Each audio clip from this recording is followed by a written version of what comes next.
That's the first crit rate piece I've gotten. Crap.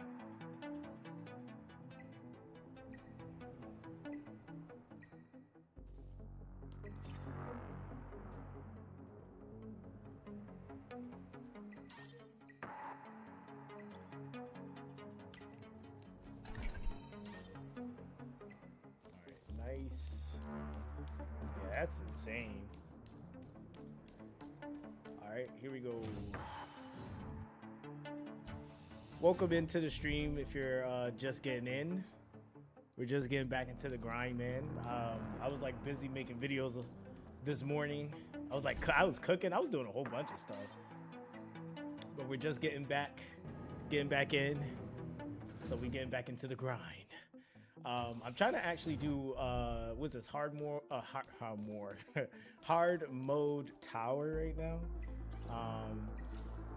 So that's literally what I'm doing right now. And it's kind of crazy. I think that's probably what my next video is going to be on. Is some of these units that you want to try to get. Cause like right now, I gotta check her banner. I gotta look at her banner. Ariel does not give a crap, dude. I really like her on Fortissimo. Let me see here.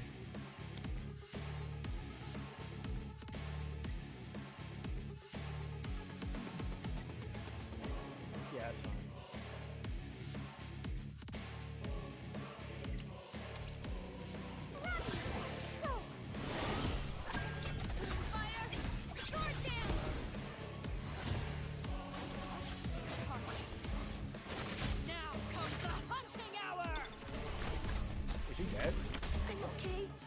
She ate that. Don't let the temptation go to waste.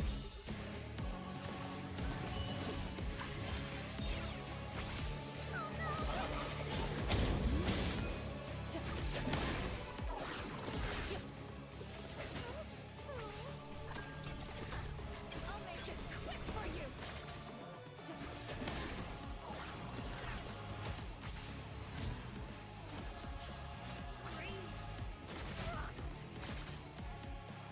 Yeah, that's insane.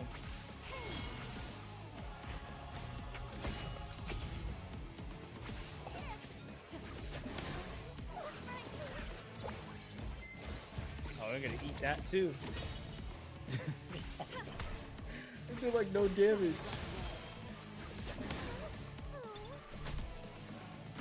Nah, Ariel and Swan Chi together is kind of busted. Like.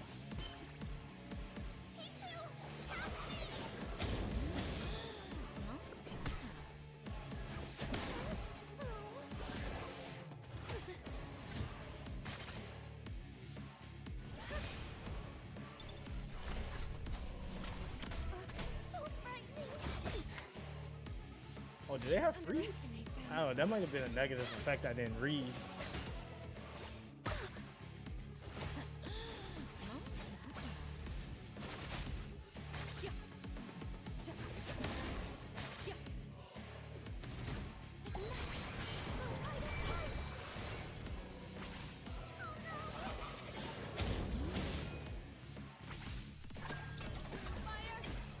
I think we'll get rid of Ramoka first.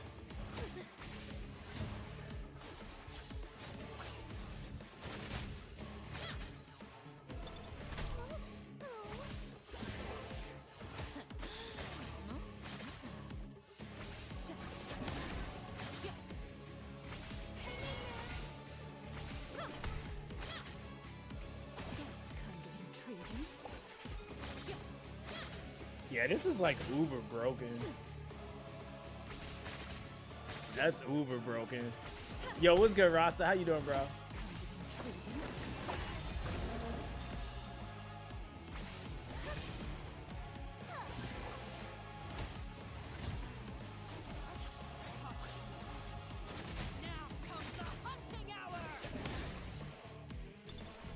So you finally got to champ in E7 RTA. Oh, congrats on that.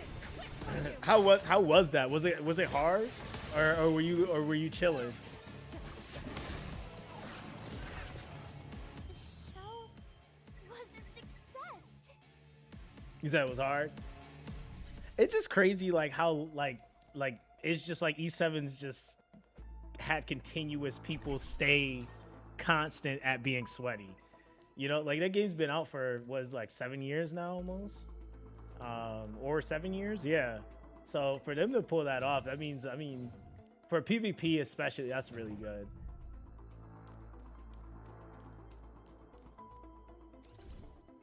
So I remember you from just like days summoning for subscribers with your girlfriend. I used to the good old days. Yeah, dog. That was yeah, that was a long time ago. That was probably the most fun I had at that time with content creation. Like I think that was the most fun I ever had, because it really wasn't like, I was at that time too, I was like uber welling, so I didn't really need anything, so it was just nice to like help people get stuff on their account and stuff like that. But yeah, it's so funny, like Dislikes just where it's at right now. You said new players have really caught up. They aren't. Unga Bunga. Yeah, it's kind of like, that's one of the things E7 does really well. Their new player gap close is just really, really good, man. We can do we care? I hate slumber, dude. I'll deal with it though. I probably should take out probably take out Lily and throw in Mary.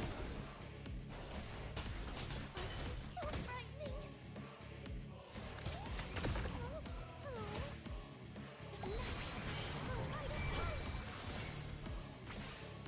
Don't let this expectation go to waste.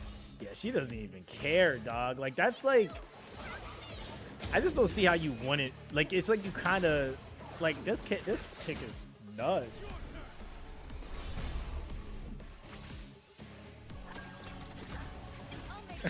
You said perfect timing. I need background noise.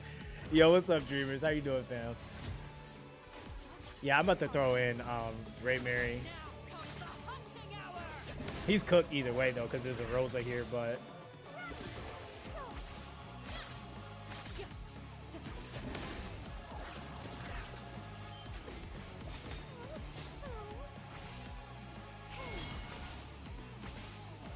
he said Etheria really has shit new player experience. They don't give enough for new players while they only add and add and add. Well, you got to think about it. It took E7 like 8 years to get it to where it's at now. And honestly, it wasn't even 8 years. I'm being extra. I'd say it took like a good 4 or 5 years, right? Etheria just hit a year. So I think like respectively so to each game, you have to figure out what works for your game, because they could have like tried to copy E7, but E7's structure is, and how much more developed it is just further. You know, you say you didn't get a notification in the Discord. Oh, I'm probably cooked. I'll share it in there. But yeah, so I think like even E7 went through that phase, right? Like they weren't anywhere near where they're at now. But the difference is E7 has always made an attempt to make it better. So that's why I can't really cut them. You know, I really won't give them flack, because they've always tried to make their player experience better. It's just kind of one of those things, like the argument's sake, you know, they kind of milked players before that really happened. Because year 1 and 2 at E7 is kind of terrible, if we're being honest. Let's see here. The show was a success.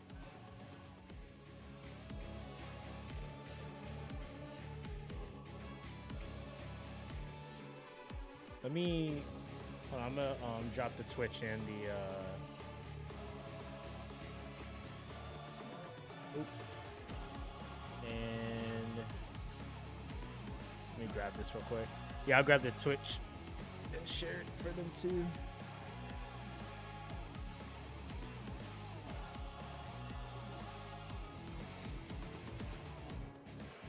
That means last stream people just showed up, because I didn't share it yesterday either. I forgot to. I definitely didn't do it. But how you doing, Kat? let me see.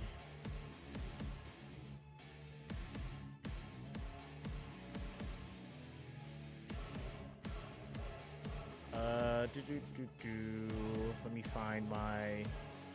Where's my share button at?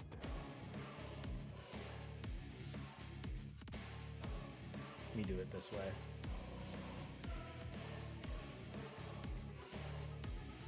Close that. I had to update my drivers too. I figured out why my computer was tripping yesterday. It was my drivers. I was like tripping because I was like, man, there's no way. I'm like, I can hear myself. Hold on. All right, there we go. Okay, I got it now. All right, now everybody's happy. Boom. You got both links.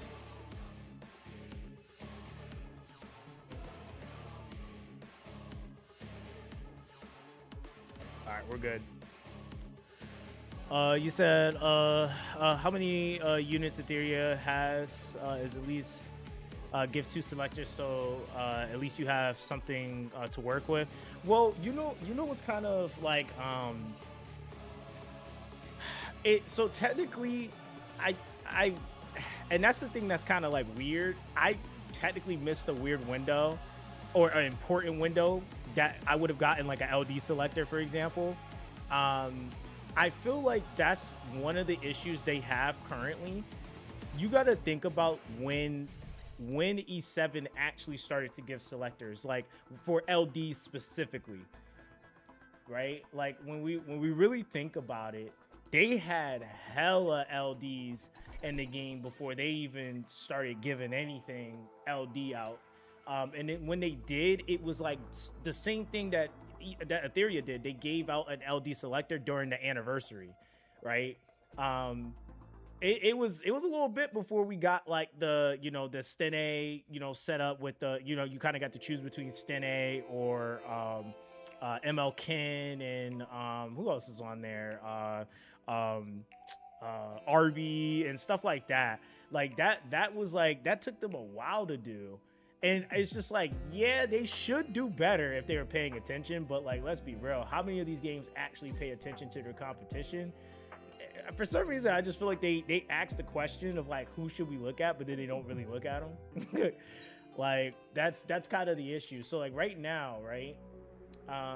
For them to just like normalize just having two LD selectors, for example, we have currently 2, 4, 6, 8, 10, 12, 14, 16.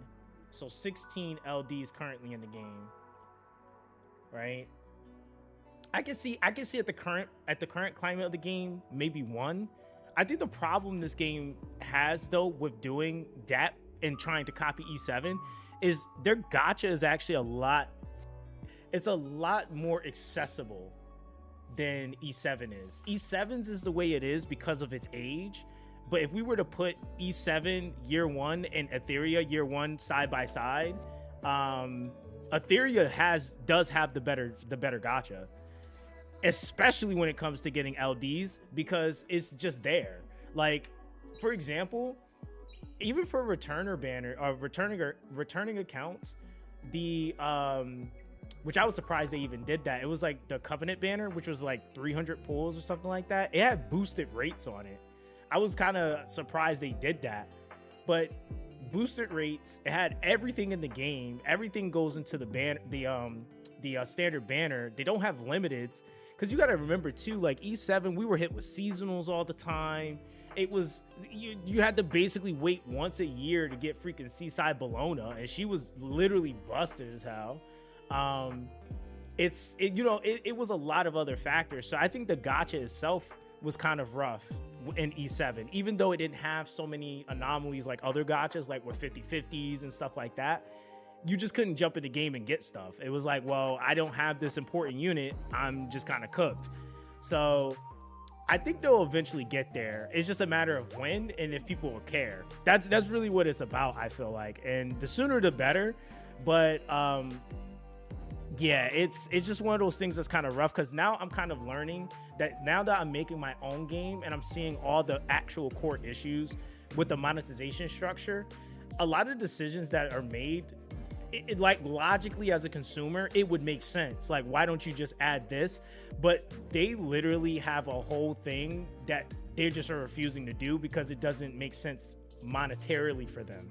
So it's kind of the reason why I'm trying to make a gacha that's not prying on these predatory practices, just because if you follow the specific formula of what these gachas do, typically the first few years, I would say a couple of years on average, is to make money and milk the players. Like, it's just kind of how it goes.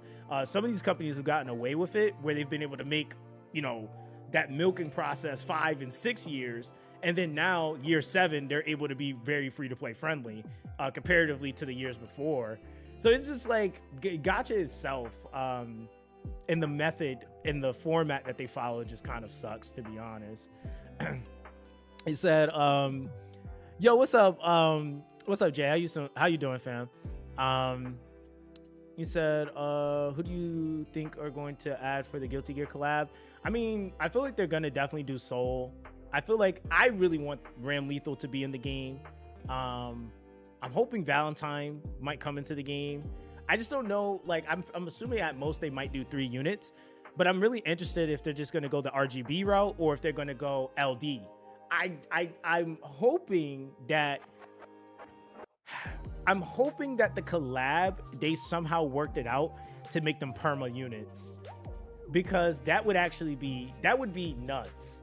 I mean, again, it is possible. I've seen games get collabs and keep them permanent, but that would actually be the first. If we were to get this collab and it be set up like a traditional gacha collab, it would be the first true limited event or banners, because outside of that, everything else, including like kinetic units, like everything gets put in the standard banner.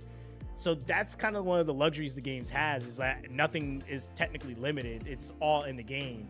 So I don't know how people would feel. Like, people might be okay because it's a collab, but if they're uber broken and then they're just like not accessible anymore, the only thing they could do is and I mean, hey, if it works, don't fix it. They could do something that Summoner's War does that I really like, is they have collabs, but what they do is they allow people that are playing during the time to pull for the collab characters. But if you miss the collab, they make their own variation of that character with the same kit. And then they allow people to be able to use that version so that the kit is always in the game, and not it being exclusively tied to this collabed unit. That's one thing that I think Come To Us actually like did extremely well, and they're like one of the only games I've seen do that. That could be something that could like honestly be kind of crazy, but then again, Summoner's War money versus, you know, Etheria, I don't know. So there's kind of that. You said E7 gacha works because flat out you can get 1K crystal, 1K sky stones per week minimum. Also, LD frequency of Etheria needs to change a lot. You can't save enough. No, Rasta, I'm not disagreeing with anything you're saying, but I'm like, my whole point that I'm making though is that when you talk about E7 being that way, how many revamps has E7 had over the last 7 years, right? Like, E7 literally has had, I don't even have enough fingers to count how many revamps E7 has had. They have conformed and changed and had the community set it on fire, and nerfs and drama and all that stuff over the years. Like, E7's gone through quite a bit to get to where they're at now. They just somehow managed to weather the storm, and then still maintain a pretty solid player base over the years. To be honest, that's the difference, is that it really took them a long time to get to where they're at now. I just think that the difference is that they just made decisions and they kept changing it. I think Etheria can do the same thing. It's just, yeah, they have to address those things like the economy. How does it feel? You know, new player experience. That's one thing I'm going to be going and like kind of seeing once the collab drops, because that is going to be a big flux of new players. And there are certain things that they have done a lot better, which is like, for example, starting people out with things like Kloss, Ling Lo, and Leon skill materials and stuff for you to be able to invest into them. Whereas before, when we started, we didn't get none of that crap. You know, so I think even just down to, you know, setting it up, like now you have like the Wishbinder events, so you can go after more isolated choices when the, you know, as the pool is getting bigger and stuff like that. So they could do a lot of different things where, you know, for new players, it's going to eventually happen. I don't see them not doing it, because they're going to add more units, and they're going to have to start doing things like when you start out fresh, there's a LD guarantee or something like that. Or like you were mentioning, like the double LDs. But it's just one of those things where I'm just kind of interested at what point they would actually do it, just because I don't feel like half of the games we played really start being as generous until they were much older. That's kind of where we kind of get that weird gap, you know? So we'll see. I definitely think that like that's kind of one of those things that does make or break a game, especially in today's time.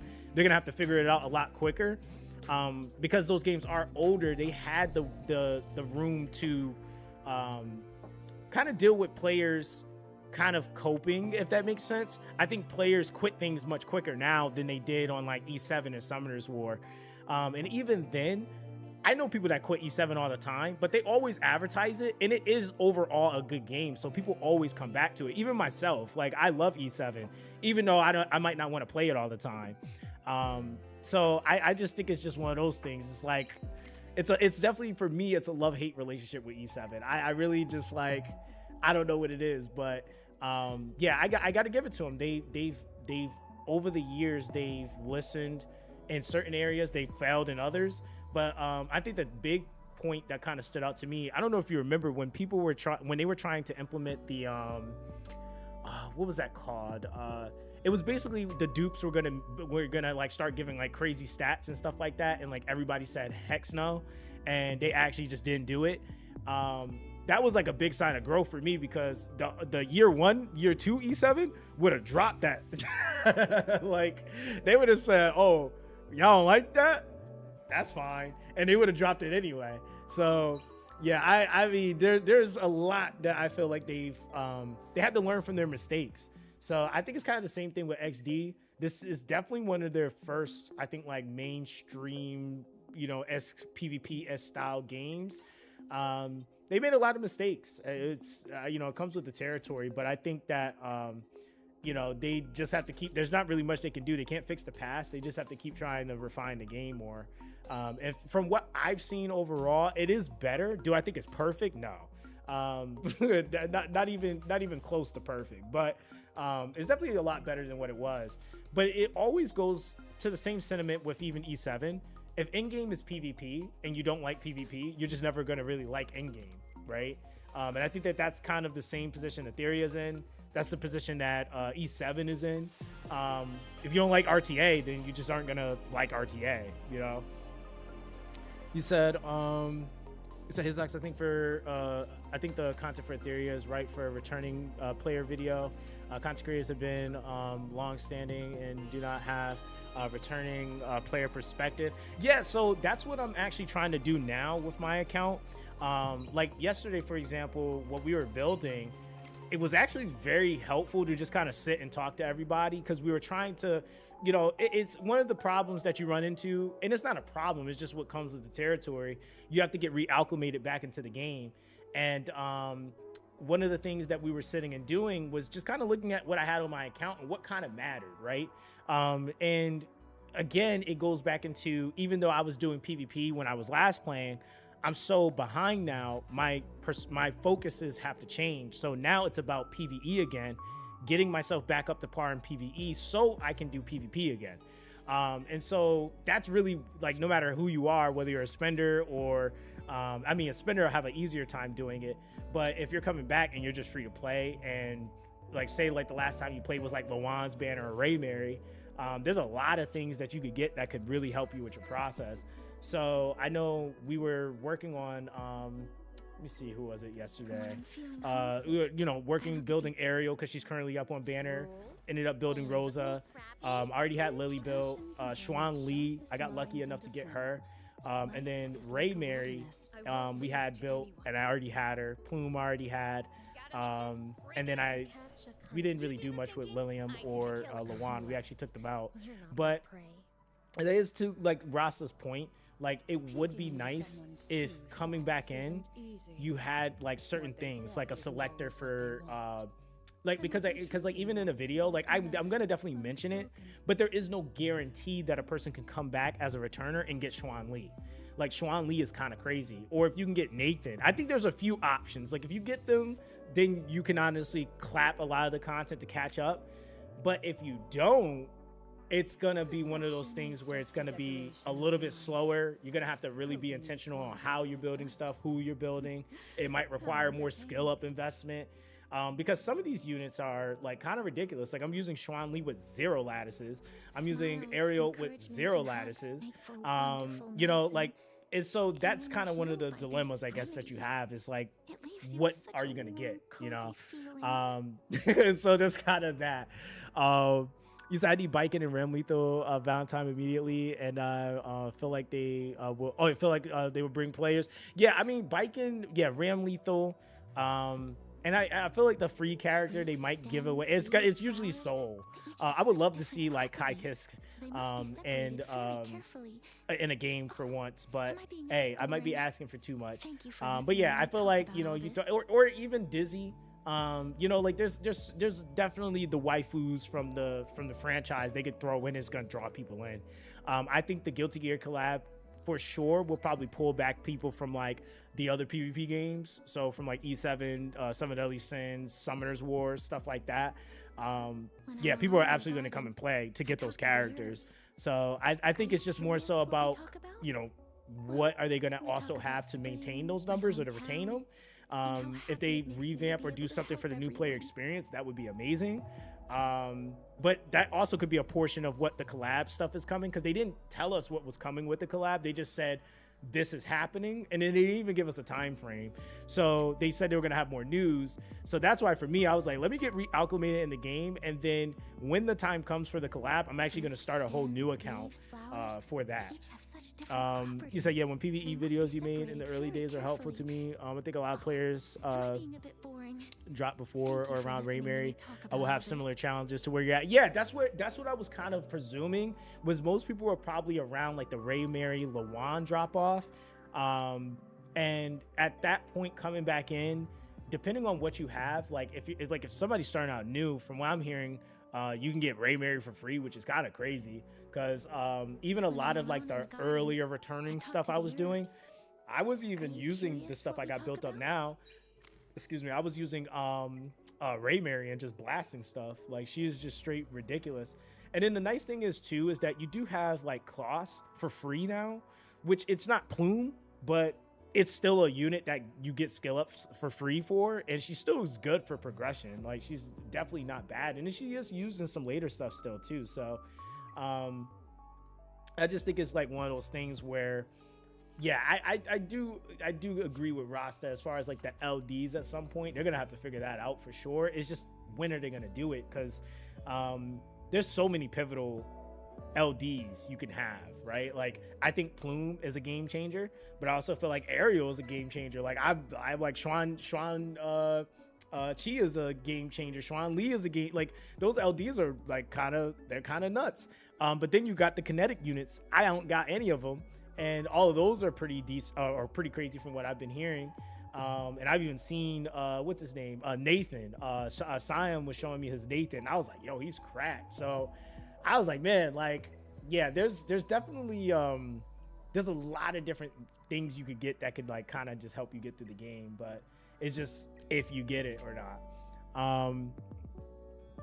You said, yo, what's good, Light? How you doing, fam? You said kinetic units are all crazy. It said connects to game changers. It said Nathan and Ariel are so disgusting. They need to get nerfed. Yeah, Ariel don't care, yo. She's kind of nuts. I was like, dang, dude, like that's kind of ridiculous. Yeah, she's really strong. She is. She's definitely really strong. You saw see new players that got Kethos clearing Inferno just off him. That's crazy. Like, I mean, but then again, those are different avenues that they can take. If it's like, hey, you don't want to, hand out LDs. You want to pick between the two, either kinetics or you're gonna have to pick the LDs. And I think that's the thing that like E7 even they sucked that they decided to swallow that pill. Like they were just like, all right, LDs are the infrastructure of our PvP.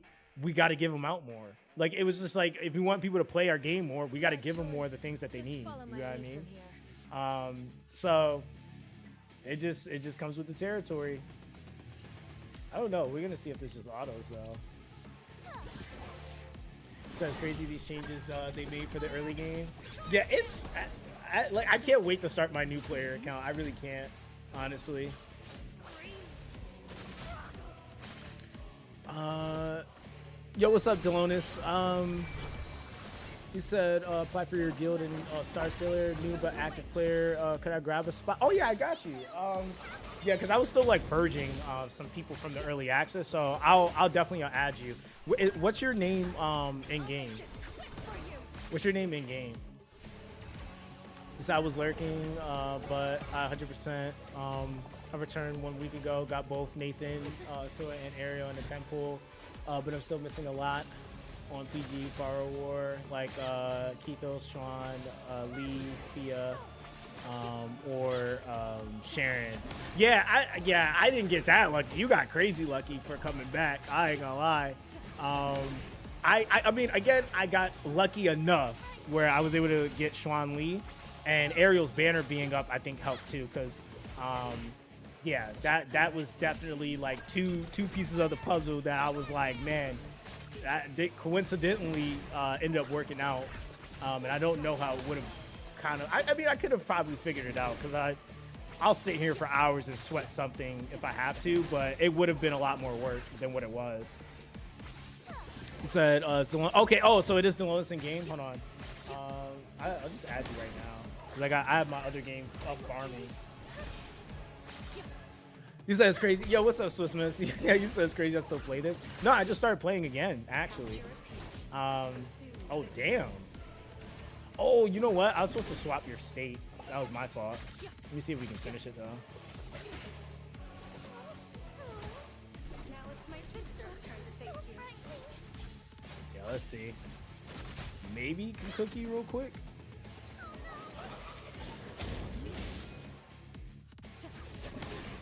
We just ain't gonna have no defense break. Now comes the hunting hour. Attack. Break the lines. Can we heal though? Thanks. Like, yo, there's no reason this chick should be able to heal like that with 0 lattice investment. Like, that's insane.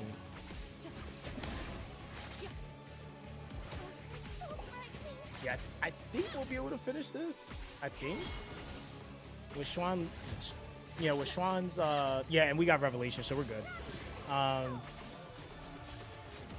He said, is this a new account? No, this is my returner account.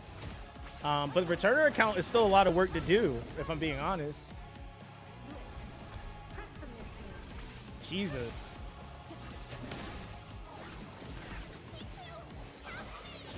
He said, sorry, my autocorrector is changing some of the conjunction in Italian randomly. Wait, what did you say before? Oh, okay, I see what you're saying. Now you're good. Now you're good. You're good. You said for people, Abyss is to do Inferno and it's actually hard. No, Abyss is ridiculous. Like I went in there thinking I was about to nerf nuke with Lilium, and I was sadly mistaken.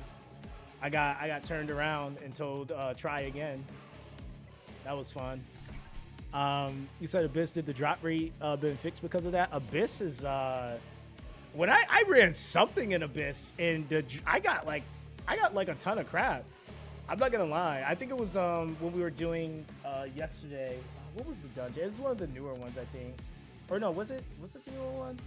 Or was that Nico? I think it was Nico Abyss. Yeah, I think it's like guaranteed to give you a certain number of mythic shells now. Yeah, because that was like, I was like, dang. He said, so it's still more trash even at Abyss. I mean, well, that's kind of what you have happen in gear farming games. I think that's kind of the way it is in like most games where you got to grind for for different stats and stuff like that. And actually, I really honestly don't think it's more trash in Abyss. I actually think it's just more, it's easier to cipher and get to the point of getting your builds, because realistically, the problem you have, and that was what was like really killing us. Like, for example, let me see if I can go back and show you. The thing that was really killing us was the fact that like you were farming a ton of Inferno, like for Grim Pursuit, but you were getting literally what's it called? You were getting nothing but shells with 2 matrix bonuses on it, or slots on it. That was like 99% of the time, and that was like if it showed up, right? Because otherwise you were getting the what's it called? I forgot what the little gold things are that we just sell, but you were just getting those. So it does cost, like for example, it does cost more, but let me see if I can actually do a run. Boop. Boop. Boop. Come on.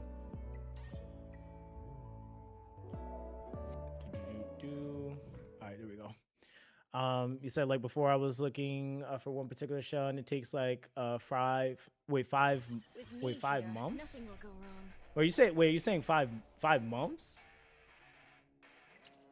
Yeah, I don't think it takes that long now. I'm gonna be real. Like yesterday, I was looking for 1 shell and I got it in like, it was like probably like 40 runs, 45 runs. Like it really didn't take that long. So yeah, you could even get 9 gold shell in a row before they made it. Made a pity for it. Rough times. Yeah, it was pretty bad. It's definitely a lot better from what I've seen. But again, that's if you're doing Abyss. I mean, realistically, doing Abyss is the true end game, I guess now. So the way it fixes by releasing the Octonode, also a shell farm event. Yeah, the Octonode is pretty crazy from what I've seen. But it's like, then again, it's like getting Octonodes, right? So it's like, I guess there's that part.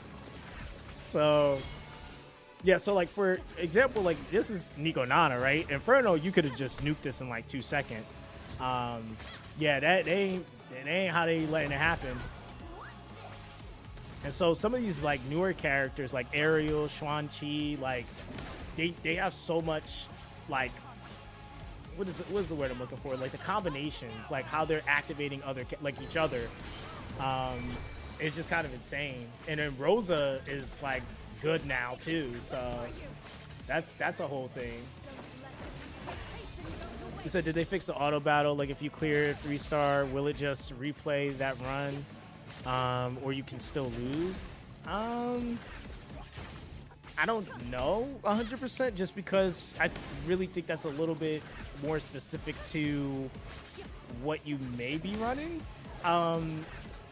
I will say though that there's definitely way more stat yield in the game, so I'm not really too sure if that like all on its own kind of stops stuff just because there's more stats to gain. Okay, so like for example, that's an Inferno run now, right? I mean, like I mean, I'm sorry, I said Inferno, Abyss. That's an Abyss run. So yeah, you still got some doo-doo butter in here, but it just saves so much heartache because now I know I don't want that. I'm gonna sell it. And that's the other thing too. I think people that have stayed current, they're not even keeping these anymore. They're just selling them. You said you can still lose an honor run, but you get stand back if you lose nowadays, so it doesn't really matter. Oh, okay, so that's fine.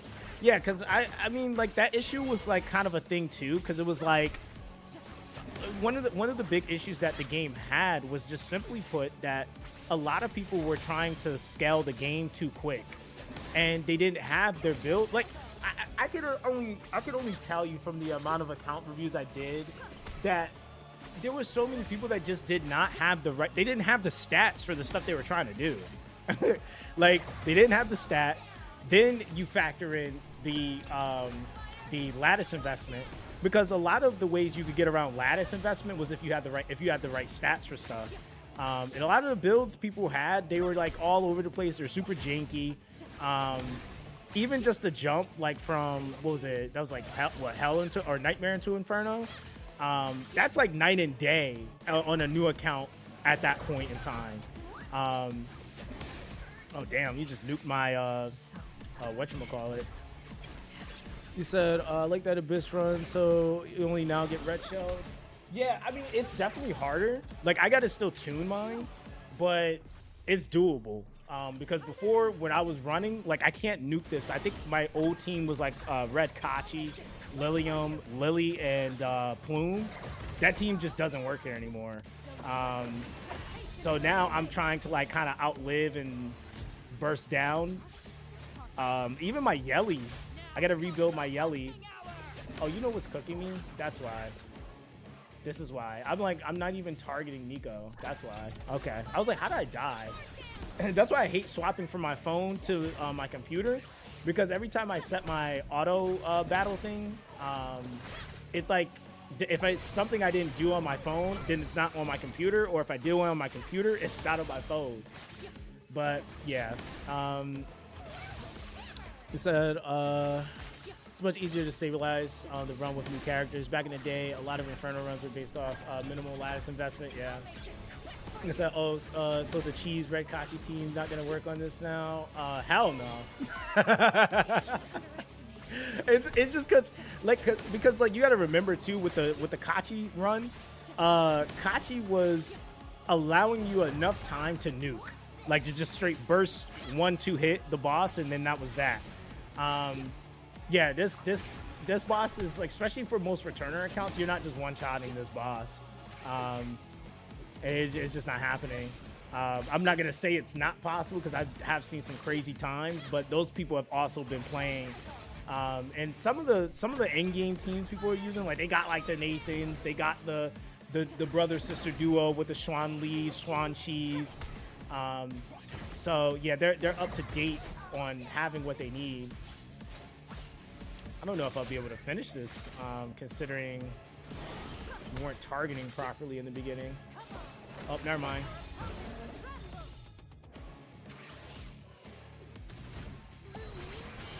We're good.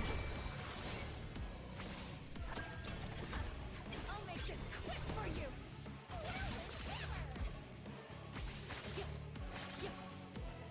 Don't try to run away. Yeah, Chuan Chi's damage is just so satisfying, considering that she's defense scale. And it's all follow-ups too.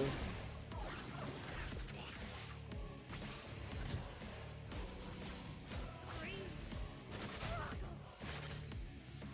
me see. In consecutive battles, yeah.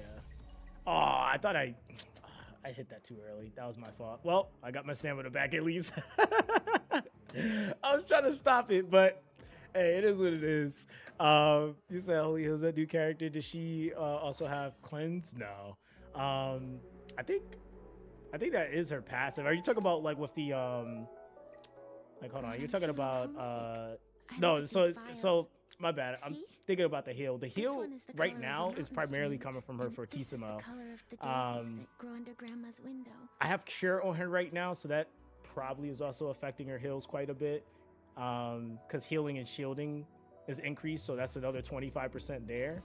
But what she does, she has something called Glint Seed. Let's actually start from the beginning. But she heals the ally with the lowest HP percentage. Botanical Awakening, it's healing dealt by Ariel through Animus skills can crit. So she actually needs crit, which is kind of interesting. But yeah, Glint Seed is each stack increases attack by 10%, defense by 10, speed by 10, and it stacks up to 3 times, cannot be dispelled. And upon reaching 3 stacks, it converts into a 2-turn prismatic Cora, which is going to then convert it into a 50% increase on attack, defense, and speed. And while active, you cannot receive Glint Seed. This effect cannot be dispelled, and its duration cannot be modified. And yeah, this is out of the box. So I haven't even skilled her up yet, which is kind of stupid. But yeah, that's her skill 1. Her skill 2 is crit damage and Soul Ward. Now, I don't know how many other characters have gotten Soul Ward, but from what I recall from when I last played, I think there was like 2 characters that had it, and it was Veronica and I think it was Veronica and Hoyan. Correct me if I'm wrong, vets. I think it was Veronica and Hoyan. Yes. Like it could have been somebody else. But yeah, so she's able to apply a crit damage and a soul ward on them, which basically makes them not die, right? HP doesn't drop below 1. And then she's able to increase that as you invest more into it. And then you go into her skill 3, which is where you have the Purifying Shroud. It heals all allies for 35%, and this is at base, mind you. But 35% of the max increases allies' turn meter by 15%. When healing overflows, additionally increases turn meter by 10%, applies Purifying Shroud to herself for 2 turns. And while active, whenever an ally loses HP, they gain turn meter equal to the percentage loss at the start of each ally's turn, purifies 1 debuff from that ally, and heals them for 15% of their max HP. Like, in my opinion, like, and for what I've seen just from like playing her, like I put her on a crappy build and she was OP. So now having her on a much better build and she just feels even more OP. I feel like if you're coming back into the game, you gotta get her. Like if you can like, let me see, if you come back and you're playing and this has 14 days, I would say wait until the Wishbinder event, which is happening this Thursday. See what your Covenant summons are going to look like and the permanent summons. If you get all the free tickets from Story, if you haven't done that, get all the free tickets from there. Do whatever current content you need to. If it's Tower, whatever it is, just get as many of your tickets on your account as you can. And then just have a massive summon session. I would say Wishbinder would be a good time just because you'll be able to guarantee something from that chest. But then the Covenant summons may just like bless you. Like that's like, I think a guaranteed SSR every, was it like 20 to 30 pulls? I think it's like 30 pulls or 40. I think it's like 40, but I procced it, I think every 30. And that's 300 pulls total. And that also has boosted rates. So I think like the probability here, if we go to like the permanent banner, like the probability was like, so it's 0.75 for the RGBs. I think it was like 1 point something, I think is what it got boosted to. I can't remember exactly. I know my last video though I did the summons, I showed the boosted rate difference. I think it was like 1 point something. So they boosted quite a bit and you feel it. You definitely feel it. And I ended up pulling, I think 4 Luans. I got a Mio. So that was 4 LDs that I pulled out of 300 summons. And then I didn't get lucky to get a kinetic, but I did get a whole bunch of other RGBs. Fortunately for me though, it was a whole bunch of units I already had. I think the only new ones I got were Lilith and Rosa. There were 2 units I just didn't have yet. But other than that, I mean, yeah, it's definitely much better. You just gotta be able to get into the newer stuff, and then I feel like the drops feel a lot better than what they were, because yeah, the old stuff was kind of bad. Except, by the way, for anyone that doesn't know, you can only do 10 pulls a day on perma banner. Wait, when did that happen? Wait, so you can only do 10 pulls. 10. Oh, okay. So it's 1,000. Wait, what is that? That's 10, 20, 30, 40, 50. Yeah, that's 1,000. 100. No, 500 pulls. So you can do a total of 500 pulls a day is what that is. You said, what are those glowing RGB? Are they special or something? Yes, they're called kinetics.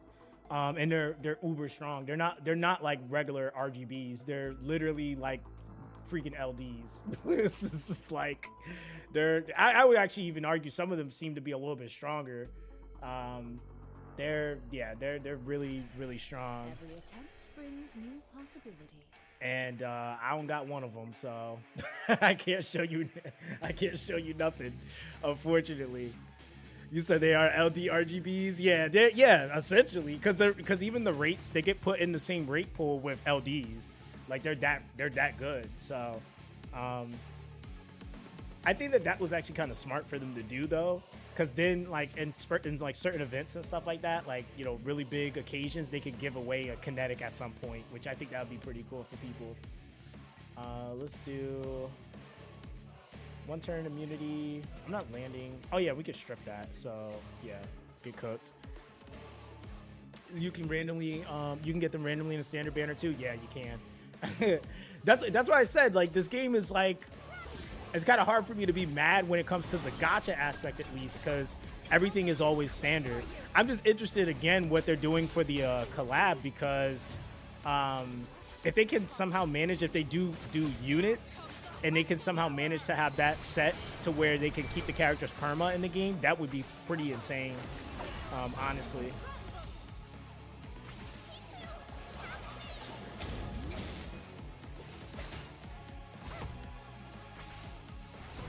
He said my luck meter's getting triggered. Hold on, chat. Let me turn some lights on in here.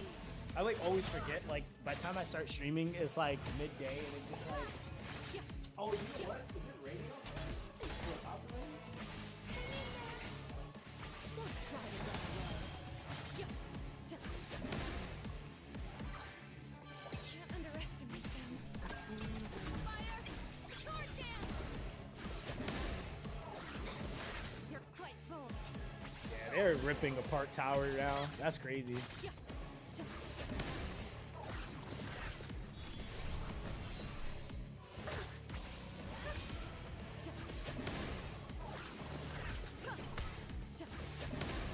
But yeah, this is kind of the problem that I was saying before, though, Swiss, is that, like, the half of the stuff we're telling you, like, wouldn't it have been nice if you seen it in an advertisement?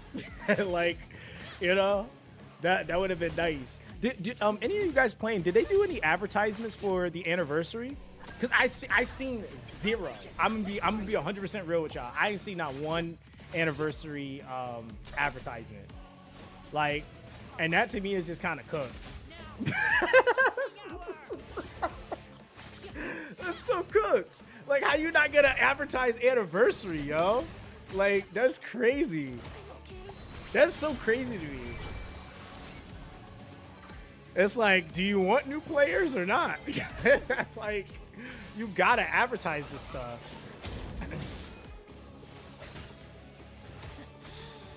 So I don't mind if they make the collab units not available in standard. If we can choose, if we get if we can chance an LD RGB, so I like shiny things.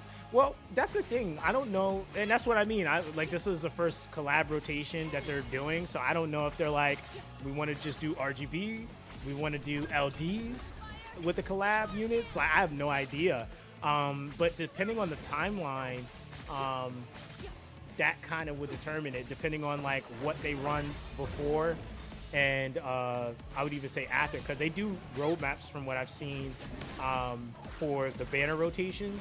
So I'm sure once the collab information and stuff like that gets announced, they're gonna have something rotating before and after, which is clearly gonna indicate what we're probably gonna get, if not them just straight out telling us.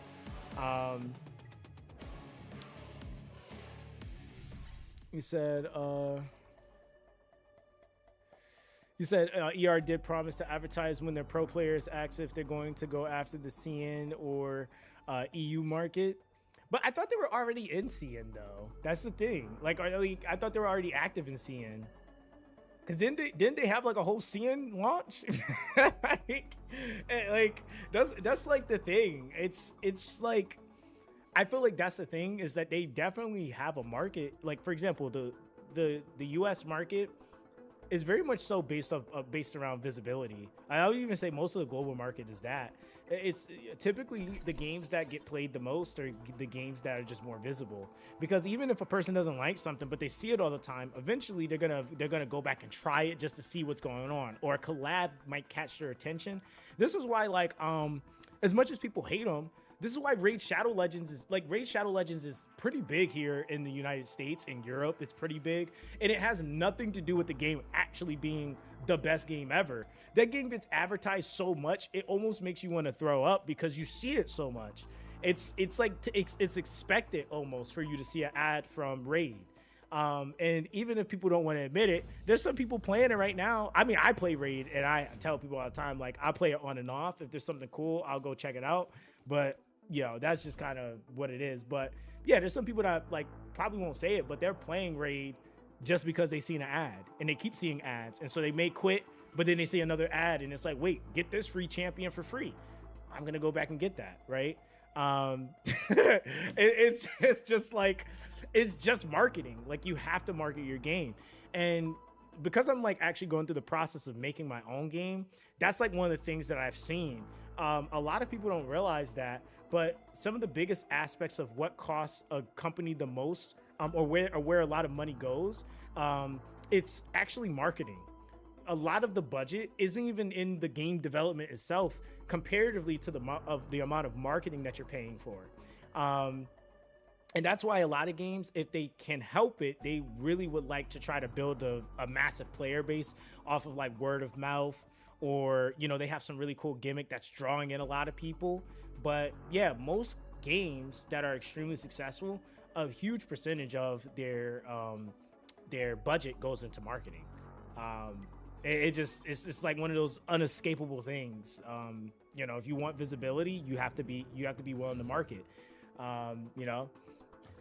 You said, I've tried Raid like 4 times purely because of ads. Like, it's just a thing. They're smart.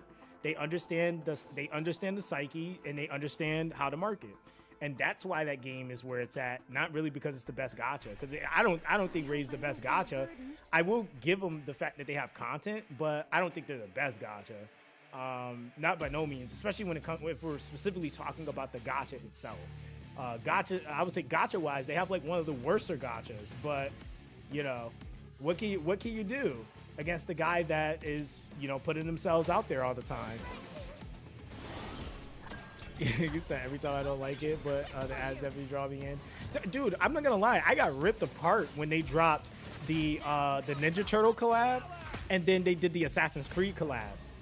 But I would have never known about it if they didn't advertise it, and that was what drew me in. I was like, dang, I can go over there and get this unit for free. Ah, man, I'm gonna have to go over there and get that.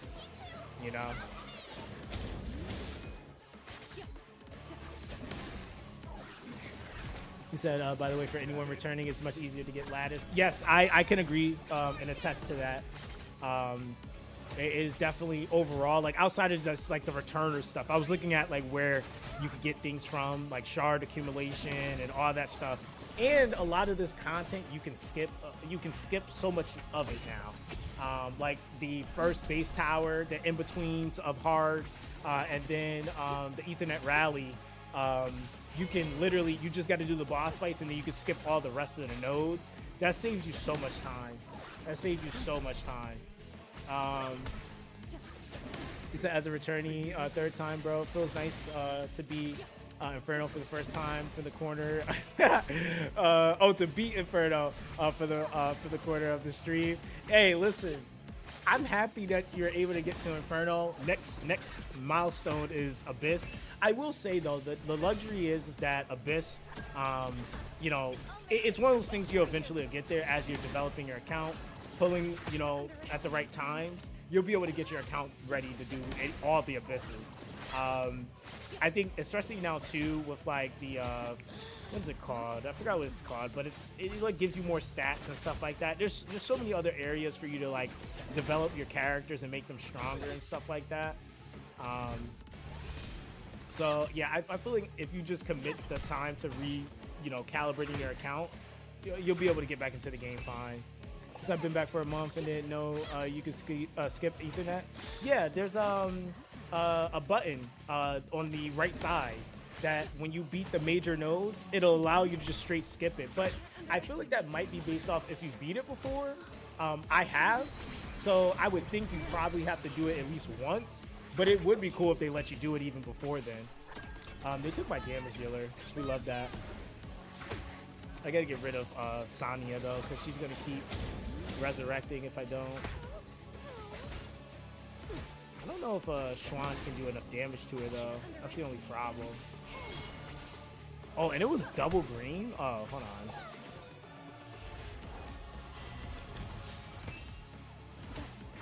Yeah, it was double green. We'll restart it. Smart choice. Just follow my lead from here. Let's see. Silence. Effect res.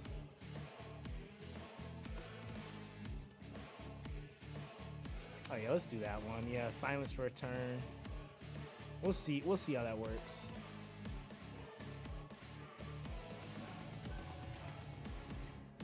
Yeah, let's see if that gets me killed or not. At your command.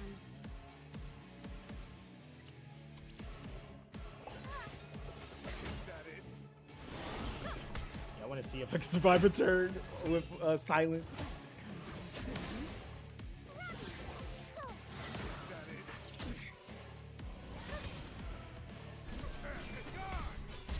Oh my god. Be grateful.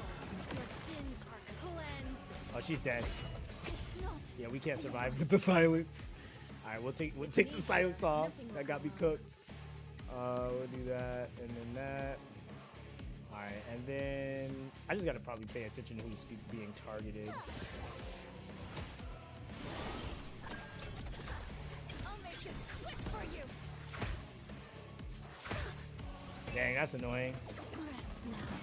Hear the words of absolution.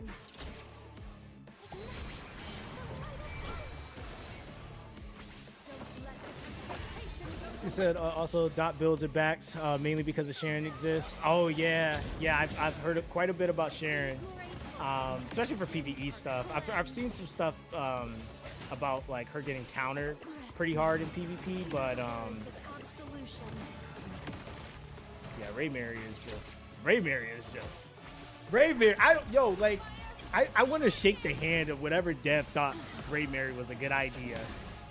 Like, let's just let this character just ult a lot. Like, let's just let her ult a lot and be tanky. He said during Etheria's early days, Messiah's Tour was so hard for me. Yeah, it was. It was. It's crazy though, because even with like I said, some of these units just straight out the box, man, are just nuts.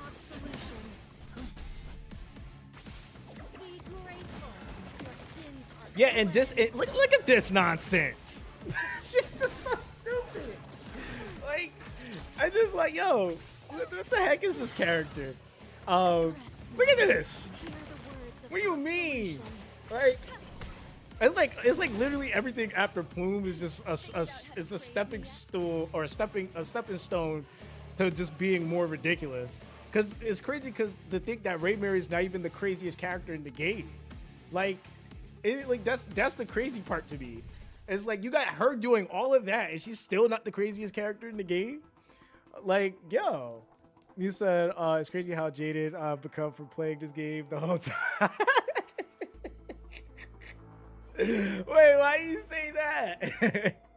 He said, do you have Quato? No, I didn't get lucky enough to get him. No, they're trolling me right now. I'm really hoping.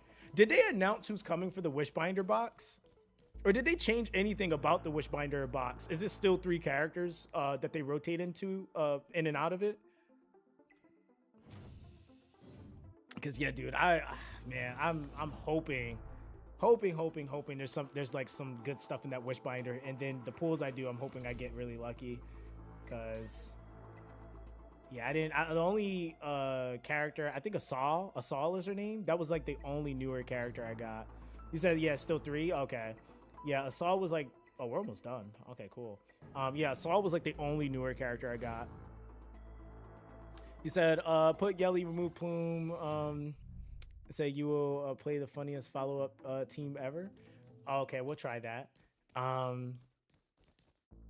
That still can work because Yelly has defense break, which is really all I care about. And she can buff strip. I think mine's is max, so there's that too. So I'm praying Assault is in the next Wishbinder. Yeah, honestly, is she better for PvP? Does she have like any real value in PvE at all? Because I have seen people mention her, but I feel like it's been mainly for like for PvP.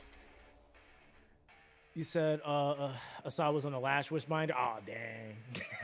So that means she's probably not gonna be on this one. Yo, what's up, Eddie? You said I still play it there. Yeah, I just started back playing a few days ago. This is my second day streaming though. But I think this is like technically day 6, I think, for me. You said she's a PvP unit, but she's one of the few RGBs I don't have. Oh, got you. Okay. No, that's fair. No, that's absolutely fair. Shoot, we might take Lily out instead, but we'll see. Because Lily, she do be pushing people. I don't know if I took her gear off. Okay, no, she's good. Oh, so you're just gonna nuke me like that? All right.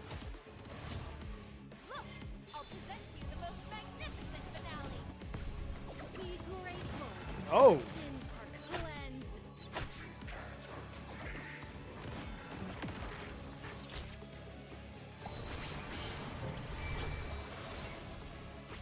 Oh, so we already starting, eh?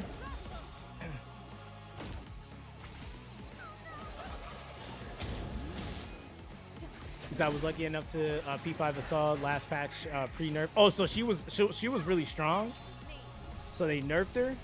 This how you ran Assault and select PvE. Yo, they're going ham right now. And select PvE. She's good for fights where she has affinity advantage. She pairs well with Aerial, since Aerial boosts her even further. Okay. Okay, that's actually pretty dope. You said, is it worth farming hell on Rengokusu versus Inferno Nico Nana? I mean, what are you trying to build? It depends on who and what you're trying to build. Because I feel like Nico Nana, like everything in there is like basically baseline pretty just good. Oh, we got cooked. Yeah, because you have like Artisan in there. You have White Fang. Gigabyte, right? Those are all like general baseline. I feel like shells entering into the mythics. I don't know if they're gonna win.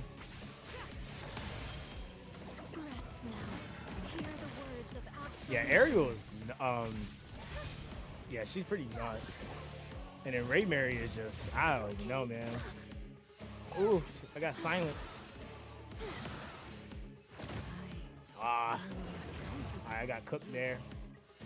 All right, I guess we'll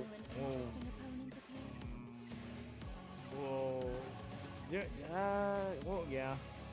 We'll just put Boom back. We'll slow them some so we don't get cooked like that. But that was crazy though. They were she was making her spam a lot. You said she has 5 stacks of Undying, literally unkillable. Wait, is that what Asal gets? Instead of just a new player trying to farm? Well, if you're new, okay, so I think it's more so about like what can you realistically farm versus not. Because to be honest, like, well, I'll go to the dungeon in a second because we'll kind of talk about that. Because it really honestly depends on what you have, but like there's some shells that are just like generally good. Even for me coming back, like ones like Artisan, I can just like I still have use for shells like that. You know, I still like, again, like my Ray Mary is built on a White Fang, you know, and that comes from Nico Nana.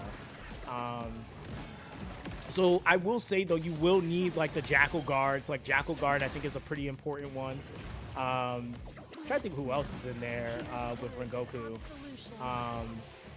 Is it count in whatchamacallit? Is it count in Rengoku as well?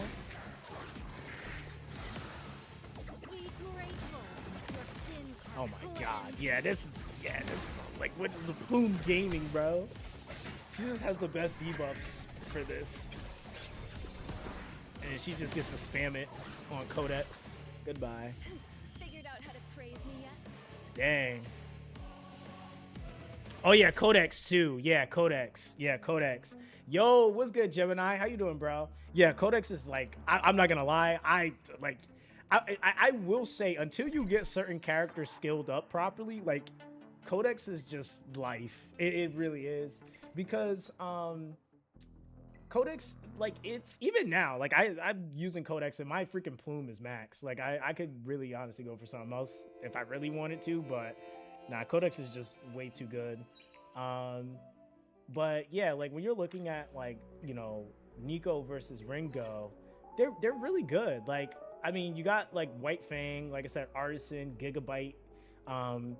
You know, there's some strategies even, like, I guess it really depends on what you have. Like, when I was on the struggle bus in the early game, I was using certain shells and certain sets so that I could make up for my lack of speed, for example, right? So like, I was using like Gigabyte on Strive so I could make up for lack of speed, and then like tuning that to where I could, like, I had a run, for example, my Doki Doki setup was with what's his name, Yang, I think it is. Hold on, it's gonna make me mad if I don't remember his name. Yeah, Yang. I was doing like some really janky setup so that I could get him to rotate, and I had him built on like it was this weird like Gigabyte Strive build, and I had to tune it so that he got hit in a specific wave on a specific turn, so it would actually boost him and allow him to cut, so that I could basically do the skill 3 with him. It's like weird stuff I was trying to do, but that was also because the units weren't invested all the way yet. I think depending on your investment and then the units that you're using, like, there's some of these newer units out of the box are just kind of crazy. Because like I said, for me, I'm over here running through the game with some of these units not even skilled up yet. So once I start skilling them, they're going to be pretty nuts. I think, of course, when you start looking at like PvE and stuff like that, you know, obviously you definitely have to think about like skill ups. And then like Abyss versus Inferno is a thing too, which Abyss definitely requires more skill up investment. But yeah, I would say like those are all good general shells from Nico. And then Ringo has like Count, Fortissimo, Codex. I'm pretty sure people still use Lighthouse. I feel like Lighthouse though may be a little bit more on the PvP side generally, but Count is great for damage. Fortissimo is great for sustain. Codex is just great for using your you know, just for using your abilities within a certain succession of turns, and it really does help you when you don't have the ability to be able to let's say like you can't skill up something. Like, Codex is just great to be able to spam something really fast. Codex is good for nuking. That's kind of the reason why I use him on Plume, because it allows her to just be able to double S3, and then my DPS, even if they're slower, they're guaranteed to always have those defense breaks and damage scale effects up, so that whenever they're hitting the highest damage potential they can. So it really just depends on what you're building and what comp you're making, right? Like, what do you really want to emphasize? I think there's the rule of thumb that I kind of follow though, is I always try to have at least 2 of each built, just because you really never know. Like, if you look at like my shells now,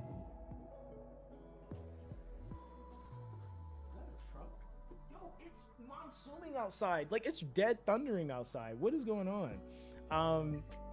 Like, if you look at my shells, for example, like, see? you'll kind of see that, right? Like, granted, I had a Artisan. Look, Artisan was running my life way back in the day. Like, I had it was just, again, Artisan was just good. It was great for PvP. It was great in PvE. Artisan is like it's a way to sustain without healing. You get what I mean? Like, so if you get heal block, I can still shield, right? And the shield, the bulk shield in some cases is kind of nasty, because it allowed me to be able to take a hit I knew I was gonna have to take, and then that rotation of me surviving, I got a guaranteed kill. You know, White Fang is like one of those earlier damage excess, you know, shells that you have, that again, the shell itself does pretty crazy damage. So that's kind of its own thing. Same thing with Alicorn. I don't use Alicorn that much, but I still made 2 of them, you know? Supernova, I got 1. So I feel like, like realistically, you're going to get to a point where you at least try to have 1 to 2 just on hand. But ones I probably need to do more of is like Jackal Guard. I did like 2, technically now 3, because I did 1 yesterday, but I had 2 Revelations built. I definitely need to do you know, more Ambers, because that's just PvP all day. And then yeah, there's the new stuff that I still got to go and farm. So I only got Doomcrow built, but I still got to go and get the other shells that I just don't have yet. So, but yeah, I mean, I would say like just kind of, if I was to give you which one was better to do, I feel like you should do both really, but I feel like you should kind of like separate your grind some. So I wouldn't try to do all 3 of those shells at once. I would try to base it off of what you're trying to build. So like, I feel like Artisan is always a safe bet. Or sorry, not Artisan. What's his name? No, it is Artisan. Artisan's a safe bet. But then like once you get a couple of Artisans or White Fangs, then move over to, you know, to getting like a Codex if you need it. Like, because I think having a Codex is nice. But you're never going to stay in a spot and just be trying to farm all the shells, you know, all at once. Yeah, Jackal Guard, I do agree. Jackal Guard is pretty huge. That is one that it was just at the time. I just didn't get good Jackal Guard drops. But yeah, Jackal Guard is definitely really important. I think that has historically in the game been one of the higher used shells, if I'm being honest. Like Jackal Guard has definitely been one I've seen where people would come up with some janky builds, but it was Jackal Guard. So yeah, Jackal Guard is pretty huge. And that of course is not, again, that's another dungeon, but you know, when you get the chance, yeah, Jackal Guard is definitely a pretty big one. And then of course you still got Revelation in there too, which Revelation still gets some play depending on who you're playing. Like I'm using Revelation on Rosa right now, and Rosa's pretty relevant. But yeah, I guess to answer the question between Ringo and Nico Nana, I think it's gonna be you kind of nitpicking between the two. So it's like whatever you need, and then you know, kind of settling with something for now, using that, and then over time you fine tune. Because even with a returning account that I have stuff already developed, I'm having to do that too. I'm just taking stuff that I need, I'm working with what I got, and then I'll worry about fine tuning. You know what I mean? He said the reason I'm hesitant to do Ringo is because I can only do Hell, not Inferno for it. That closes you off from what is it called? So on Ringo, Hell, you don't have access to who? No, you have access to everything. I mean, the drop itself is still going to just be the drop. Like there's not really much you could do. I mean, obviously, yeah, Inferno is better than farming Hell, but realistically, just in the nature of the game, depending on like if you have the ability to super scale and farm something versus not, sometimes that's the grind based off of your account. You might have to be the one on a respective dungeon where you farm a little lower, but you, like I said, that's where you make the decision to farm what you need, not over farming, right? So if you get something and you can work with it, just work with it, and then use that to try to climb up higher at some point. I think that's one of the mistakes a lot of people made, was trying to get the perfect build. It was like kind of a mistake, but it wasn't because of the state of the game. It was like you kind of had to, because we didn't have the units, that didn't have the investment lattice wise yet. So it was like you kind of had to get the perfect shell. You kind of had to get the perfect module rolls. You know, it was kind of necessary. Whereas I feel like now there seems to be a lot more wiggle room with these newer units. Are just they're just night and day. So I would say it's definitely a little bit more room with getting what you need, working with that, and then all these other areas for you to get stats from. Like even for me, I'm still having to work on the hyper kernel. A lot of stat potential that you can get from here too. And so, and specifically like the fabrication and the, what is the thing that you craft? Is it hyper research? Yeah, hyper research is the other one, and fabrication is the one you craft. Yeah, so yeah, that's what I mean. Like when I came back and I seen like, wait, you can get a ton of stats from here. There's the there's so many ways to fix things now. You got the ability to roll your substats. You can roll your shell passives. You like there's so many things you can do. You can settle now. Before we didn't have any of this, so it was like you either had the specific thing or you just were cooked. And then, like I said, for just argument's sake, the unit kits seem to be significantly better even out of the box, if I'm being honest, comparatively to some of the the early launch characters, So yeah, it's definitely different. It's definitely different. It's not the same state of the game, I would say, like even from when I was last playing. So, all right, let me see. I forgot to actually do this. Yeah, you guys hear that? It's like out there thundering. Oh, you know what? I should have looked at that before I got rid of it because I was trying to check. Yeah, those are trash. Let's see. How many do we have? One refresh. I'm gonna take this one just because I don't know. The next one could just be straight. Oh, it gave me 2. Oh, nice. All right, we'll take that. Thank you. You said it's a plus to new Octonode, let you get the shell matrix you want. Yeah, exactly. Like that's such a big deal now.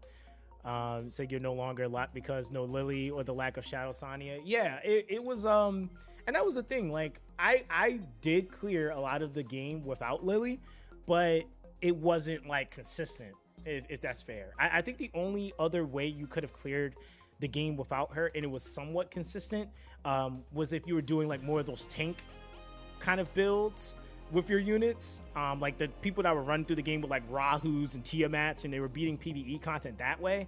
But the thing was their runs were super slow. They were so slow, so it would take them a really long time. Oh wow.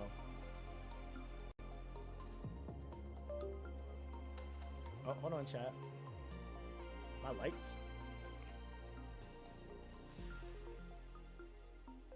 Oh, I don't know what just happened. Yo, did you guys see that? Yo, my lights and everything just went out. What was that?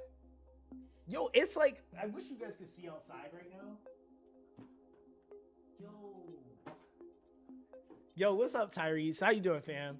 Yeah, I don't know if you guys just seen it, but it like completely just went black in my whole house. Like, that's crazy. I hope my internet didn't go out. Let me see. No, it didn't.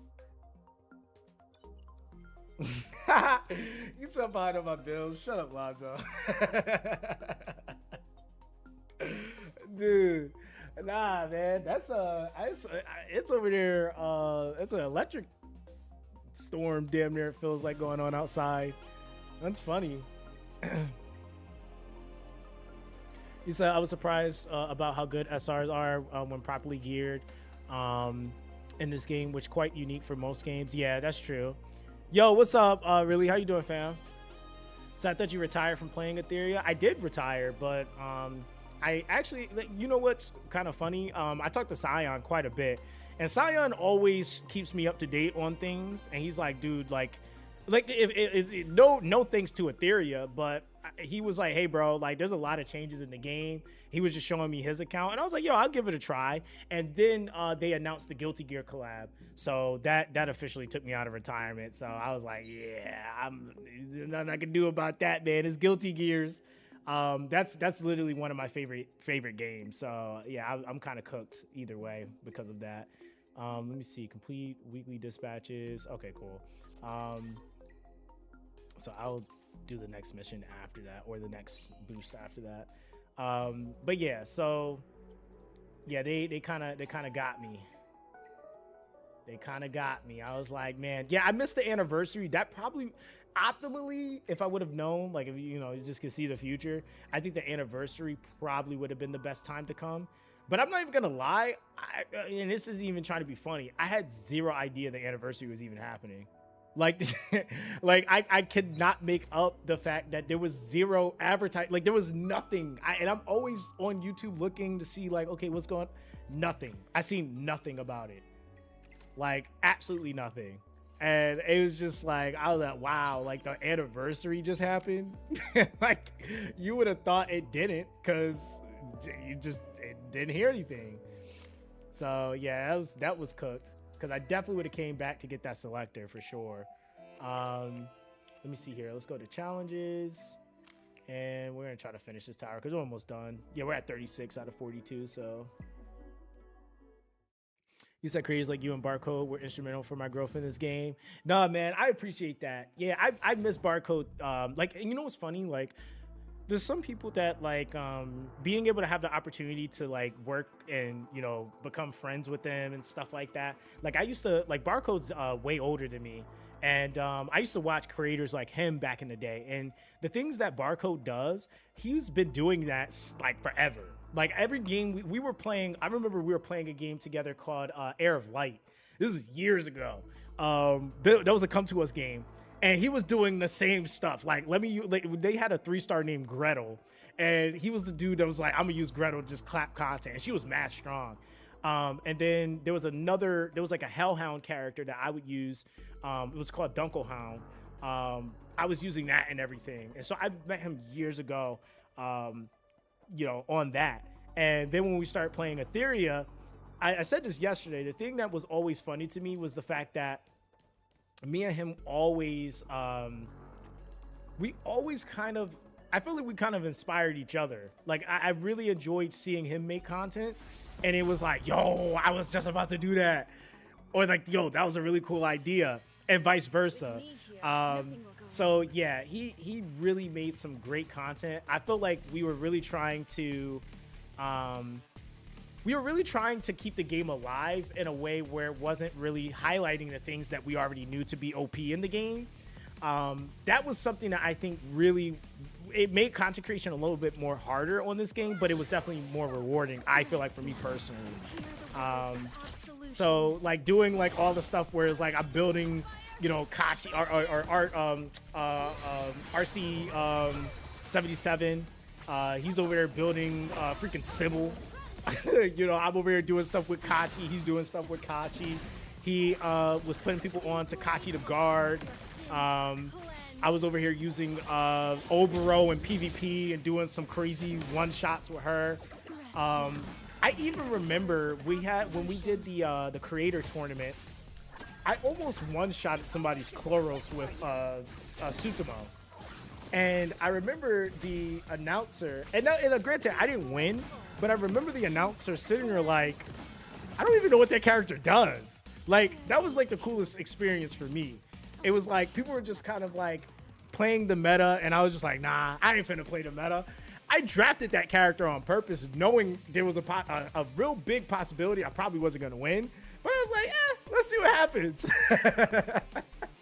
And so almost one-shotting somebody's attribute advantage character was kind of crazy at that time, and it was a lower rarity too. So I just think that like we were just always, same thing with Scion too. Like even when it came down to like certain characters being predominant in the game, I give credit where it's due. I'll give that to Scion all day. He started the Tiamat strategy and stuff like that, because that came from like beta. Like, Tiamat was broken in beta, like I think on our side, I was the first person to not really exploit Shadow Sania, but I did dot. I did the dot push, and I put it out on video when nobody was watching the game. So when people started coming into the game, they were seeing videos that I had did showing how OP Shadow Sania was. That's actually a reason why they ended up nerfing her dot in what's her name, It's the third shell or module dungeon. I can't remember the name of it, but yeah, that was the reason why. Because she at one point could literally clear everything. There was nothing she couldn't just dot to death and explode. So, in my opinion, I kind of got it. It was like, yeah, we don't need one character just blowing up everything. But then she still kind of ended up being like that for a bit. So you said, oh yeah, it was Aurora. That's what it was. Yo, what's up, Dan? How you doing, fam? You said you took a 10-month sabbatical from Etheria. Only came back. You said you came back after or during the anniversary, and it was because I stumbled on one of Sturby's vids. Yeah, dude, and that's another person I got to give credit to, Sturby, man. Sturby, I met Sturby, and it's funny, if any of you guys ever bother to ask him, I met Sturby on Dislight. So I bring up and I talk about Dislight quite a bit, but I met Sturby then, and even then, Sturby was one of the best PvP creators and players that I knew. And so I told him when this game came out, I was like, yo, Sturby, I'm like, you're gonna end up being one of the PvP guys because you just are good. Like, he's that good at it. He genuinely loves it. I made sure that the devs knew he was the PvP guy. And this man had at that time he nuked every video on his channel. He had 0 videos on his channel, and I got him into the creator program. With 0 videos on his channel. So like I love Sturby to death, man. Like, Sturby is such a cool dude. And he doesn't care about what anybody cares about. Like, if he enjoys Etheria, he's playing Etheria for himself and for the community. Like, he really is a dope individual, man. Like, he really is. You said now we got Neither Quarry coming back in 2 days. The PvE GOAT, RTR, and his builds are so PvE. Most players can't keep up. Yeah, Altair was around in Dislight as well. It's kind of crazy that a lot of the guys that are still here were from Dislight. Altair was PvE through and through. Like, especially like what Dislight ended up becoming. You said isn't it? Yeah, he is. Yeah, he's Dislight too. Yo, it was literally like the people that were running Dislight at the time. It was me, Daddy Free to Play. I'll say, and that was long term. Sturby was manning down PvP pretty hard. Altair was new and he was coming up at that time. And then when we left, Altair just took over and he started holding down Dislight. And so I know he's the predominant person from what I can recall from Dislight. And then Sturby left, Daddy Free to Play left, I left. And that was just because it was the practices. It was they weren't doing anything that they needed to. See, God Doggos, I don't think he was creating at the time when I was creating, if I'm not mistaken. Not on Dislight. Probably after. He may have been doing it, but I think he's probably a little bit more predominant now. But that's the unfortunate thing with like YouTube, man. Like, I wish it wasn't so top heavy, because the content creation that was happening, those guys were always making great content. It was just that was like, again, I have been creating on Dislight prior to its release almost a whole year. So I blew up like instantly. Like there was no way that wasn't gonna happen, because my first month on Dislight, I uploaded almost 90 videos my first month. Like, and a lot of people didn't even realize I made probably 60% of those videos before the release, and they were just on auto upload. I think my average upload per day was 5 to 6 videos. That's how much content there was to talk about in early Dislight. That was the crazy thing. It was so much to talk about. And it was so fun. It was so fun. The streams, I think those are some of my best streams outside of Tribe 9. Those were like some of the funnest streams, like, period. You said Dislight, you was the most consistent. Well, Dislight for me was like, I had invested so much time into it, right? You gotta keep in mind that like Dislight, I really genuinely enjoyed the game. What the devs told us it was going to be, it ended up becoming something completely different. yeah, I mean, it wasn't even just so much that I was the most consistent. I knew the most on the game at the time. And then everybody else started to build their knowledge base. You know what I mean? Like, it's just one of those things. But I ended up becoming the fun guy of Dislike. Like, I did the most to try to keep players coming in and coming back. That was always the emphasis of my content. I could easily have done more in-game content on Dislike, but I cared about the game constantly having new players. So I always did new player progressions, new player guides. I was always doing the fun streams, the summon streams. Let's summon everybody. I'm gonna pull on your account. Like that was, I ended up becoming that guy in the community, and it was really fun. And so, yeah, I was okay with that. Like I genuinely was okay with that. And I think Dislike just became a burnout because they weren't delivering on what they said they were going to, right? Like the game ended up becoming a idle game. Nobody was expecting that. Like I personally wasn't. Like Dislike was Arena, like for example, like imagine you were playing Etheria Restart and then out of nowhere, Arena and RTA even, you don't even play it. It just becomes a skip button and your team, the person places their team, you place your team, and they just fight. You don't even look at the fights anymore. They just fight on their own. You come back, collect rewards. Like after a while, you're gonna be like, this kind of sucks, especially if you signed up for the RTA experience, right? And so that was the thing. Ask Sturby. If you don't believe me, you don't gotta believe me about this. Ask Sturby.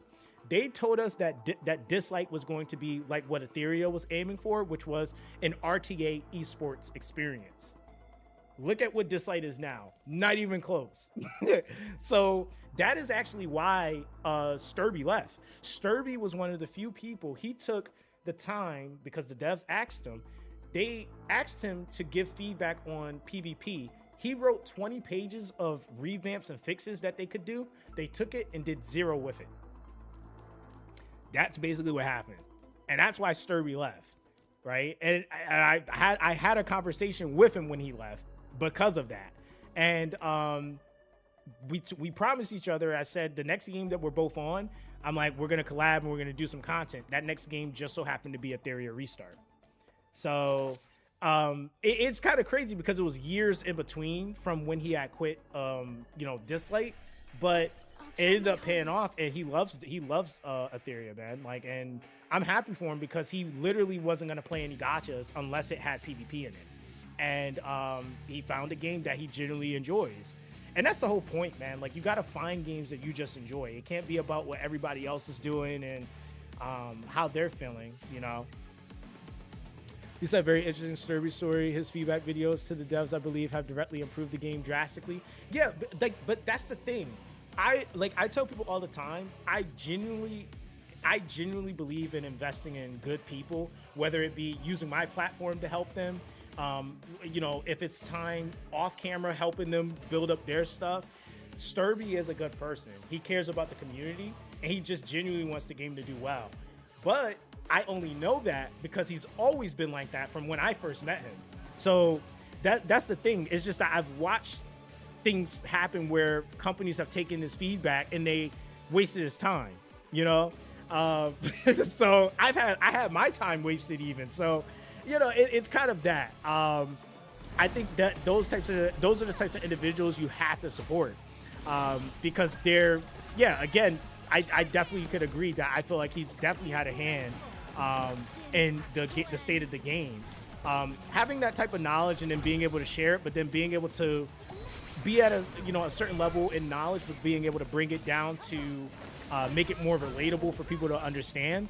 That's, not everybody's able to do that, And so, I was like, Sturby, I already knew he was going to do well on this game just because he was going to do well on Dislike, but Dislike didn't treat him well, which was kind of the issue, You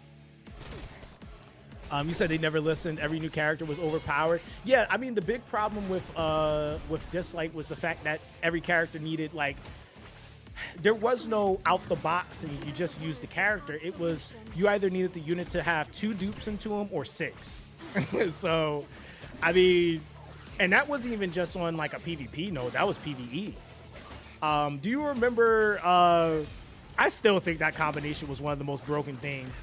What was her name? Hilda? So for those of you guys that don't know, we had a character named Hilda and Dislike. There was two characters that were kind of nuts to me. There was Anna. This unit was so busted that they had to nerf her own interaction against herself, which is why I guess it's kind of nice that in this game, when you're doing RTA, you can't draft the same character as someone else. Because, yeah, her own interaction was so busted, they had to nerf herself with a passive effect that was made specifically if she was fighting herself. That's how busted she was. And then we had a character named Hilda. When you got dupes into Hilda, Hilda was a character that had a effect that would start at the start of combat, and it would automatically put you to sleep. But the thing that was annoying about it was that if she hit you, it wouldn't wake you up, and she could also poison you at the same time. And the poison didn't wake you up either. So she could basically like keep you asleep and poison you to death. And so that was just such a broken mechanic because of the fact that it wasn't like she had to actually go to put you to sleep. She could put you to sleep without even taking a turn. And that was just an effect that she had from dupes that would just start at the start of battle. And it was the most broken thing when she came out. Anna was nuts just because she could just one-shot 1v1 something to death. Like, she literally could 1v5 teams. Like, that's what she did. She was pretty busted for a long time. And then the power creep just kept continuing in that manner. So yeah, it was crazy stuff in Dislike, man. Crazy stuff. So that's why, like, sometimes, like, you know, I would, you know, I probably would say Sturby might say the same thing. He might find himself complaining about certain things sometimes. But then when we think about some of the games that we've come from, it's nowhere near as bad, yo. It's nowhere near as bad. Because, yeah, we weren't just dealing with, like, power creep on the units, but the gacha was terrible, too.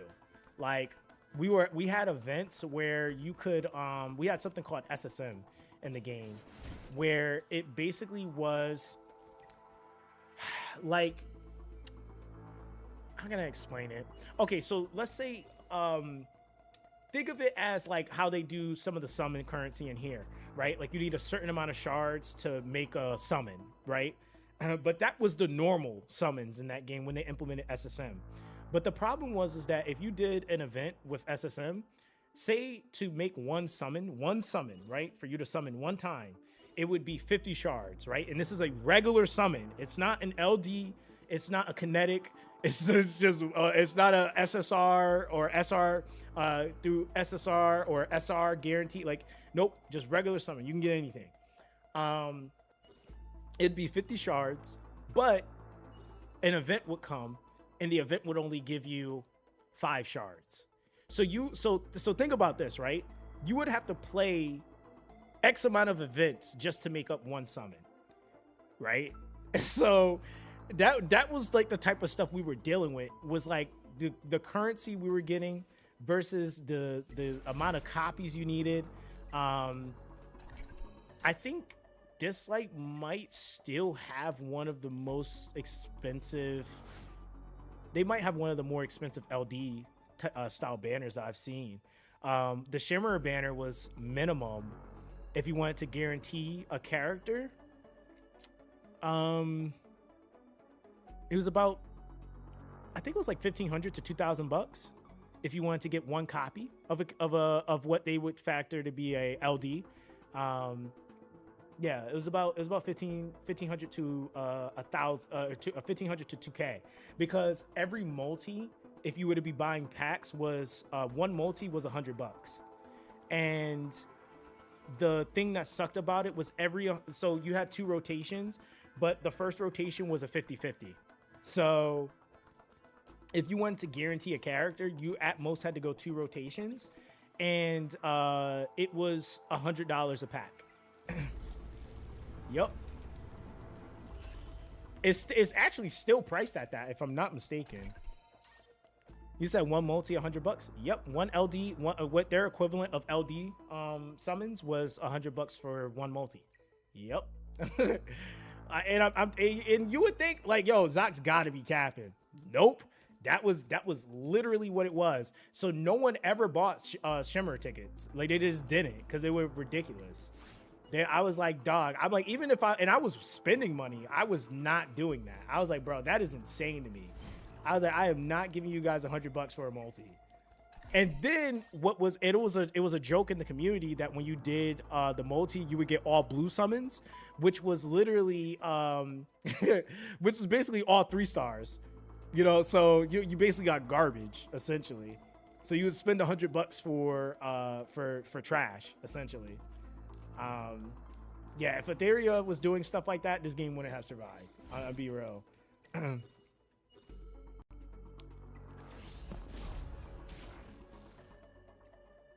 All right, there we go. You said SSM was Dark Times, the Wells 8. Yeah, Wells went crazy. There was just so much, man. There was so much that game went through. And I think we were all trying to help the game. We really were.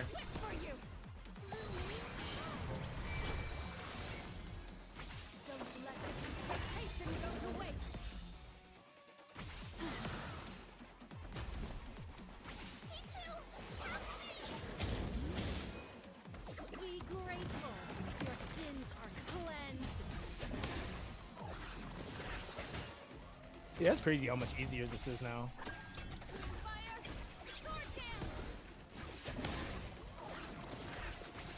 Rest now.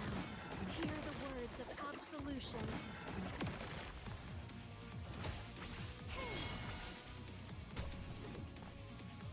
I gotta see what skins they added, because that's probably something I end up starting to get again. Because that was the one thing I was buying quite a bit. I wasn't even buying summons in this game. Or crystals. I was buying freaking cosmetics. I like every time a cosmetic drop, that's, man, if it looked cool, I was buying it.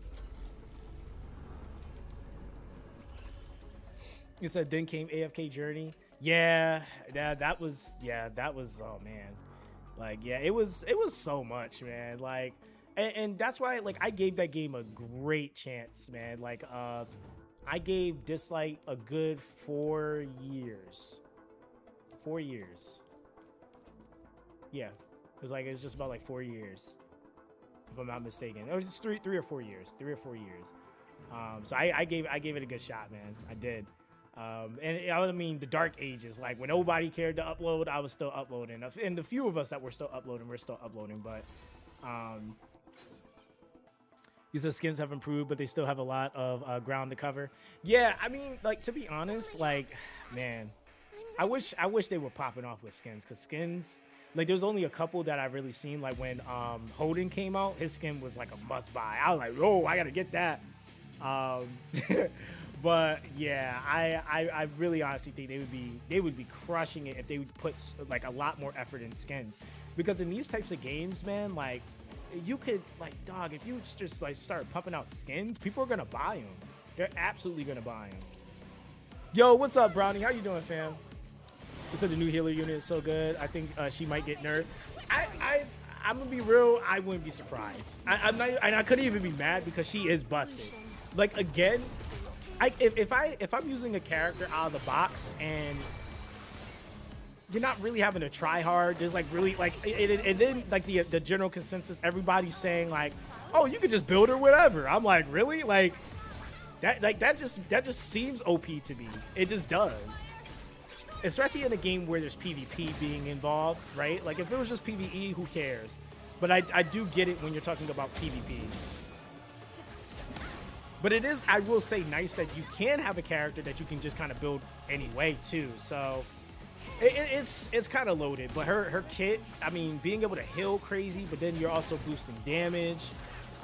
You can purify. You can turn meter push. That is a lot to have in a kit. That absolutely is. That is a lot. I can see them probably, wouldn't they nerf her like more towards the season change though?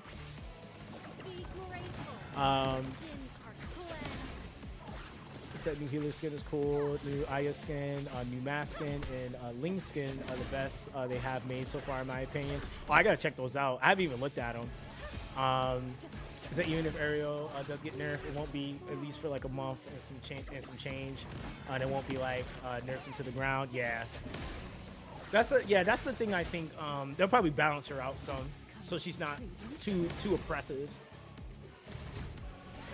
But as I always say, whenever you have a unit come out like that and you get them, you use them as much as you can because instead of just hanging out, finishing up some homework, saw the live and had to throw a homie up. Oh, nah, I appreciate that, fam.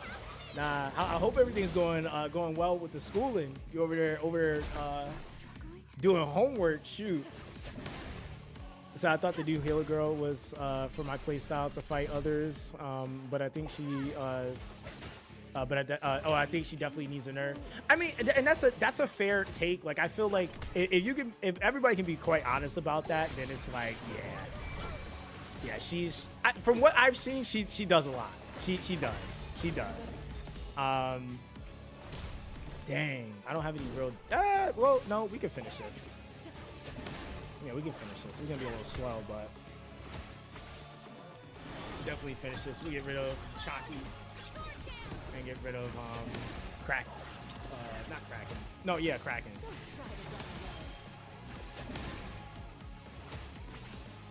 Oh, data. Oh, okay. Oh, no, you're doing homework for work. Like legit homework. Okay. Probably like, oh nah, I ain't in no school. No, that's fair. Shoot, this is my homework, I guess. Getting my returner account back up to par. Yo, Chuan Chi is crazy too. Yeah, that's like so nuts. You get the advanced turn, damage boost, like what is and heal all in like one skill, dog? Like that's just so insane. He said, but I missed the Dislike character designs. Yeah, Dislike they definitely had some of the most unique character designs in the market. Like in Gacha, they definitely, they could have, if they would have did things right, they would have been a predominant game, I feel like. And that would have been one of the standout things for them, would have been their character designs. You said, what new units are you eyeing? I really want I want Nathan, not even because he's OP, but because he has a freaking great axe. I love great axe characters. I definitely would say Chuan Chi's brother. I definitely want him too. Yeah, the reason why he kind of gives me Dan Hung vibes from HSR, and oh my god, dude, that banner got me. When they dropped Dan Hung when he first came out with his dragon form, yeah, I went crazy on that banner. And then another thing, so you're gonna play Maresi? What is that? That's another gacha game? I'm like so out of the loop on every gacha. I like pay attention to a few. Like there's one that's coming. Like yo, when they drop this new Brave Frontier. It's called Brave Frontier Origins. I'm going to disappear in that game. He says Smilegate's upcoming gacha. Why do I feel like I've heard of that? I don't know. I might try it. I might.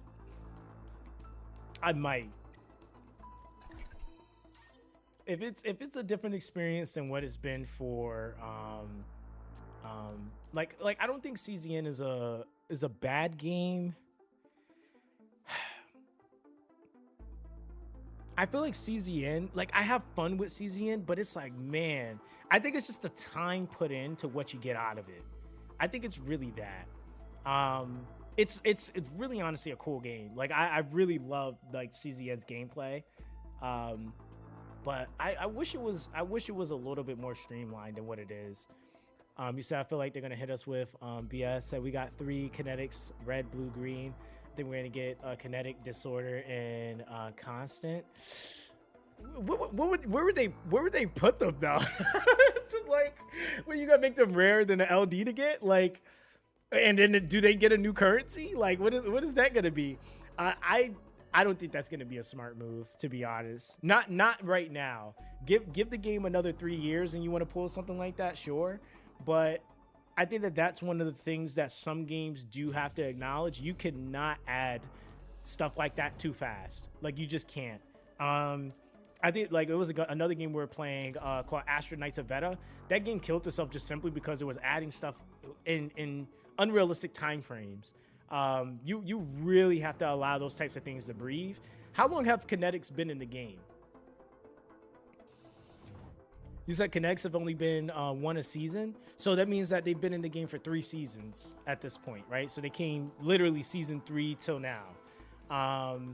So yeah, I mean, yeah, they gotta relax with that. That's a lot.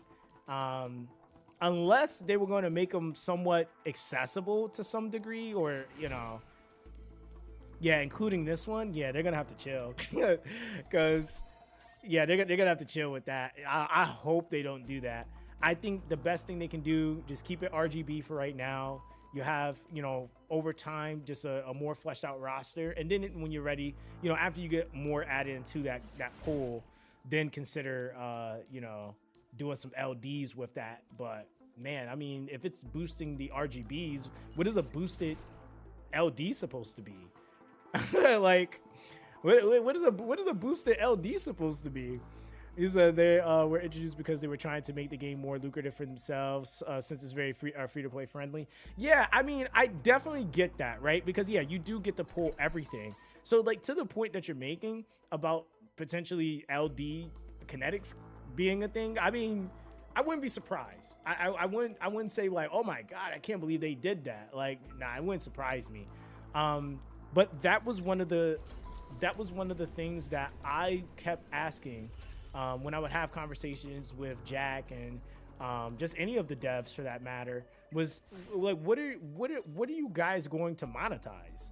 Because like, gachas have to have things that are monetized, and that's why for me, I thought it was going to be more of an emphasis on things like skins and just like that type of stuff where they could really get away with having a more free to play friendly gacha. Because yeah, if you're making it to where like people don't have to go too crazy, they're eventually going to get everything, or they do just get everything. Yeah, you got to have some point for spenders to really spend. Otherwise, yeah, people will like either slow spending or not really spend much at all because they feel like they don't have to. Oh, get me out of here. I was trying to actually run, but I got caught up by the box. That's cool. And so even like with my game, that was like one of the things I had to sit with the team that I have, and we had to kind of discuss that. Was like, okay, what are our spending points going to be if we're trying to like do all these different things that are going to be pro player and free to play friendly? Where are we making money, right? Like you have to address that part. And I feel like some of this stuff, like they released the game, but they were still trying to figure that out. And that's one of the things I'm learning about game deving, is you got to kind of have the answer to some of those things from the beginning. You don't want to be like into development or release and then trying to answer that question, It says Sturby directly suggested they improve the battle pass, and subsequently that was major improvement in terms of value. Yeah, I mean, and that's what I mean. Battle passes. One of the things I'm gonna have in my game is like retroactive, not retroactive, but archive, like purchasable stuff. So battle passes would be archived. So having those like set up with like different like we're gonna have like different cosmetics, and so like if you miss one, you can just go and get the one that you want, right? Having stuff like that. What's it called that we're gonna archive? We're gonna even archive banners. That was another thing that I was doing, and I had to figure out what could we monetize for that. And the things that we're monetizing are things that are non-invasive, but people are going to want to buy them just simply because they're going to want them. It's not really affecting much other than their enjoyment of the game. There is still going to be a gacha, but it's either, yeah, I am making a game. Right now, it's called Project V. Right now, it's kind of crazy because right now I have an art studio, like a legit one, that's working with us. So I have my meeting with them soon, to go through like what the official visual of the game is going to look like. And then they're going to start doing stuff. And yeah, as far as like the game development itself, we're currently working on the prototype. And that's before any like major, like we don't have like any major investor funding or anything like that yet. This is just all stuff that we're doing currently. But yeah, a lot of the, getting everything done has been more in our side, and it's actually going to later down the line, we're going to have a lot more control. A lot of studios tend to struggle sometimes because a lot of where they try to get like money, or the areas that they need money, it gives the company that comes in, like the publisher, for example, more leverage. But the more things that you have developed, the more leverage you end up having, and the less of your company you have to give like shares and stuff like that for. Or if you're doing like your seed rounds, there's something called I guess it's just like equity that you could be giving, depending on like if you have like angel investors and stuff like that. That's a whole process on its own. But as far as the core game, it's going to be turn-based. I am going for more like cooperative, PvE focus. We're still figuring if we want to do PvP. I definitely wanted there to be like, it be more of like a raid culture and stuff like that. Not raid Shadow Legends, but like literally raiding content. And so the main thing that we're really focusing on is making sure the game has a ton of content. And the core element of what is going to make the game different. I'm not sure if you've ever played Golden Sun before. There's a system called the Gen system in that game. I basically thought that like, to me, that's always been one of my favorite systems within a game. And so I took the time and not only storyboarded, but made the actual mechanics for that system, which for the Project V, it's called the Virtue system. And so it's going to allow players to be able to make their characters any way they want. Essentially, the characters will have different build pathways, and the virtues will allow you to get different skills to help you further develop those build pathways. So it's kind of an open game. It's very expansive. It's going to be a lot of work, but even for like the prototype, that would have normally taken us like 4 months to do. We're getting it done in about a month and a half. So yeah, it's pretty cool. Right now I do, and it's kind of funny because I have a couple of publishers that reached out that are interested. Like I got some stuff. I got to have a meeting and do a pitch with Come To Us. They want to actually see some stuff with the game. Not really too sure if I really want to have a publisher come in. If we can do as much of it on our own as possible, that's what we're going to try to aim to do. Because a lot of the times when you have like publishers and other people come in, they try to influence you to do more things that make more money. So like my goal isn't to try to make a Genshin Impact. My goal is to try to make a game that people can genuinely have fun. And if money flows through it, then that's cool. But he's like, Come To Us, no, ew. Yeah, honestly, like, yeah, I get the sentiment. But Come To Us, actually, it really all depends like on how you use them. Like they offer, like, their services are more about like back end stuff if you're really looking at what they could do for you, but it depends on what you have them do. That's where like what I was mentioning about leverage.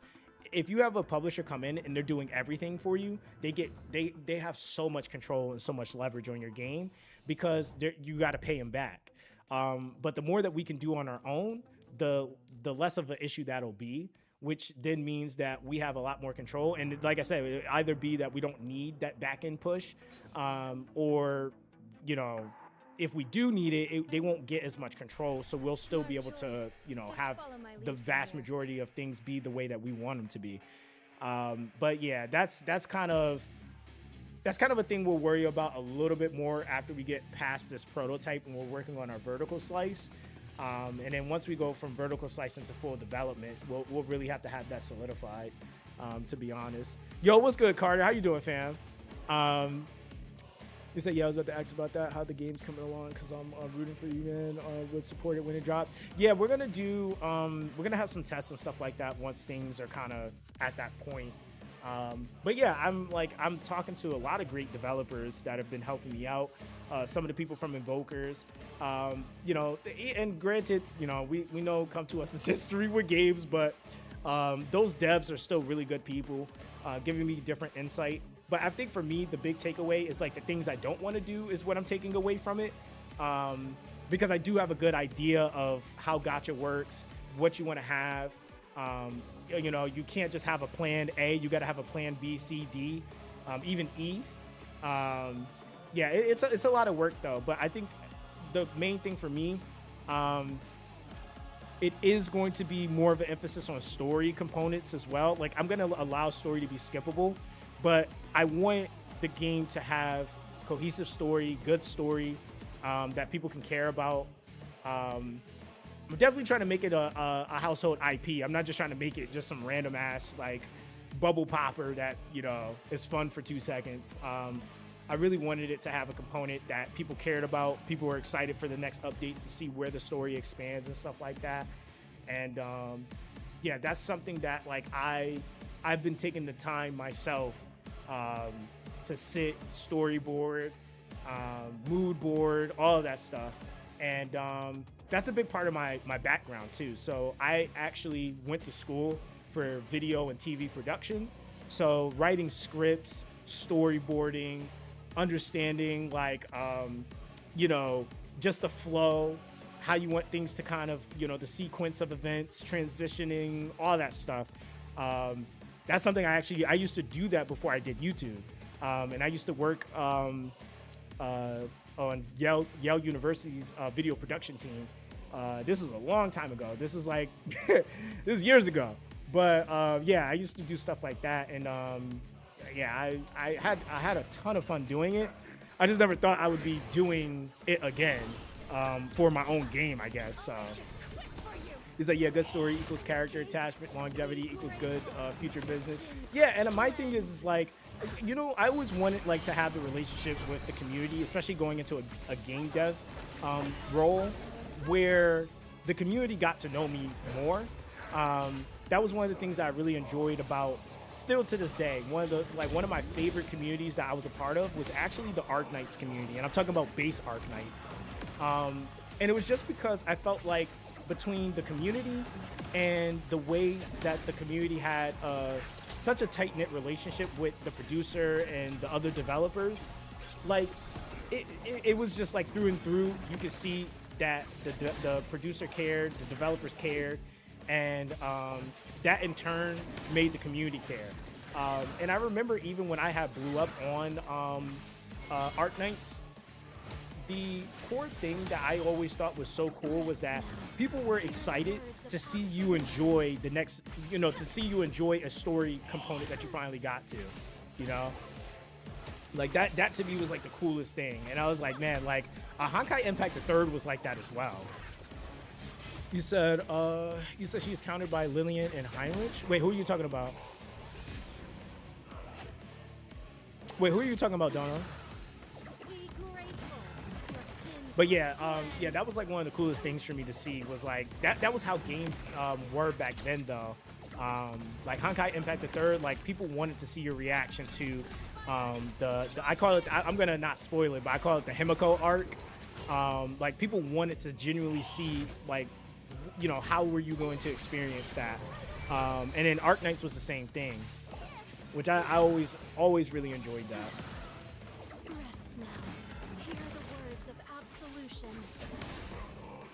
Let's see here. This is actually not bad, dude. This is last floor hard, and we're done with hard for the month.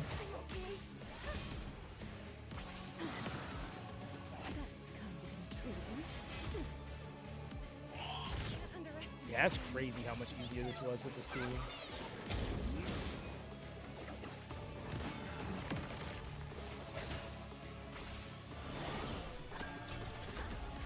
He said trying to make an anime or manga for your game would be would help with its longevity and story as well, as it progresses. Yeah, I mean, like for me, like that's one thing I definitely wanted to have happen at some point, was for the game itself to like to definitely go into like a form of animation.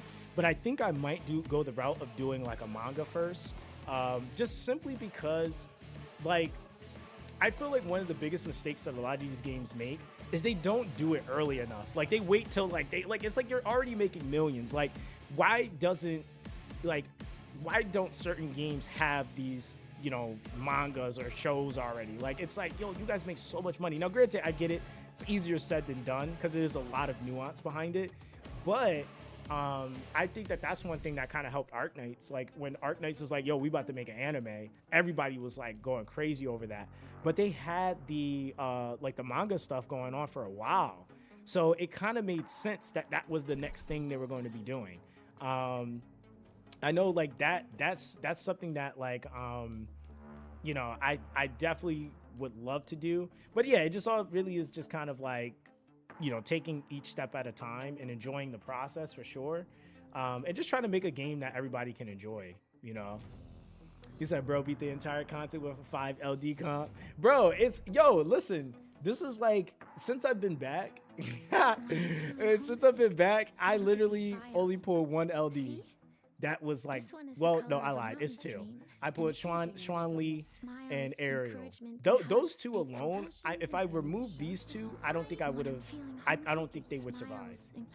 Just these 2 alone make the biggest difference. And of course, they're the newer ones, right? Like she gives you the crazy shield sustain, and then she's doing damage, which is the crazy thing. That's the crazy thing with her. She's doing damage, and then she's also like, oh, come on, dude. Like come on. That's just insane. And then Ariel's healing, buffing damage. Like, it's like, why are you like this? He said, he said, good luck with stage 43. Yo, what's up, Lynn? How you doing, fam? All right, let's see. Rengoku Last Protocol. This should be fun.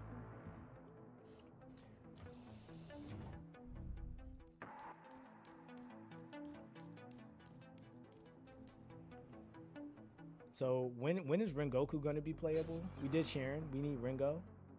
We need Rengo now. This time, will an interesting opponent appear? Okay. So you just got a boss with all 4. All right, that's cool. All right, let's see how this goes. Still struggling. Oh, that's kind of cooked. They hit Raymere with a hill block off rip.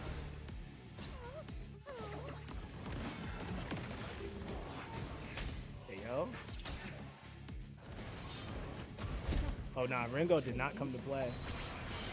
That was right before my heal too.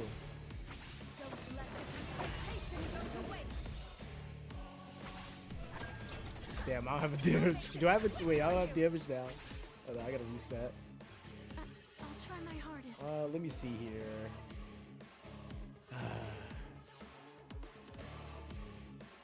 Where you said biggest and biggest thing, Shawnee gives your entire team time weave. Wait, she does? Oh damn, I gotta go read that. Wait, she gives your entire team time weave? Oh, okay. Nah, that's kind of what are the devs smoking, yo? It's like what are they smoking? Like, they just is like, how can we make this unit like more OP than the last? Is that what they keep doing? Yo, what's good, Bell? He says it's a % chance of happening, but what's the % chance though? Like, it better not be high, cause it'll be like, oh, 80%. Like, oh, okay. Yo, what's good, Bell? How you doing, fam? You said how's Ms. Zox? She's doing all right, bro. She at work. He said Xuan Li is a very diabolical unit. Yeah, that's crazy. Like, okay, game. That's whatever. I don't know if we should go.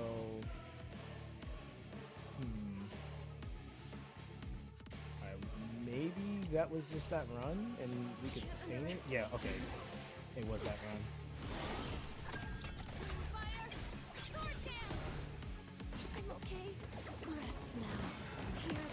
There we go. Solution.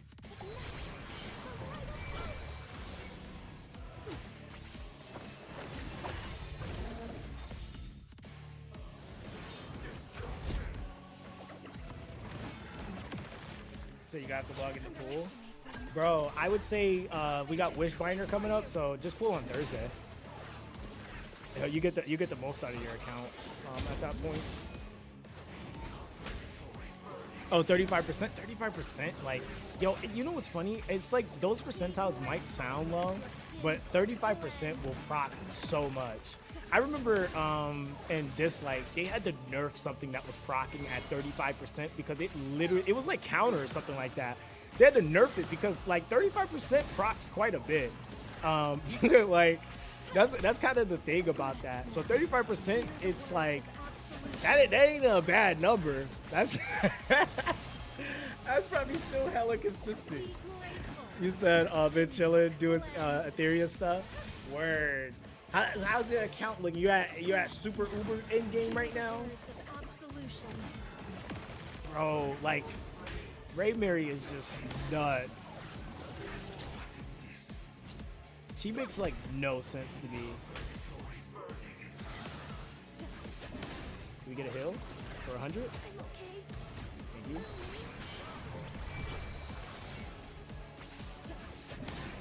We need that shield though. Did we actually kill one of them? Oh, okay. I was like, oh, man's revived it. He said, yeah, nah, fam, you're bugging. He said 35% is 100% when it's the enemy. Oh my god. Yeah, like that was like one thing. Like, and I never actually looked into the logistics of it, but I always noticed that those smaller percentiles, it might seem low, but that's like damn near almost all the time. Oh man, we're gonna die here if we don't do some astronomical damage. We're counting on you, Ray Mary. Oh, he about to kill her. We got the over halfway.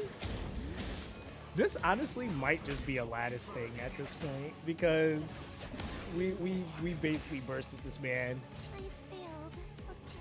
So still working on some builds, but I say that I'm in the transition into endgame. He said 35% procs 100% of the time when you don't want it to proc. He said GG. Yeah, that was a good try though. They just needed to hang on.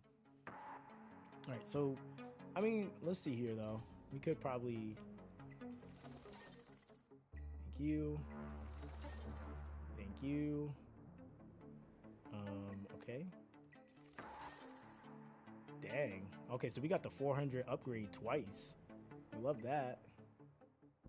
And then we'll just get rid of these. Okay. So yeah, like you're clearing normal and hard. That's crazy, crazy, crazy resources.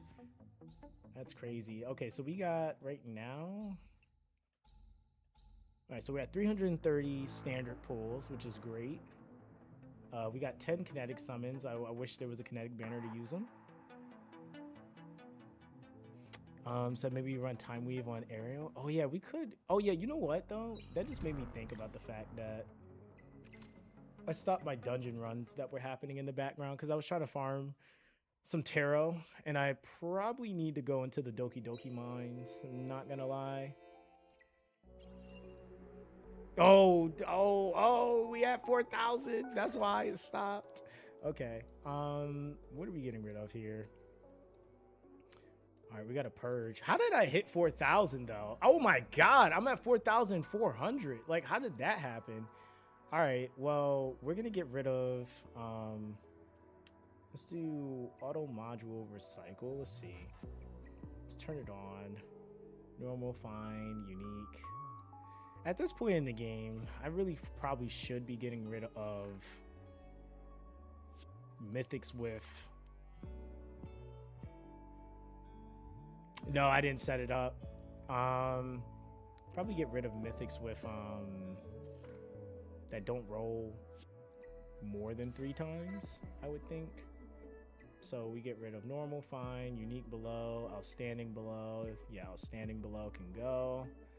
And then auto recycle sub attribute count. So it's just like I gotta redo all my builds though. That's the thing. So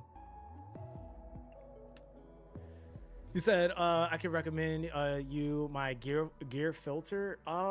Yeah. Oh wait. Whoa. We have a plan filter now. This is kind of like I didn't even look at this. I ain't gonna lie. This is actually like what I don't know if any of you guys play Watcher of Realms. Watcher of Realms has this. This is actually massive. You can use a plan code, and then yeah, that's huge.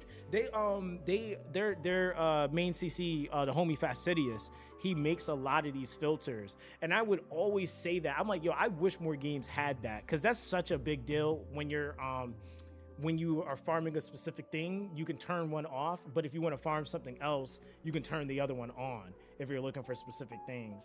So yeah, that's pretty dope.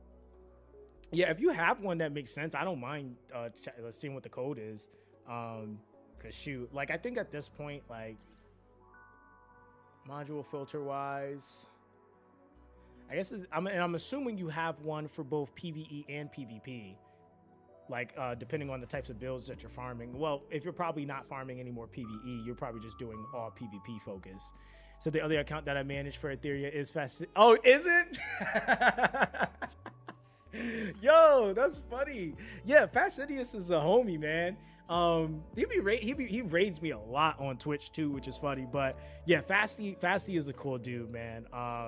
But yeah, he's super into like whatever game he really devotes his time to. Yeah, he dives into it that deep. He's like the dude that's making all the damn filter codes and all that stuff. But yeah, he's cool. It's at Trending Plans. Trending Plans a very safe bet. Is the highest voted plan by Altier. So you said Trending Plans?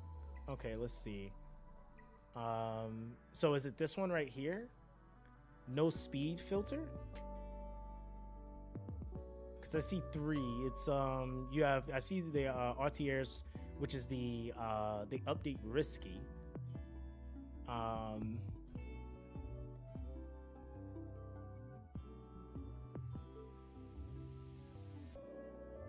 Hold on, let me see.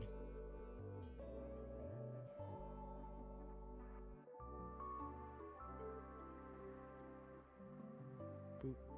I'm copy that if my mouse lets me copy it. Okay. That's so funny though. Let's see here. Get rid of this. Delete, new plan. Oh, nope. Delete. Use code. All right, so that's actually kind of cool though. All right, so this is from the homie Archeron, aka Dale. Let's see. So, oh wait, is it all of your filters? Oh, it actually gives. Okay, so I get it. It's the plan, and then you have all your filters in it.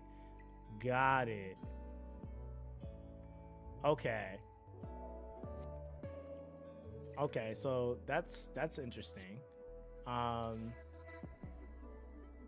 You said personally I don't like the gear filters in Etheria.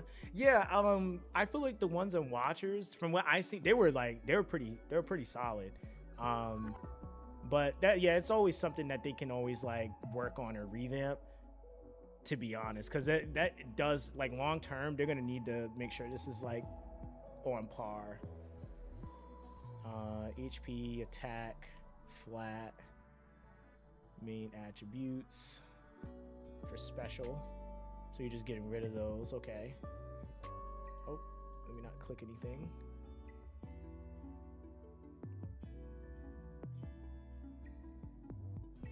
Now, my thing is do these activate? Are these all activated at the same time?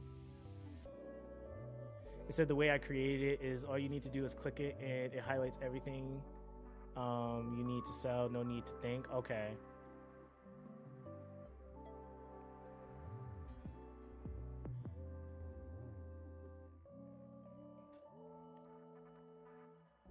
so okay, so that's cool.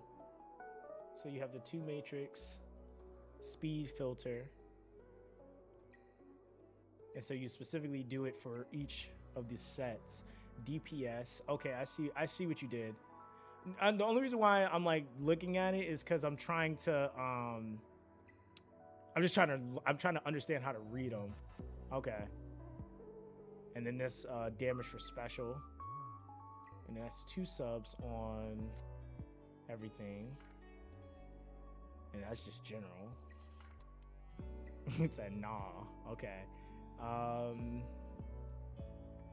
Special attack bonus, crit rate.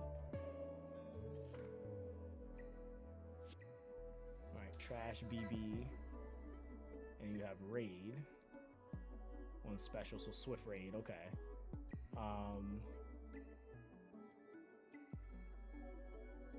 Okay, virulent toxin. I don't even have any of those yet. I definitely got to go do the newer dungeon. Bulwark, chasing dawn. The speed. Okay, cool. So, okay. All right, let's see here. Now, did it grab everything? So when you press the plan filter, does it just grab everything for you?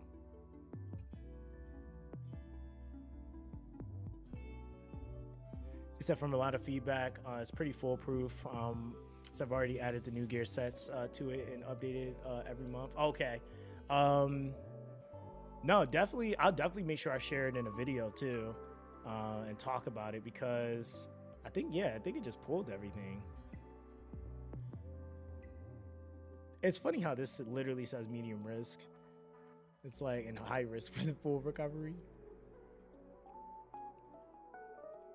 Let me see. Effect. Yeah, flats. Yeah, these are pretty dog.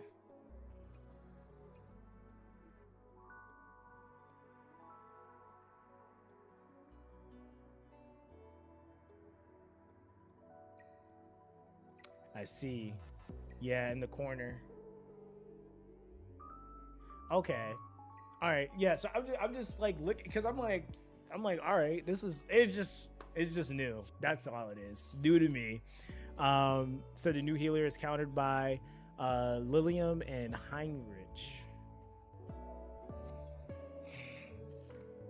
You said by Heinrich. I mean, in what way though? Couldn't she just like purify heal the way he does? Like, I mean, I feel like so bulk upgrade is also new. Not sure if you saw that feature. No. So what is that? Is that just to? I'm assuming you would select way less, so you're not like using all your Etheria coin at once. And in Lilium, I would think that, I guess that kind of makes sense. That's the thing though, Dono. What shells are you using and what build? Because that's the thing I was like, I'm not really gonna probably know, just simply because I don't have any of the newer stuff yet. All right, so we'll select, oh, it's only gonna allow me to do 500 at a time, but it definitely will purge a lot of this nonsense out of here. It's just crazy how much garbage I had. All right, confirm recycle. So you can select a lot at once, but before you lock in the upgrade, you know. Oh, okay, it'll tell you how much it'll cost you. Okay, that's dope. All right, so we're just kind of beyond wealthy now. I mean, well, this probably isn't even wealthy really, but. And that's all like my leveled lock gear, so we'll start filtering through that soon.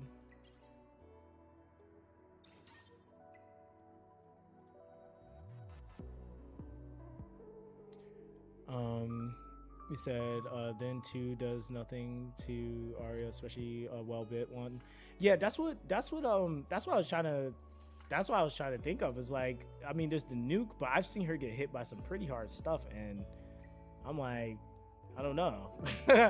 I'm like, Ariel she be looking like she eats that for breakfast, but yeah, I'm just farming farm all my stuff. Yeah, we're probably gonna go to Doki Mines.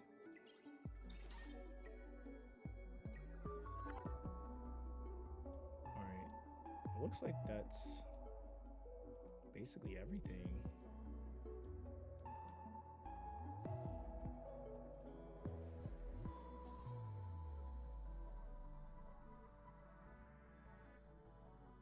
Huh. Okay. Boop. You said, what is your other filter? You said I'm fairly in-game. What, the one that I was using? Let me see. Outstanding. I'll probably do one. Subcut count, one. Let's see here. I don't think I had another one other than the ones that were preset. I didn't make those. Let me see. Where was I? When I'm feeling homesick, I look at these vials. See? Hold on.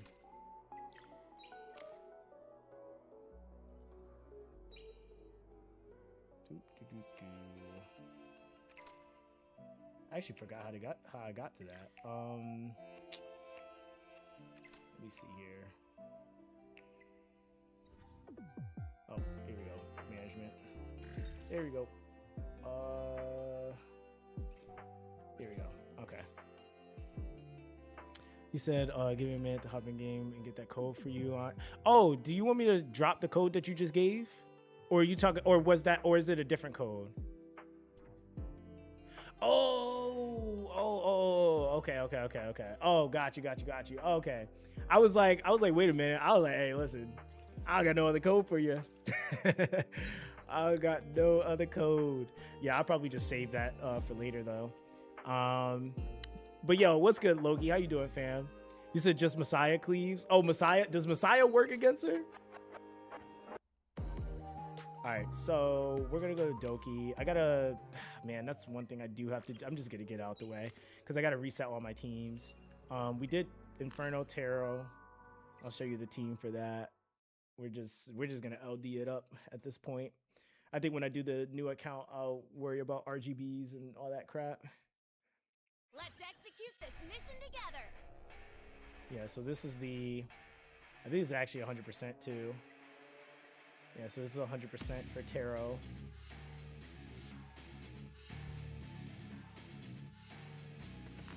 Yeah, let me go back here. Hold on 1 second. Okay, there we go. So yeah, Mass is back. You just double shotgun because he got buffed with some more ignore defense. Ah, okay. Dang. So, oh man. You know what's funny? I reset my Mass way back when. I did. I reset him. My boy got reset. All right, so let's see here. Throw my hat. I'm ready. Oh man, this is super OG. Take Klaus out. Oh yeah, I gotta use her for a mission at some point too. Oh, you know what I should do? Hold on. Let me actually do this because I know it's gonna be a thing and I'm gonna forget and be upset. I gotta change all my preset teams.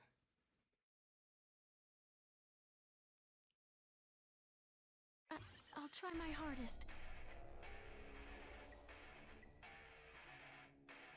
All right, let's see.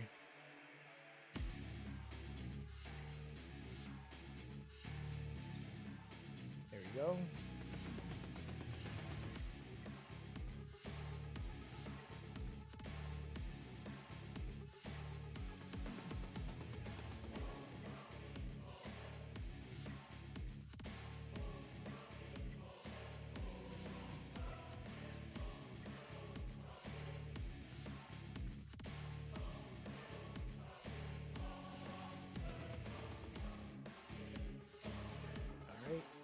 I can't use that.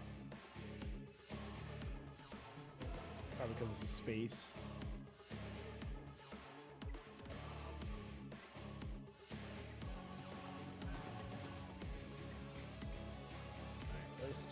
I think I might still try to run Ramoka, but I don't know if I took a gear off. Because she definitely should be able to do it fine. With, I'd probably throw Ariel in the team, and then that's at more crit damage, so everything should just be fainting. Actually, I think this team was okay with just adding Plume to it, but I was trying to do those freebie missions with Kloss. I just never finished it. Right? All right, let's see here. Oh yeah, sleep debuff drops the reduction. I don't know if I mean, I guess I could still use that for now, but so by the Z, so finally hit that 1K. Exactly, Drew. Oh, congrats on that. Congrats on that, man. So that's what the monetization soon to kick in. Did you go through the approval process yet? Because sometimes they'll approve it really fast. Yeah, they'll definitely approve it really fast. Oh, it did kick in? Oh, nice, nice. Oh, you had 1 day approval? Oh, they did me dirty. I remember like the last time I got monetized, it took them like a month to approve it. I was like, bruh, I was like, what's going on? But yeah, I think the fastest I've gotten monetized, like for the approval, was like a week. That was like the fastest. That's funny. You said Swanshi's S3 debuff counts as crowd control. Oh, it does. Okay, so okay, then we'll just use her then. This time, no an interesting opponent to I don't know if we could still use Freya. Take Kloss out. Plume. Smart choice. Just follow my lead And from I guess we'll do Ray Mary. We'll see.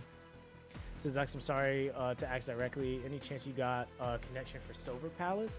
No, I do know where you can sign up, but I don't have a personal connection for Silver Palace.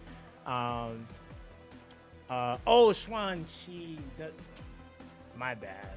Get her out of here. I'm like over here like, yep, we're good. But yeah, bro, I don't have a direct connect. Unfortunately. Yeah, that's like the one game I didn't really like go crazy trying to like relationship build on. I wasn't even really too sure if I was gonna play it. That was the other thing. So yeah, I do apologize, man. It would be nice because yeah, Silver Palace does look like it's gonna be pretty hype. My whole thing is just like, if you're gonna play that game, just find your stitch and just stick to it, you know. Some of the guys that are blowing up right now, they like on like say like Weather and Waves and all those other games, they just stuck with it, man. You know, and found the game that they just enjoyed and just played that. Oh yeah, we could go Nahor. I don't know how fast mine is though compared to 151. He's probably pretty slow. I just need him to go before Ramoka. That's all we really care about. Who doesn't have one? Who's missing one? It's probably him. No. Oh, Ramoka. It's Ramoka. I'm almost certain. It is. Oh, I had to take a piece off of her. I think it was for Schwan too. And hugs make for All right, so hold on. Bring it on. I've got this. There's just something about Ramoka nuking. It's just like, you know, we probably could do something else at this point, but it's just fun.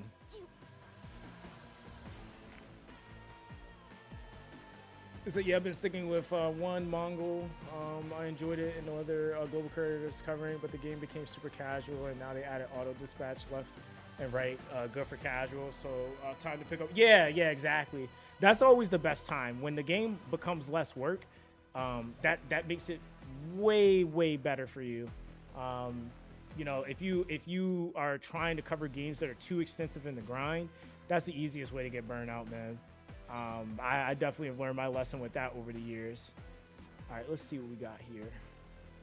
I know I have went and farm. Thank God, finally. Yeah, like, because the last stream I didn't even have one of these or anymore. So going to the taro farm mines, we had to make that work. So roll crit. Do I have another one? Hold on. What's the first name? Nope, I don't. So that's what you're getting. It's either this or the crit rate piece. So damn, and then you're gonna roll 3 times into defense. We love that. Let me see. Oh wait, where did 90? Yeah, that was actually fine because I forgot. So I think a Ramoka buff for SS6 would be awesome. Ramoka is just she's a fun character. I always thought she was a fun character. But yeah, she got buffed. Oh man. Like don't give her nothing crazy because I'll be using her everywhere just because. Let's see here. Let's try it now. Oh, too fast. Ramoka is getting boosted by Lily. Too fast. Alright, hold on. Too fast. Nothing will go wrong. Let me do that. I'll try my hardest. I'll make this quick for you. Can't underestimate them.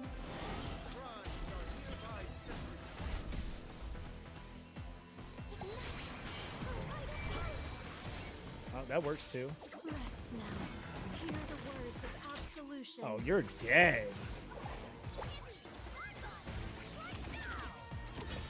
That's beautiful. That works.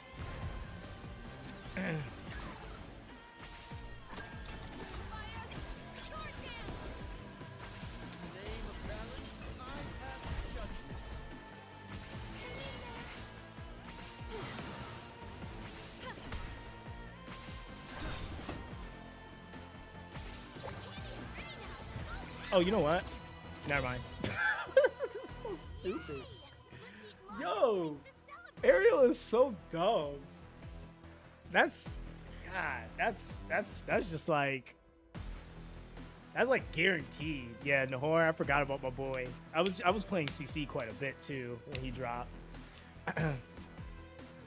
He said, if you like Ramoka, you like Queno. Oh man. Yeah, I seen him. He looks cool. Now, is that the guy? That's the guy with the ninja star? Is that Queno? So I got advice not to take on Loot Bar. They've been contacting me on DC and email nonstop. Yeah. Nobody really takes Loot Bar. It's a little bit too risky to also take a sponsor like that because they're basically trying to get you to promote a platform for outside, like out of game purchasing. Some creators can get away with it, but like in a lot of the sense, like if you're doing like partnerships with companies and stuff like that, it violates TOS. So yeah, you can get cooked for that, which is just kind of like, is that worth, not really. So yeah, it's that is really what it's about. It's like, is that worth? Not really. So yeah, man, I won't even take, even at where I'm at, I won't even take a Loot Bar sponsor. I smell the scent of sin.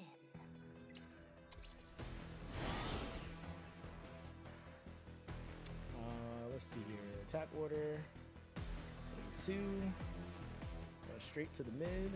There we go. Get me out of here. So yeah, other CCs. Oh, you know what? I forgot to save that team. Stop. You said other CCs told me they've been advised to stop doing Loot Bar sponsors by big companies. And they're telling me it's not against TOS. Many big CCs under them. So they're telling me it's not against TOS. Oh, they're telling you it's not? Yeah, that's no. I mean, it's not. There's nothing that the companies really can do with them doing it, but they're gonna.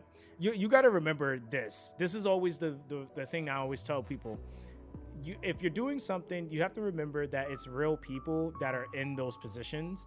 I've witnessed like other content creators that are bigger than me get blacklisted without even being told that they were blacklisted because they were doing certain things. And so it's not like trying to scare you, but it's just, you just have to do the right thing. Sometimes it's like that, I get it. Everybody needs to make money or wants to make money, but sometimes if it's one of those things where it's kind of sketch, you really don't know.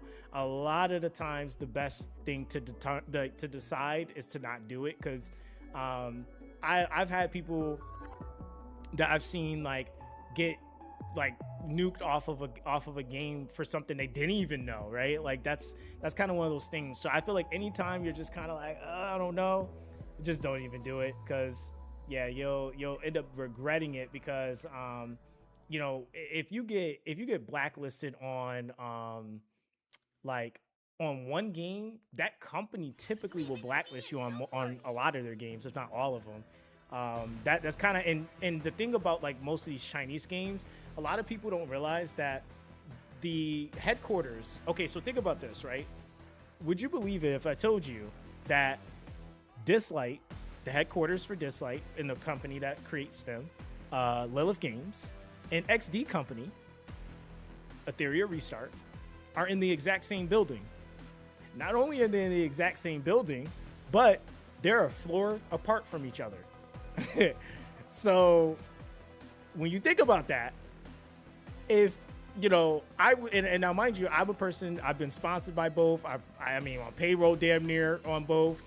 If I had a bad rapport with one, they definitely would have heard about it, right? Like Jack, and that's one of the things that I can confirm.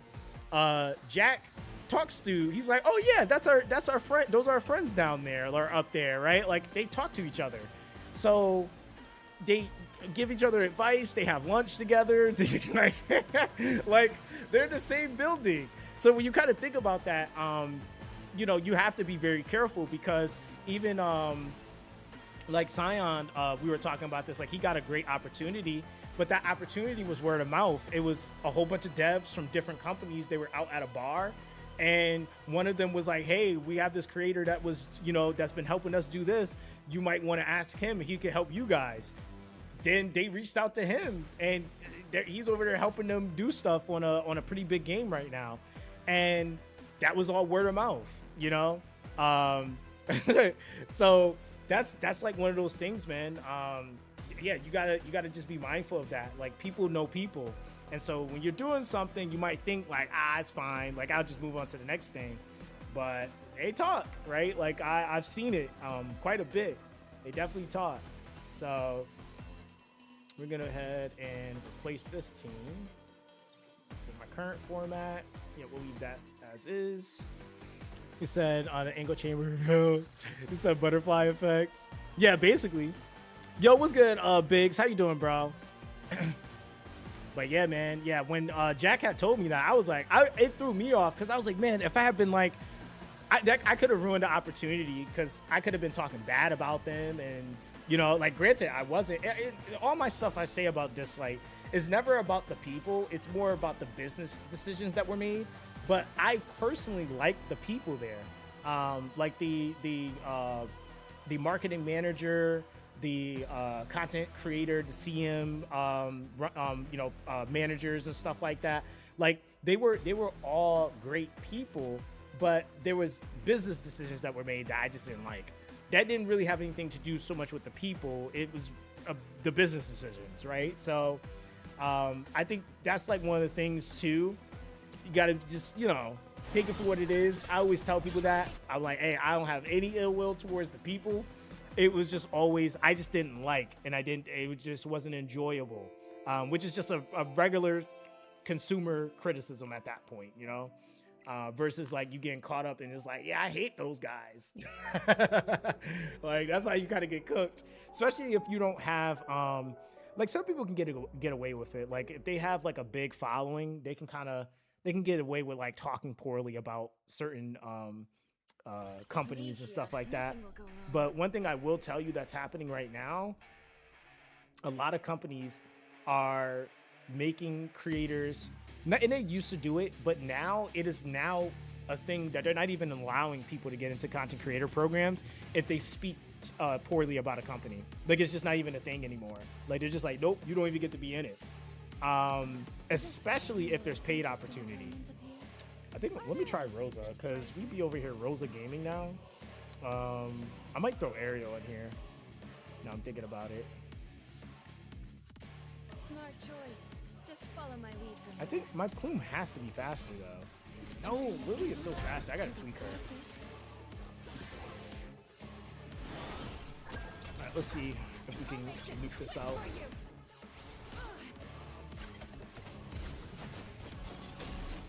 What did you just hit? What did you just hit, ma'am? You hit the ad? Okay. There you go.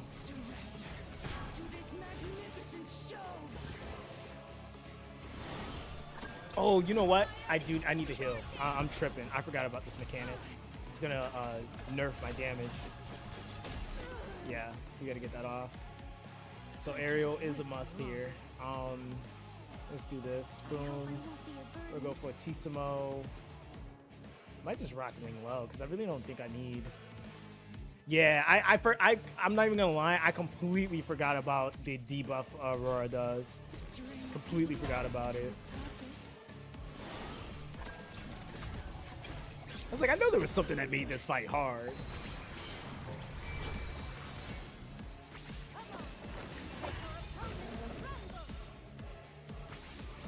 We actually might be able to cook here, though.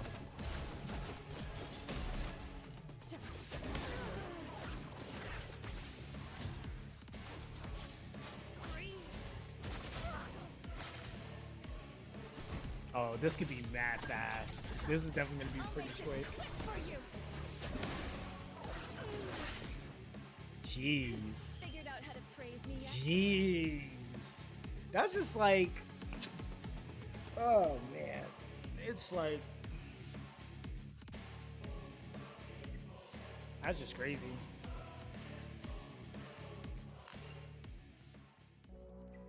This is what in-game feels like. It's just, you just go in here and just like, what? I got LDs? I don't even gotta think about it. Yeah, we're gonna go ahead and oh man, these were the struggle days.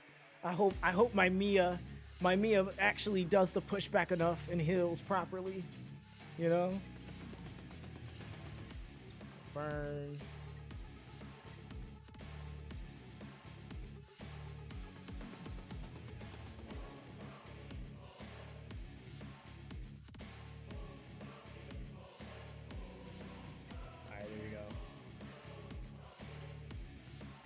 Yeah, Ling Lo, man. That was, dude, I was even doing a team with Viper, freaking Dinah, and...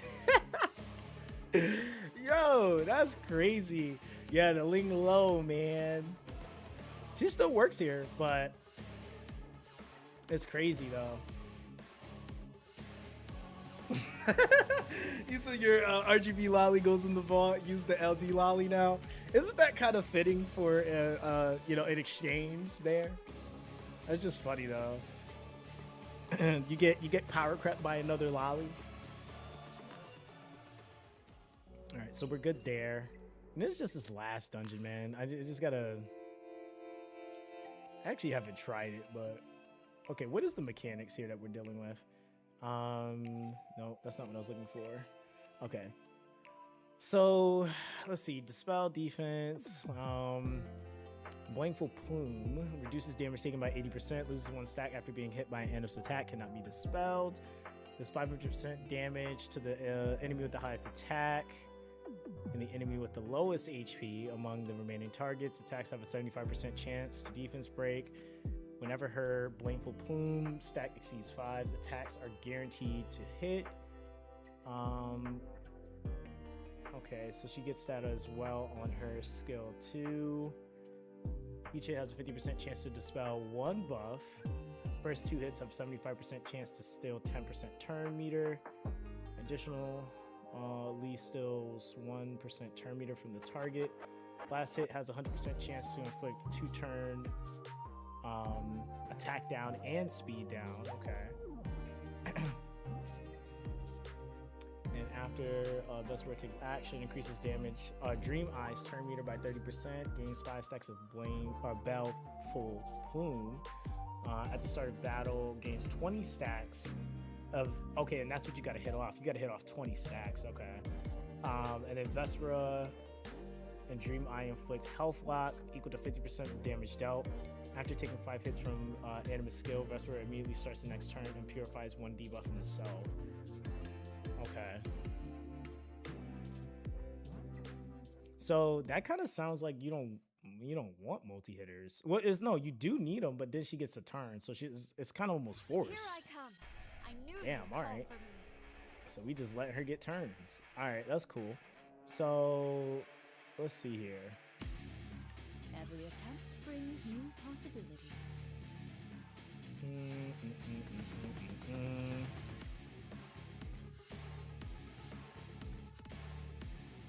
I don't know if I should run Nympho here. Immunity is nice, but I think, well, no, she could dispel, so I don't even think it matters. Hold on, let's see. I'll make this quick for you. This is the power of thunder. Winter has come. He says, thinking of it, she's literally me at 2.0. Yeah, she's like a significantly better version, for sure. I shouldn't go to waste.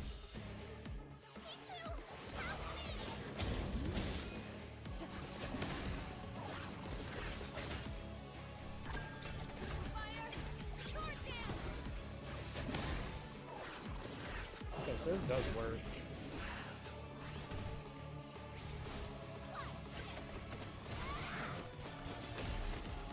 Might just go Yelly instead, since Yelly can hit more.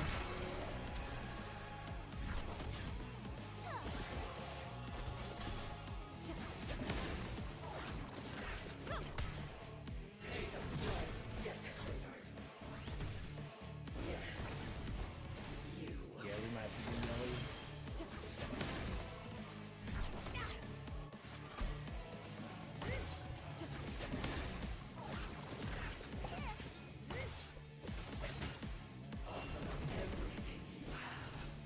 Yeah, she died. Okay. Restart. Fill my hat. I'm ready. Or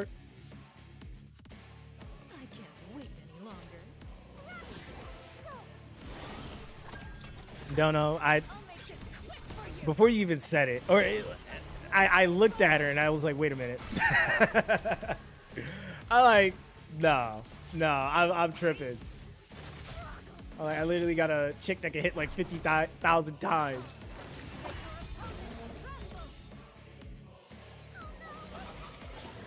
Yeah, I just thought about it. As soon as I seen her, I was like, yep, that's Rosa.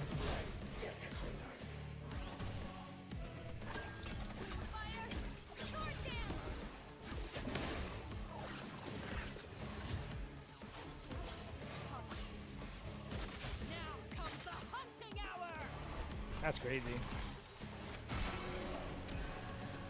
Yeah,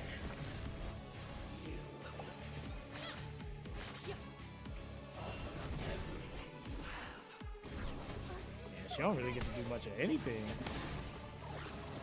Don't try to run away. I might take Nympho out. Still not fast enough. Don't you? Dog, it was 1minute and 8 seconds. Don't you love that?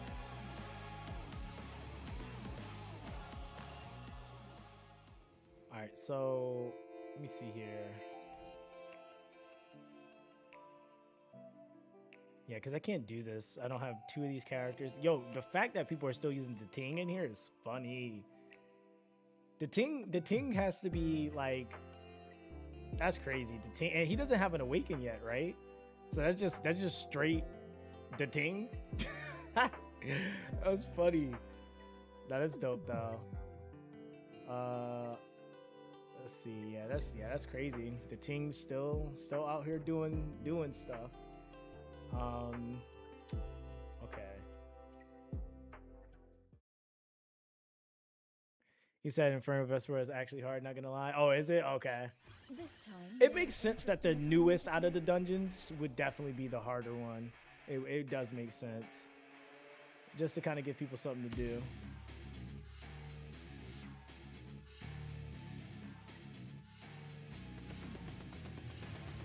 Do you need my power?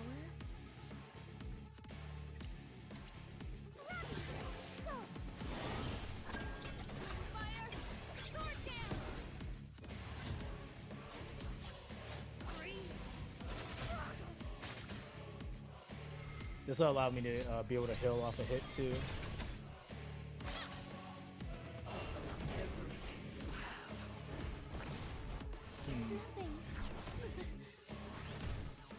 Damn.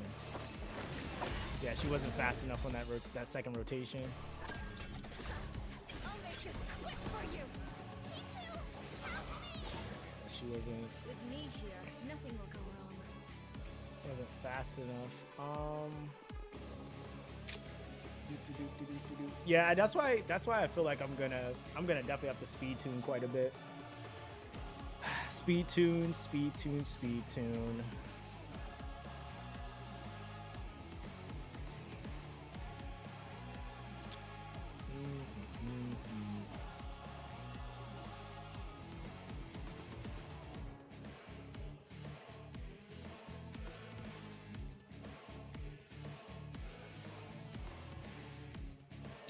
Yeah, I feel like my best bet might be Nympho right now.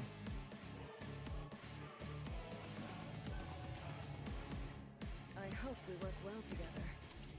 That might be my best bet for right now.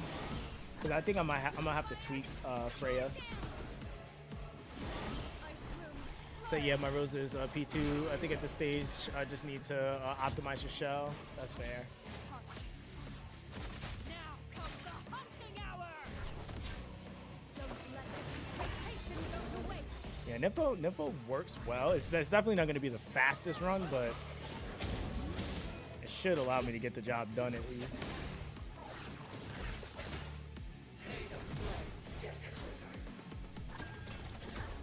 I'll make this quick for you. Yeah, I got to figure out who I'm gonna throw some lattices into next though, because probably might end up being Rosa, so I can get her just have her damage peak as much as I can.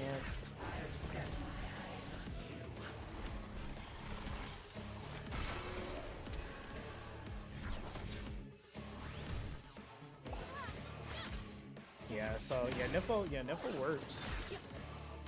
But that's actually less than, oh nope, it was almost. Okay. So we're like right on the cusp of a minute, which is kind of annoying, but it's like, what can you do? Hold on.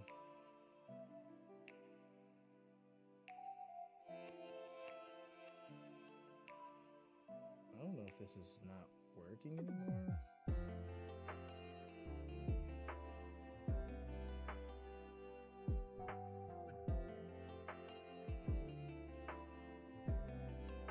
Okay, I think it's good. All right.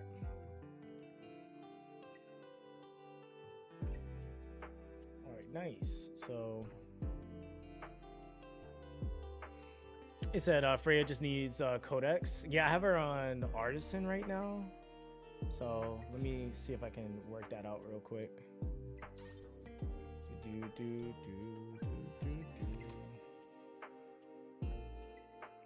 I also think mine might be a little too slow too. Oh, here to join me in the dreamscape. Fair warning. So I just got copyright claim for posting a screenshot of game news / notice. I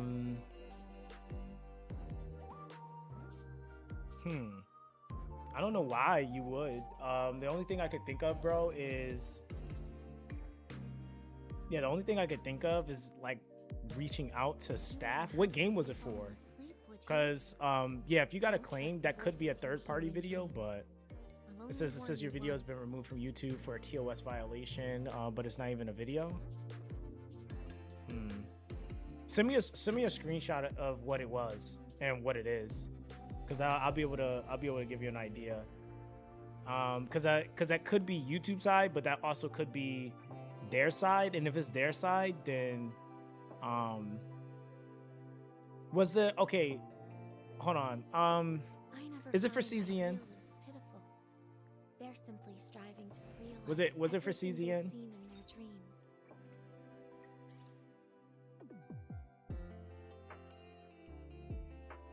Let me see. Codex Magic. Mongol Star Dive Netmarble. And you said it was for a picture? Was it the thumbnail? Oh, looking like we gonna have to. You wouldn't happen to be falling asleep, would you? Don't trust the voices you hear in dreams. I'll only warn you once. Okay, we got a strive, swift rush, swift raid.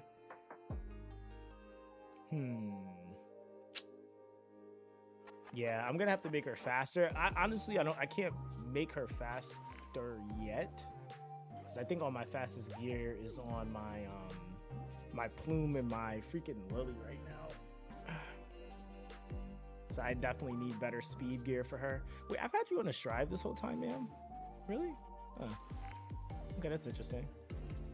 So, but hopefully they nerf boss, because there's no way she should be doing whatever at random times. Oh, you're talking about the Vespera, whatever her name is? You said you DM'd me? All right, let me check it out.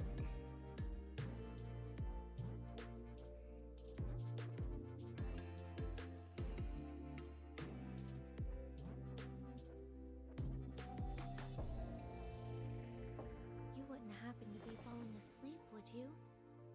Don't trust the voices you The way I'm reading that, it says that it was previously removed from YouTube due to a copyright takedown notice that we received. And it says it contains a copy of content from a video.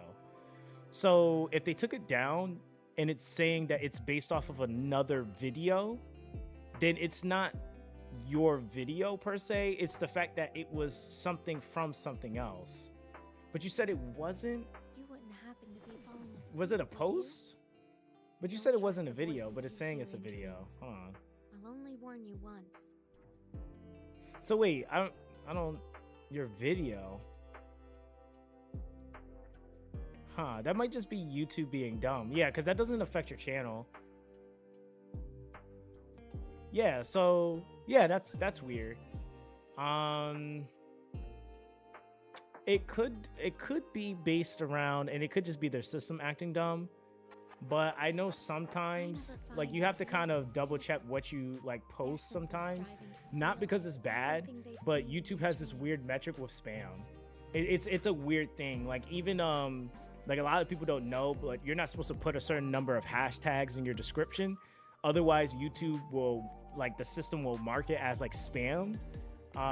It's really, really specific. That's why you only ever see 3 hashtags in the description of a video. So I don't know if community posts are being affected by that in that way, but that's the only thing I could think of. But other than that, it shouldn't affect you, to be honest. Like, that's just weird. Yeah, you're not you wouldn't appeal that really, because I would just say try to change up what you post maybe. Like some of the wording and stuff like that. It could just also be with all the times and stuff like that. They probably just thought it was spam. But as long as it's not copywriting you and striking you, then you're good. Or copyright striking you, I should say, you're good. Yeah, I've never seen something like that off of a community post. That's really random. Yeah, that's very, very random.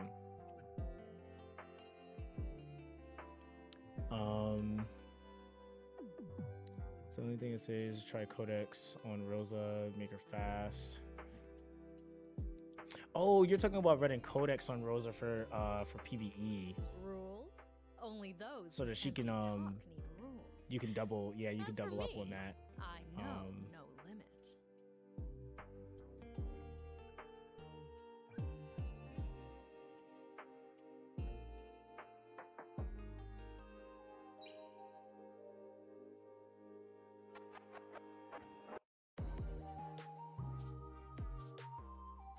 Let me see. You call me savage? You'll Said, that so I thought a is the most YouTuber effective who way covered to the solve topic may have problems. reported me or something. Nah, And that's I like happen to be the that best. rarely happens. Like, the only time you really get reported is once you get really big, then people start being petty like that. But normally, even then though, like they won't like penalize you because you got reported. Like, they'll investigate it, but yeah, it has to be quite a bit of reports for them to really take that serious. All right, so yeah, I'm in the Doki mines currently, so I just gotta get her up to where I can, and I gotta get another codex. Yeah, no, I get she can still have a DPS build, but my problem is that I just don't have another codex. Not right now. Like that's kind of the dilemma, I guess. Well, I don't think I have a DPS codex. That's the only thing. I was using that. I am using that actually currently. I'm using then. There's a strive. I can use this on. I could definitely take this one off of Opal and give that to her. Yeah, she's 1,000% gonna be slow. I definitely have not tweaked her. Like look at all her pieces. I gotta like completely re-gear her because they don't even have like some of these pieces don't even have speed on them. So yeah, I gotta re-gear so she has speed on every piece. Because yeah, my Freya is definitely pretty slow. But I kind of already knew that though, unfortunately. Some people using double swift on Strive as well. Yeah, that to me seemed to be the way to go, honestly. Just swift Strive kind of helps if you get hit. And then swift raid for the extra speed. Or I mean swift smite is always a thing too, but yeah, swift raid with codex. And then the other thing that probably will help me too is actually having my hyper form invested more. He's like Obo's still one of the best PvP units. Is he? People will be letting him through to get dot CC'd. That was my guy. I cleared so much content with Obo.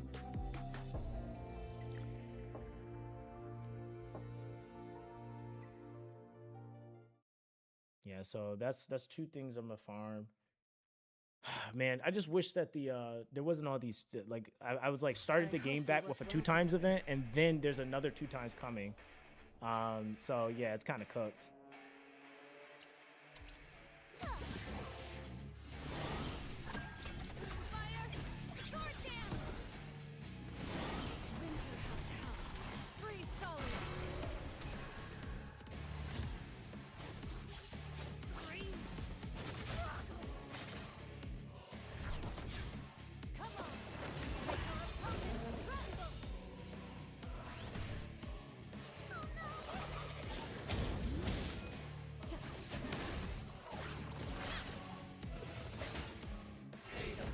Like so many follow-up hits from that.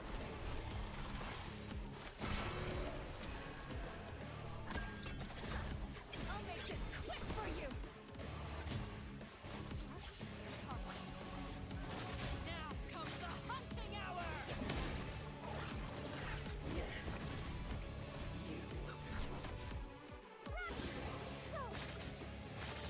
Yeah, it's kind of crazy how safe this is, though. Oh boy. How's she not dead? She has like no health and she's still hitting me. See, once you read an opponent's hand, victory becomes that easy. I don't know what that was, but that was some straight nonsense. She had like no health, still over there fighting.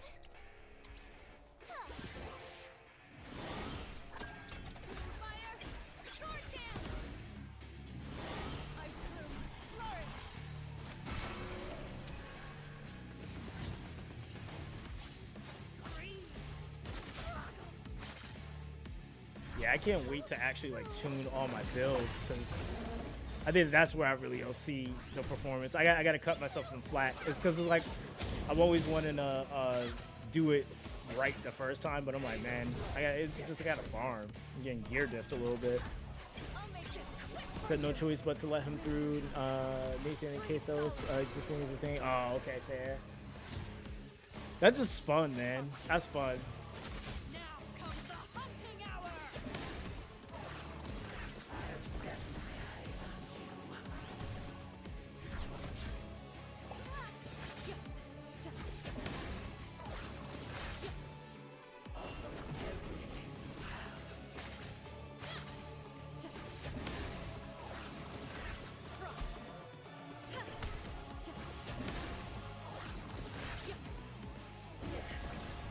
They're going crazy.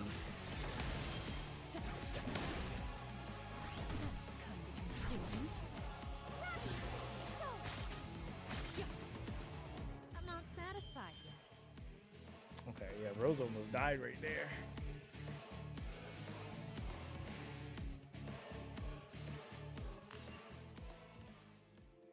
All right, so we're in Hell 2, almost into Inferno.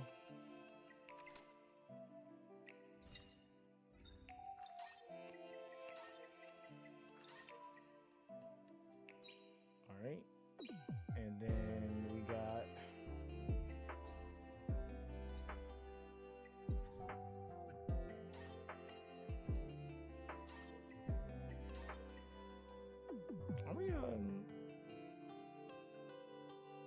okay, so I was about to say, I was like, it's a lattice for the first day, okay.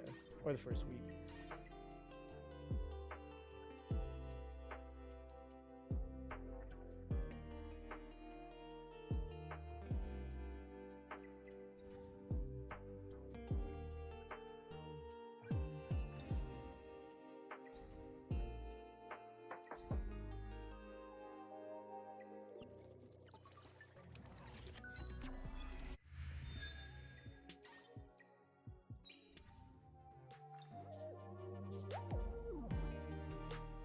Smiles, encouragement, and hugs make for wonderful medicine. Actually, go back.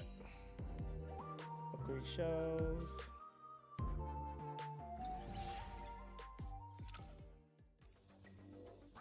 Huh? I've even been doing arena, so I'm really curious as to how. Hello? What? Like, what is happening? I'm so confused. How was I beating people on? I'm confused. Okay. Was my, like, I don't know. There's no way. Cause my, oh, you know what though? My defenses was winning? Like for what though? I'm confused. Oh, okay, that's troll.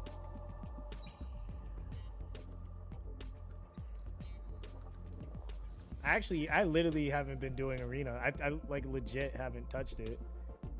Wait, let me see something.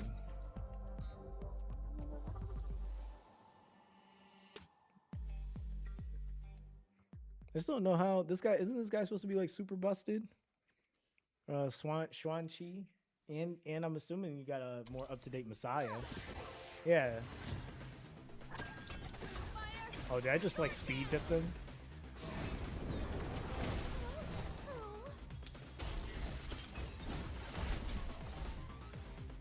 Rest now. Oh, they got Hear cooked. the words of absolution.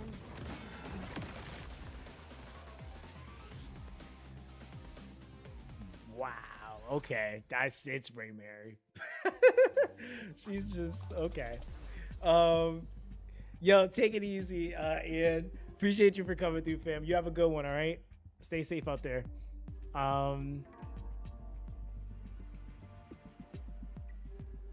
Okay, yeah, the other teams make sense as to how I beat those, but I'm just curious because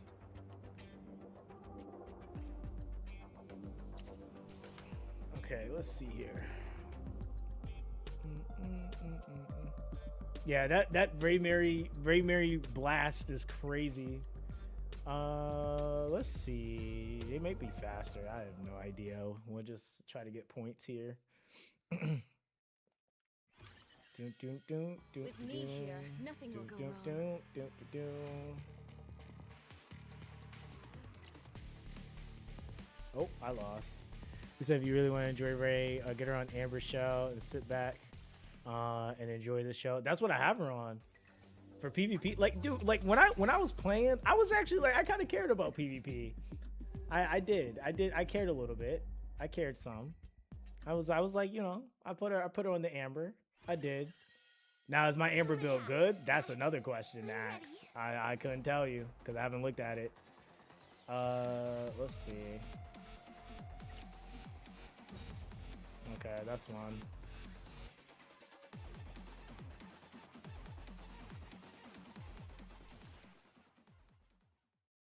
I probably should change my PvP team up some though. Oh, this is one of those Nathan teams. I'm like, I really don't know if I want to fight a Nathan Eric. Oh my god, do I want to? Dog. And so people just doing teams like this where they just have like all three kinetics. Yeah, I am missing imprints. That's the biggest thing. That's why I can't go as crazy as I want to, but I'll do my daily stuff, I guess. But yeah, people just doing like full team kinetics. Like, what is up with that? That's not even what is this? Is this silver? This is not even platinum. He said, "Once you get the best possible imprints going, LBGG." Yeah, that's the big thing, because even like some of those imprints having like speed and like PvP bonuses and stuff like that. Yeah, I get cooked just off of that. All right, let's try this. We'll see. Found my hat. I'm ready. Let's do. Oh, I don't have a PvP build for those characters. No wonder. Yours is on a Ray Mary too. Nathan just seems like he got aura. He's probably gonna beat me. I kind of want to see the fight, so let's see. Oh, you're way faster. I'm dead.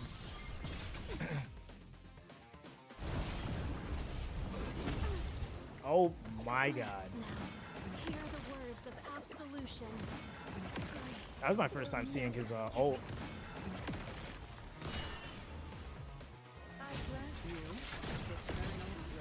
Yeah, you ain't have to do me like that.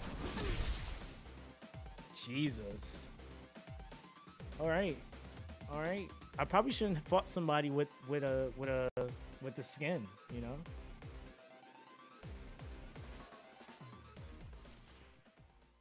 Yeah, that's tough. Yeah, it's like I gotta definitely sit and do PvP, but it's like I can't work on my PvP builds until I get my PvE going.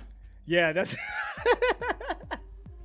yo, checkers, you hear the sadness in my voice? It's just like it's like I can't even be like, I just suck. It's like, well, I literally haven't touched any of my PvP stuff. Like, you know, it's rough. It's rough out here in these streets. So I'm glad you finally saw that Nathan nonsense, bro. Yeah, like what is that? Does he have like defense ignore or something? Like he just didn't give a damn. Like what is that? Man is like born like 3.8. Like what is that crap?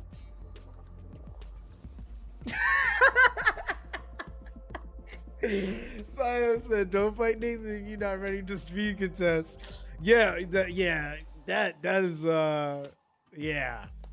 So like I said, when he came out, I 1v forward with Nathan. Damn, that's crazy.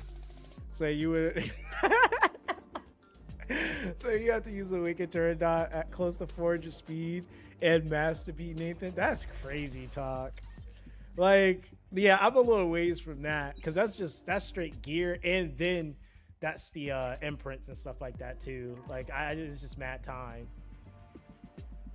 It's mad time. Yeah, because even RTA, forget about it. I was like, yeah, I gotta get that stuff built up. I like know it'll match me against some bots, so I'll probably do those matches just to get those out the way. But I know once real matches start, I'm gonna get beat by somebody that's just been playing consistently. All right, so that at least gets that out the way for that. I think I can go and buy, thank you, the lattice I was waiting to buy. Another multi, and then we get another lattice tomorrow. He's a speed diff character. Nah, that's fair. No, I mean, no, it's fair. It comes with the territory. I forgot we had events. I didn't even look at any of them today.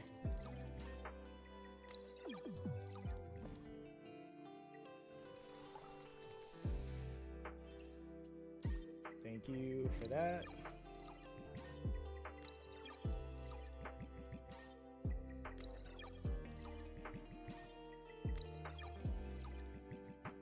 Yeah, that is hilarious.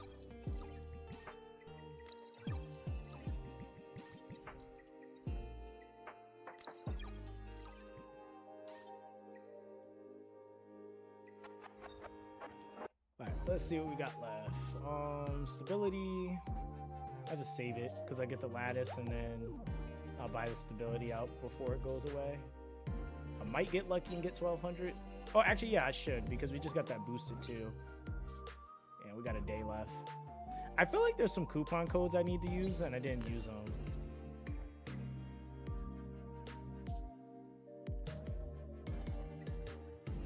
Okay, we can take that.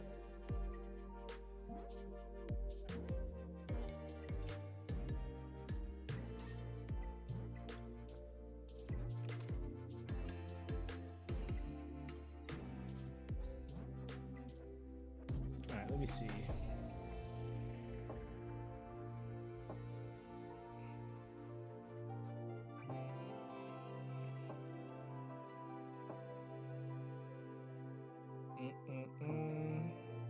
I swear I seen them posted it in here.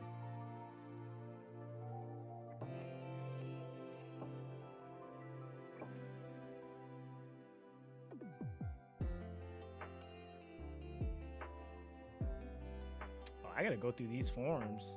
Okay, these are pretty legit.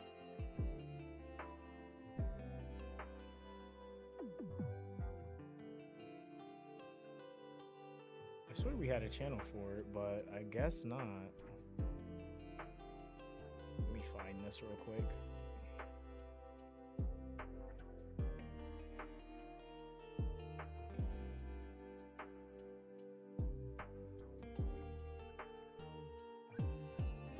Hold on, we'll come back.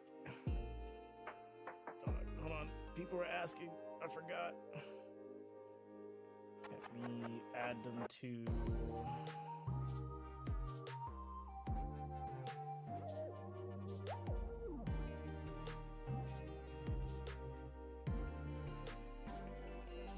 Said one of them was... What's his name?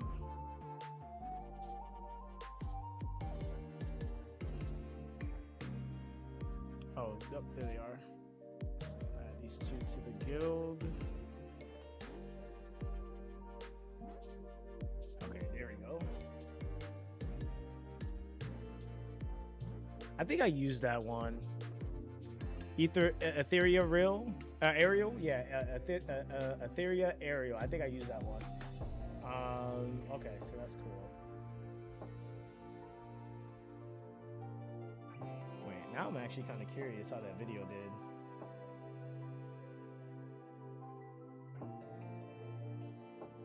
Oh, nice. I haven't done a react video in a while. People actually watched it. I appreciate that. Oh, dang. Okay. That's cool. Let me see here. All right.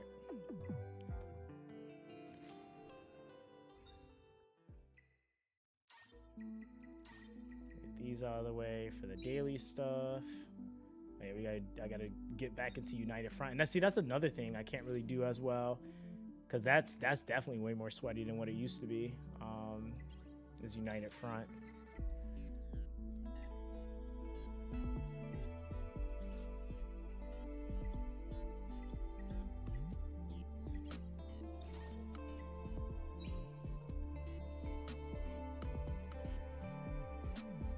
Is that one too? Is DC 100K? Oh, Discord 100K. Okay, hold on. Let's try that one. I'll try the other one too, because I swear I used it, but then again, I could be trolling, and I imagined I did it. It says code usage limit reached. Dang. Yeah, I think I'm cooked. Yeah, it said it got maxed. They probably only had it set, I guess, for a certain number, or it's expired. I don't know. Let me try this one. Yeah, code. Maybe I claimed them. Maybe it's that, right? It could be that.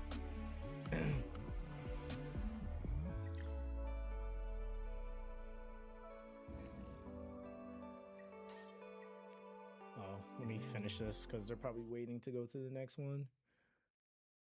He said that means I used it already. Oh, okay, so I'm cooked. literally. That means I did. Like that's the problem I have with playing as many gotchas as I play. I don't be remembering doing stuff. Any decent prey here? I'll make this quick for you. Now comes the holy hour. Be grateful. Your sins are cleansed. Me too.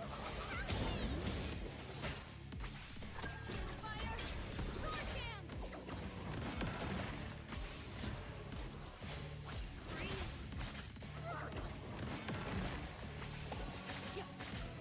Rest now. Hear the It words just of seems so ridiculous to absolution. me.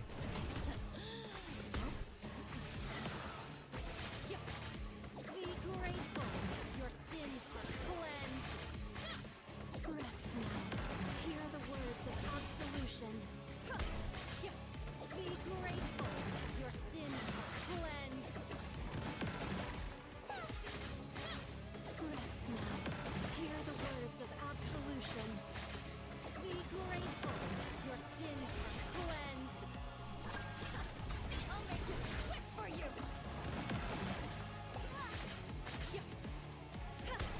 Rest now. Hear the words of absolution. Be grateful. I'm not satisfied yet. Go.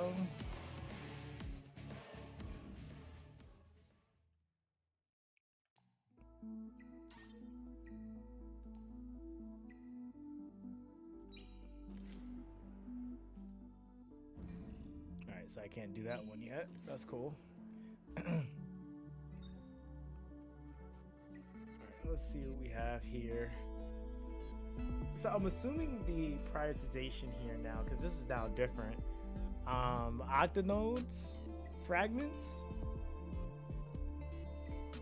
I know you need evolution lattices, and because of awakenings, and I haven't done any of my awakenings yet. So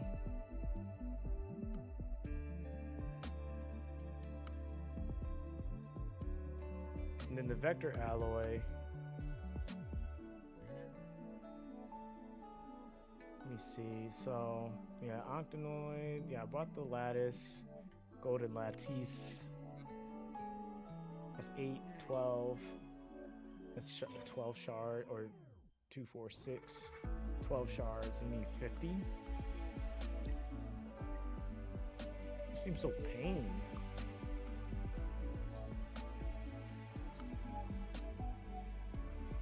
Really? I'm 50. You know what? I'm 50 short.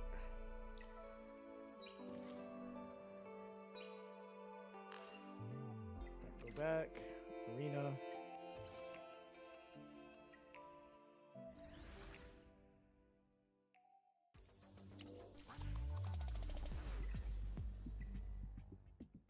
Just give me my 50 points so I can dip. Smart choice. Just follow my lead from here.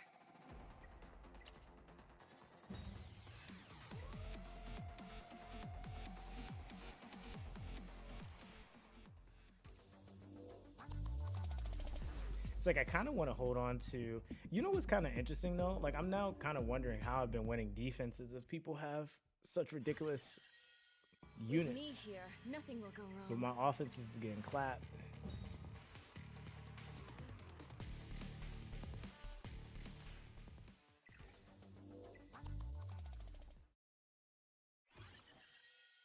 At your command.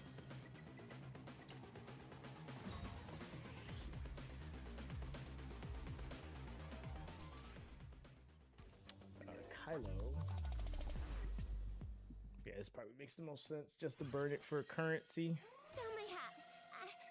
I'm ready.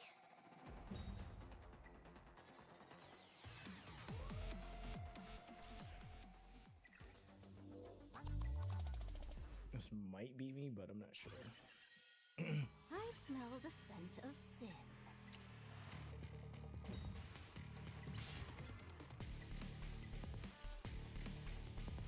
Alright, cool. We're out of here. Oh, nope. We got 2 more. I lied. At your command.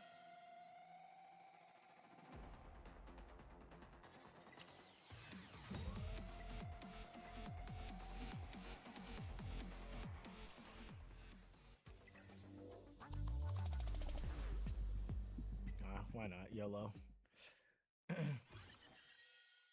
Nope, they're gonna beat me. They're definitely tuned. Oh, never mind. They lost. I lied. They're not tuned. I just seen the glowing white thing, and I was like, yo, he had to be grinding. All right, that's cool. And then that puts us at 8 entries.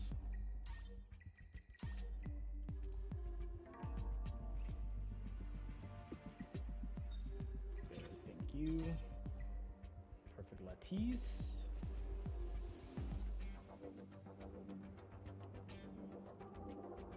Okay, prototypes. Anima Crystal Point. Have any of you guys actually saved those for LD copies or dupes? Because I always feel like those are like burning a hole in my pocket.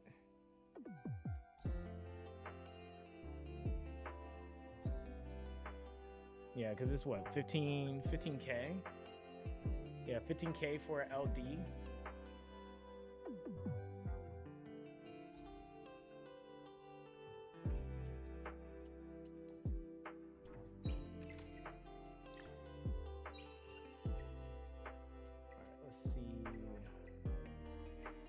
Bonus. Not seeing any crazy speed pieces. Crit damage, okay. So you only use them on LDs and kinetics. Okay, fair. Now I never used them, but that's just, it just seemed like, I think before it was like, it just seemed like you just never really got much of it. I think it was like one specific event that you could really get it from. Yo, what's up, Cyclone? How you doing, fam? We saw P5 Mass, Ray, and Lillian because I only used them on LDs and kinetics. That makes sense. Yeah, that makes a lot of sense. Versus RGBs. All right, that's out of the way.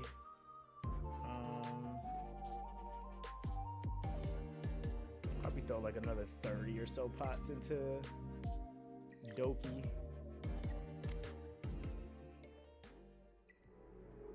All right, at Phantom Theater we have to do, gotta do these. So you get like 15K to 17.5K per season. So 2 summits, shot resets, and 5K from Nether. Okay, so that's actually pretty good then. So I finally unlocked Plume. Feels good to get every character. Congrats on that. Yeah, congrats on that.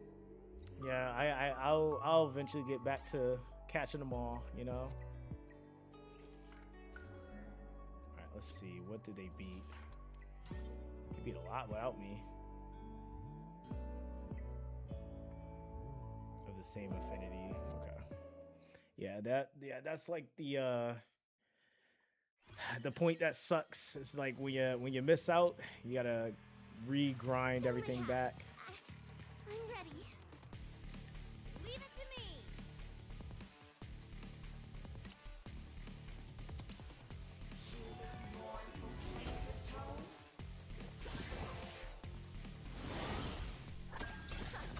I'll make this quick for you. Oh, you know what? I forgot.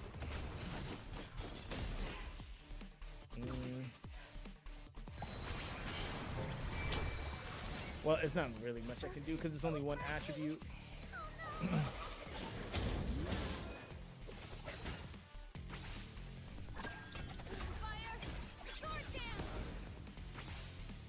completely forgot she's immune to all this garbage.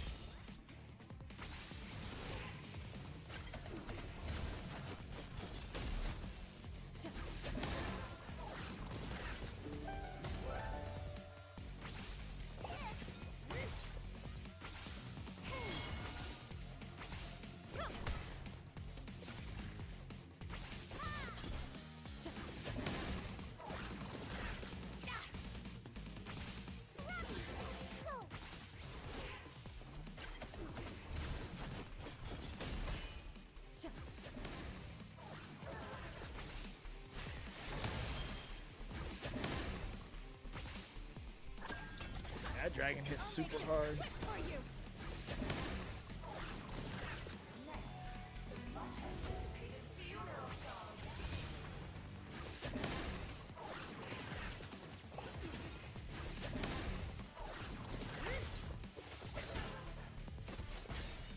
It's not bad if we can get at least S, double S.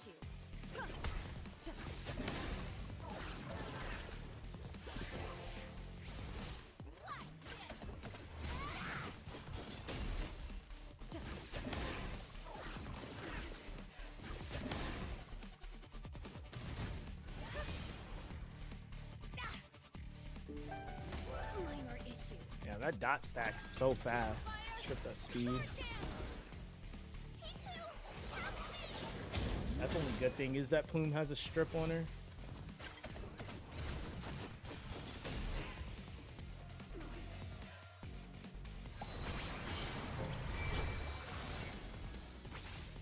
Dude, that heal with turn push is just so game changing. That is just insane.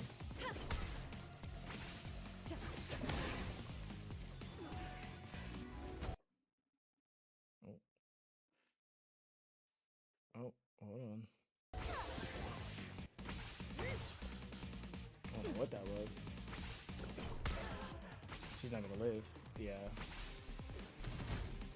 I was right before the hill. Can't underestimate. Plume, you said best debuff? I'm not 100% sure because I'm still learning some of the other units, but I know she's definitely top 5, I would think. Like in terms of like how many debuffs she can proc and then she also stripping at the same time. She's definitely cream of the crop. I feel like she's probably in the top 3, to be fair. I haven't seen anybody that's like outright just better debuffing and stripping at the same time than her. You got like Heinrich and stuff like that, but he doesn't do it exactly how she does it. And then like she could be like made super consistent out of the box too. So yeah, Plume is kind of nuts. So if you replace 80% with crit damage, Ariel can heal more. Oh, you know what? That was what we had to settle for yesterday. I think was the HP percent. Smiles, encouragement, and hugs make for wonderful I think it was because I didn't have a And when you're replacement healed piece, by so we these can double check it remedies, now. Oh, it but you leaves know you with what? I such just a did that warm, weird cozy purge feeling. thing, so I don't know if I have. I might not have it. Let me do this. Boom. Oh, okay. Looks like we do. Yeah, so we got crit, and we got a crit. Wow. Okay.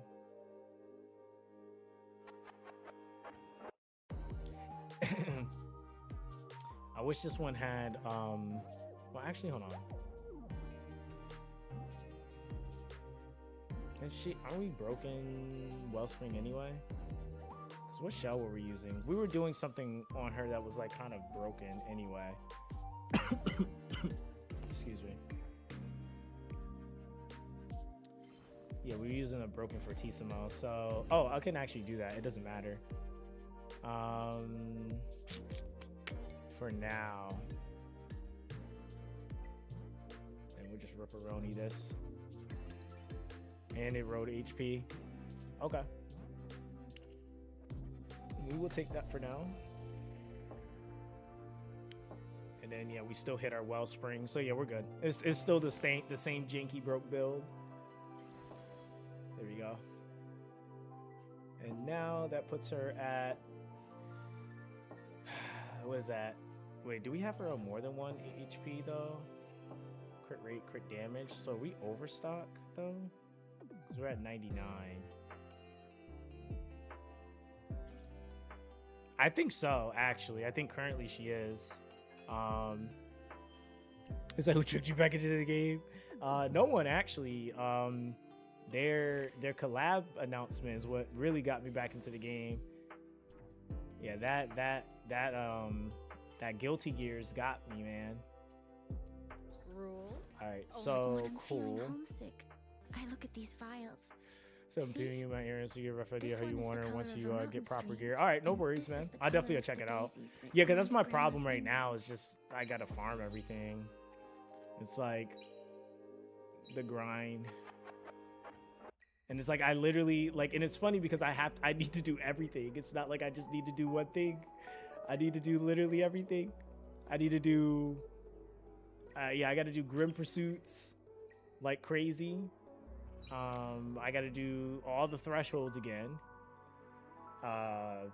Like literally all of them. And the new one.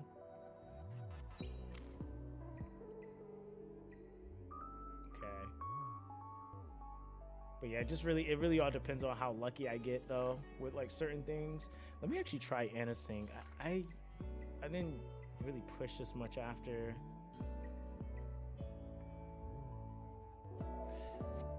He says, yeah, I'll head out to the gym, gonna do treadmill, been sitting too much. My body's starting to get cranky. Yeah, I feel you on that.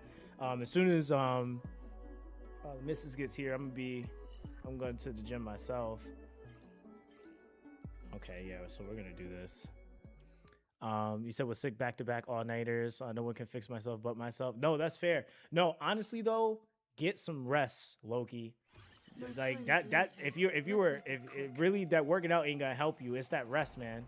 If you have to sacrifice a night at the gym to sleep, do that. Stretch, and then sleep. Stretch and sleep. I'm telling you, the recovery, you'll be good. You'll be good, brother. Because yeah, lack of sleep and no working out that's gonna help you with that aspect of recovering. Or actually, it actually makes you exhaust you more. So yeah, I would say like, you know, get you some good old stretching and get some sleep in, bro. That's probably really what you need, man. Cause shoot, I be trying to be on myself with that too. Yeah, Innocent, yeah, it should be much easier now. That's what I'm thinking, especially with the crap now. Let me see here. Who do I want to take out?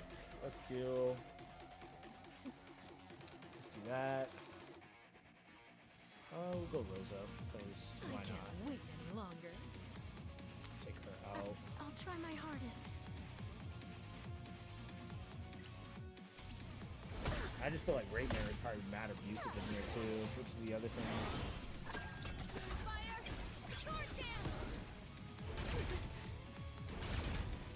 Oh, built my Schwan. Oh damn. Okay, sir. Wait, whoa.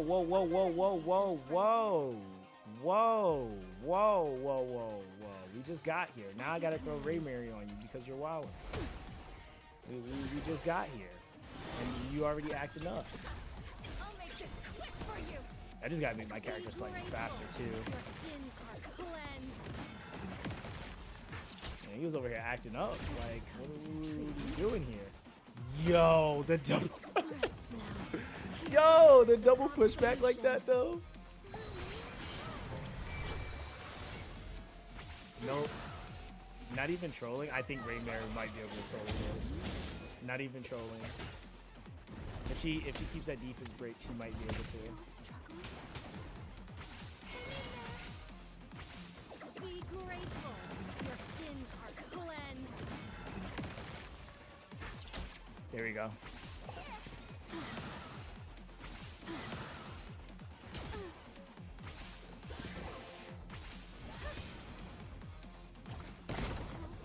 This is just an example for newer players. If you have Raymare, she's just ridiculous. She just gets to blow up stuff just because she can.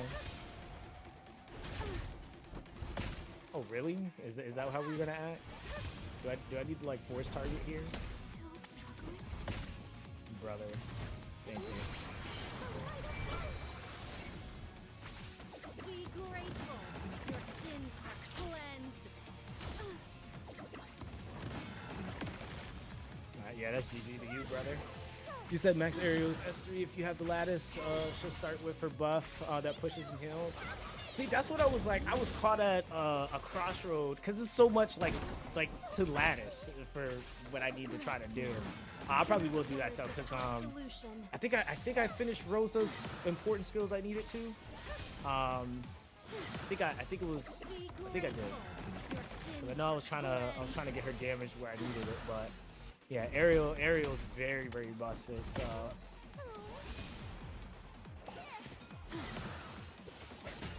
This is just straight brute force right now, though. Hear the words of absolution. That's kind of crazy, though, for her to be, like, on more of a tankiest build, and she still hits that hard.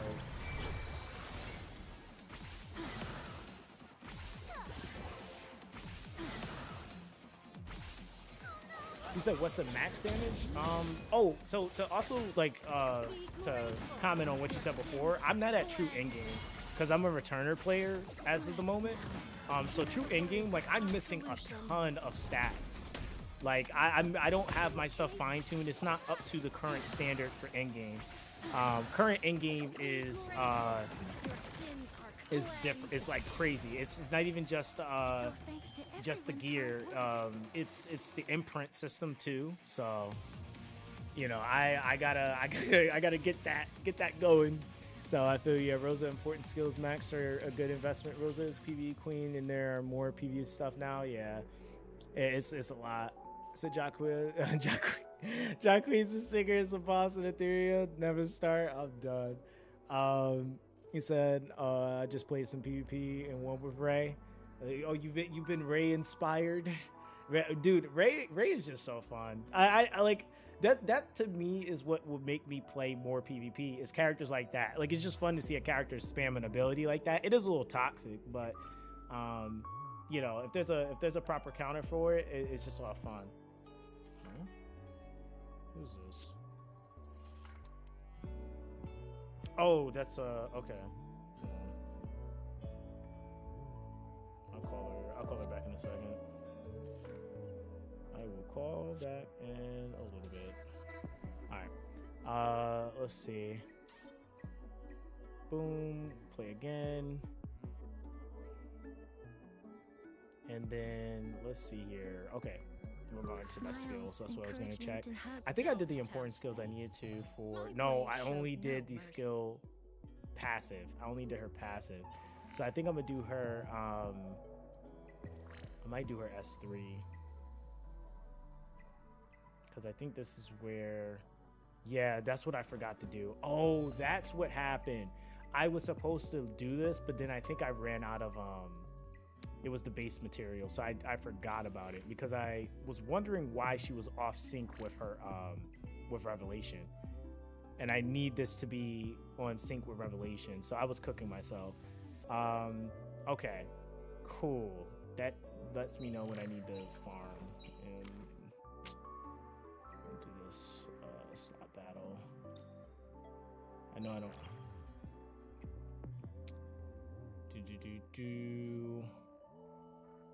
Let me see. You said Ariel's S3 is more important right now. Oh, okay. I mean, I don't mind. I know I have access to more lattices, so I'll probably be able to get her and Ray Mary done. You said she still ran away with the games to this day. I don't know how she do it. What, you talking about Ray Mary? He said, oh wait, hold on, let me go to your last comment. You said she's retired to be on the receiving on the receiving end, not gonna lie. Yeah, they like I said, like considering that I feel like now there's more counters, but like when they dropped her, she had no counter, which was to me was just kind of nuts. I was like, yeah, this is, I don't know who thought this was a good idea, but yeah, that was pretty toxic, to be fair. Let's see here. So we got 11k, so we're pretty good here. And yeah, she gets that purifying shroud. Alright, so let's see here. Yeah, I think I'll end up having enough lattices at the end of the day anyway, once I go through this. For me? Adding a bit of hope and a few heartfelt wishes to the vial. So yeah, at the start of it, I mean, to be fair, any of these abilities, like that's what like made like back when I used to play like Dislight and stuff like that, like all the characters that had like a start at the start of skill at the last portion of their skill, or a dupe that did something that gave them at the start of battle, it was always like one of the most important things for them to have, because that completely, it night and days the character. Yeah, that night and days the character a lot, actually. Yeah, because that, yeah, if it's going to give her that heal AP push right in the beginning, then that alleviates you needing to have that initial defensive layer. which is kind of a pain. I can't wait any longer.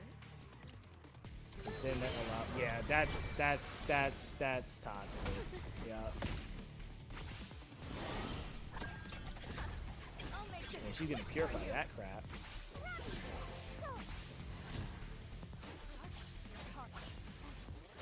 Now comes the hunting hour.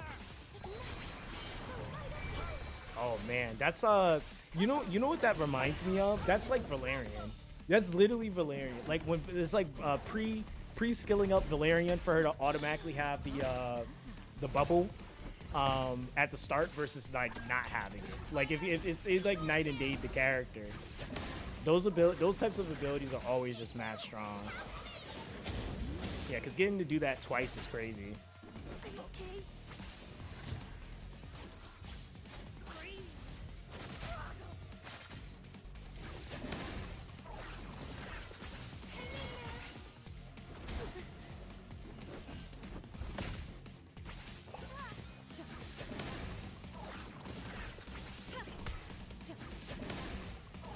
Yeah, this is like a completely different run.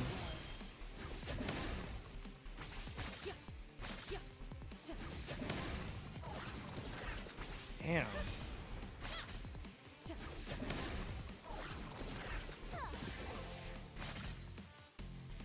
And that's with what Golden Lattice is doing Etheria.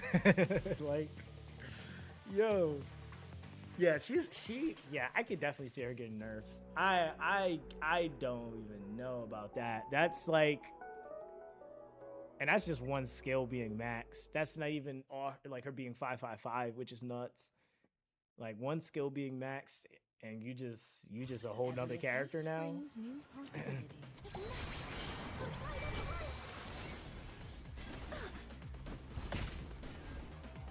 And then it guarantees more AP put. Like that's so nuts. Like I genuinely want to sit in one of the like the development room where they're making these characters and just trying to figure out what these devs are thinking. Like what made you think this was gonna be like you just did it. You was never gonna have to revisit this character again. Like that's crazy. He said, in all seriousness, her and Nathan getting nerfed. No, for real. Like I can't even make any excuses for him. Like that's bad busted.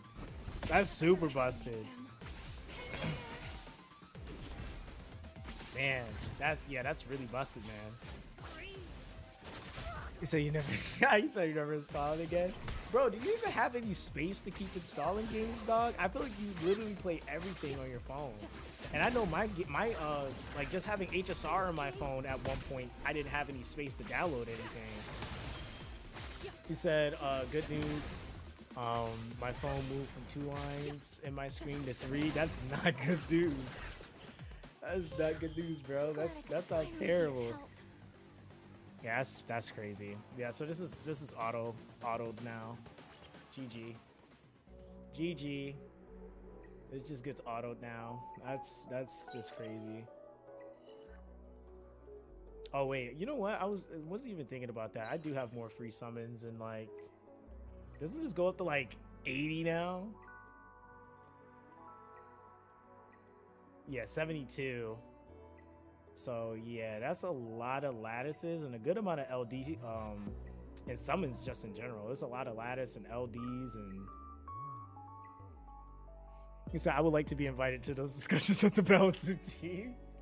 Yo, cause I don't know, like sometimes I feel like there isn't a discussion. I just feel like it feels like sometimes it's like one guy and he's like, ooh, that'll be fun, and then he throws it in there, and then the team like they get surprised by it. It's like, oh, we didn't know he was gonna add that, you know? That's what it feels like sometimes. Cause it's like you said, if you max Ariel's S1, the damage amp goes up. Oh man, that's a lot in a character's kit. That's a lot. You're good at damage amping, healing, turn meter pushing, purifying. That's a lot. That is a lot.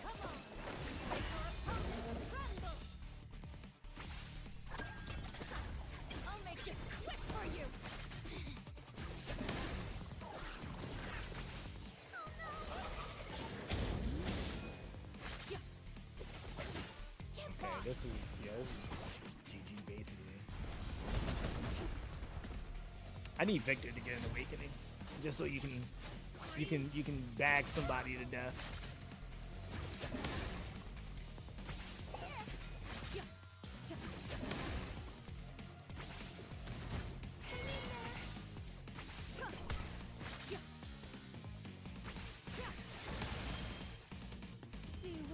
Says, but says they aren't our PvP with Kethos on release was arguably worse. Yo, honestly, I've seen some people talking about him, and now I'm seeing people saying like he's like out of the kinetics. There's like, I think he's not the strongest anymore. But it's like, again, it still goes. It's worth to say that. I think it's kind of like, yeah, you have that evolution, like where like more things will come in to balance it out, but it's still going to be a huge difference. Like like him probably comparatively to some of the older stuff that was released, he's still mad uber busted compared to him. So I always like take that information kind of lightly, just because it's like, well, what exactly are you comparing it to? Because it's like, if it's probably to the more, you know, the newer stuff, or something just got, you know, recently buffed, then yeah, right, it might be that case. But I'm pretty sure he's probably still busted according, like comparatively to a lot of the stuff that's older in the game. Because yeah, I seen some people that was just like, I don't know, man, he's all right, he's not as strong as the others, and I'm like, well, for what I've seen, all the kinetics seem to be kind of dumb at something. Yes, I do know in Ariel's final form, once her damage amp finally is stacked, it's 50% attack speed and defense. Oh yeah, so they're gonna have to drop. They're gonna have to. She's gonna get adjusted. I don't see how she won it. That's a lot. Yeah, that's a lot in her kit. Like, there's no way they reviewed that and was like, that's perfectly balanced. Like, there's no way. There's no way. Cause yeah, I forgot about that part. The fact she literally can give that. Like, so then you can just basically give every buff in the game almost. Like, what is the only buff she doesn't give is what? Crit rate? Like, it's like, yo. Is that man and Jackal Kethos still top tier, but him getting nerfed twice and still being the strong should tell you everyone that they need to what they need to know. Yeah. So remember, she's a anniversary unit low key. Oh, you're talking about Ariel? Is that, yeah, he has it now, but on release he was worse. He had one less cooldown on his passive, and his passive had like, or had 100% pushback. And still on S3, he had more damage. Okay, so it's like basically, was it AoE on his pushback too? Because I remember that was the fun part for me when Holden came out, was being able to like 100% push back somebody. That was like the funnest thing. They say, yeah, but aerial numbers need to be nerfed. Yeah, that's insanity, dude. Like, yeah, she literally doesn't give crit rate buff. She literally gives like just about every other buff that's important to have.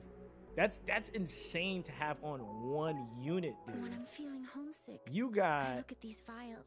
Yo, that's See? insane. This one is the color of a mountain stream. Yeah, you have your own unique buff that can't be dispelled, number one, so that's already dumb. And then it gives defense, attack, and speed, so it's bulk, damage, and then faster rotation. And then for some characters, if they scale speed, that also could be damage. And then she gets more value if there's a certain amount of crit that she has for damage reduction. So even her own inbuilt stuff is kind of ridiculous. Like, yeah, like that's insane all on its own. So she has crazy good built-in stuff for herself, but also really good stuff for the team. So that's why it's so hard to kill her. Cause I was wondering, I was like, yo, I see her get hit by some pretty hard stuff, and it wasn't killing her. And that's just all based off of you having the crit. And then it's like, yo, crit damage with Soul Ward that she can grant to a target, which that's insane. she has like almost everything you could think of that you would ideally want in a character, realistically. Like, this is like one of those like fantasy characters. Like, if you could put anything in a character's kit, what would it be? That's what she that's what she is. Yo, what's up, CGS? How you doing, fam? Or CSG? I said CGS. My fault, fam. I'm like literally blind. How you doing, fam? But yeah, this is one of those characters. That's just crazy to me. That's crazy. But and could you imagine if in this game dupes actually had like crazy like skill changes on them? Because that's what we had to deal with in Dislight. It was a dupe would literally have like a skill change on it. I was like, oh nah. Like, yeah, that was a nightmare. Said in her buff stack with defense up, speed up stack. That's like, oh, that's nuts. So she just gets to like, yeah, nah, that's so much enabling. So yeah, you just kind of get cooked if you don't have her. Like, that's just like, yeah, that's a feels bad right there. And then not even invested. You said who's new? The Ariel is the current newest unit. She's busted. Like, I don't see how there's no way they play tested and was like, yeah, this is cool. There's no way they did. Because her kit is just like, and like usually you can run into an issue sometimes where like a character is a jack of all trades but a master of none, but like the way that's set up, she's literally good at everything she's doing. Like that's literally the problem. Like, it's not like she has it and then it's a little bit watered down from another character so that other character gets to shine. She's literally good at everything she does. So yeah, that's where you run into the problem. So that's like the main problem is the stacking instead of being a cat where you run into a BB aerial that's built properly. It's like 105 damage reduction, and we're not even including the imprints that does damage reduction. Yeah, that's like insane. So I think numbers is 150% of damage reduction. So she just like, okay. The only thing they really could have did to make her just beyond broken was give her a revive. I mean, at this point, it's like they might as well have given it to her. Like, that's what they might as well have given her. He said Mio does her dirty until she cleanses. But see, that's the other problem too. It's like you gotta like. It's like, dog, I get it if a character has like one counter, but then the other counter is another LD. It's just like, man. That's always the fun times thing, right? And then it's like also too, like, I think that's one of the things, like, it's more of an end game thing that you would kind of, I guess, have at that point, is just having stuff built as like niche options to counteract something. Because I'm pretty sure, like, even with that, like me personally, I love Mio. I love CC Freeze. CC Freeze is one of my favorite things, but it's just like, man, it's like I gotta now go out of my way to build her for that, just to counter that one unit. But I mean, that would be that meta for the season. And the only thing that sucks is when season changes. It's like, man, I don't even get to play that no more. Because I felt like that's how the transition was from season 1 to 2. Because CC just got. CC Freeze got just obliterated, and then you had Nahor, which was kind of a thing, and I'm pretty sure they shifted out of that once you went to like season 3. Because yeah, that was a meta on its own, was CC Freeze, and it was either CC stun. The Obel strat was kind of strong with the CC. He said, what's CC? It's a CC is basically stun.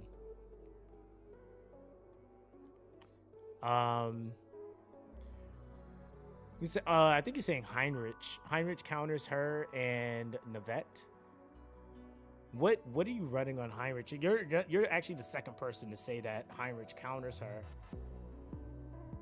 He said, nah, CC doesn't even exist anymore. Yeah, that's what I was saying. I haven't seen anybody mention a CC unit. Like, not at all. Not even, like, not even anyone. I think the reason why somebody brought up my Nahor was because I had him built, and it was for my my Doki Doki team. That was it. He said Moon Bunny Ariel is not getting countered by them too. So yeah, that's what I was about to say. It's probably the builds. So that's the other thing too that I think that I always have to remind myself as well is that like the elos, depending on the elo that you play in, really heavily affects what variation of the character you're dealing with. Because that was kind of like when the revelation meta was rampant with Freya. When that first happened, that was happening in high elo. Like nobody was doing that in low, like at all. Like nobody was doing it. And then once people caught whiff of it, then you start to kind of see it trickle down. But yeah, those dudes were literally ripping apart dudes with BB builds and stuff like that. And it was only a select few that was doing it. So the thing is that Ariel with S3 Max will get a turn and remove any CC. Yeah. So yeah, that's the thing. Yeah, she literally has that extra push, and that's the thing that's kind of, I don't see like anybody in high elo not running her S3 Max. He said you had to build Revelation to counter it. Yeah, that was fun times, man. That was fun times. So like as long as you have Nathan and Ariel together, it's nothing you can really do besides bring turn dot to ensure your team goes first. But that's 400 speed you need because majority of oh yeah, because that's the majority of the player base. It has a Nathan 360 plus speed. That's crazy. Say you nerf the one we used to counter the one shot. Well, I mean, you got to think about it, man. Like we didn't really have like, I gotta put it. Yeah, when they nerfed Revelation, like at the time, I think people kind of called it. They were like, hey, like when you implement the other thing that's going to actually be the counter, Revelation is going to feel a little underwhelming. And that's literally what happened.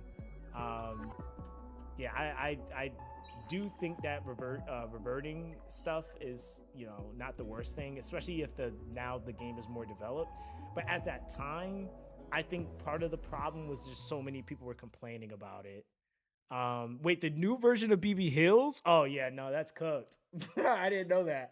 Yeah, at the time, like you got to think about it, like people were just complaining because they didn't like, it was one of two things. They either didn't have it built or they again they didn't have the builds for it. So it was like they didn't have Revelation built or they didn't have the specific build to run it.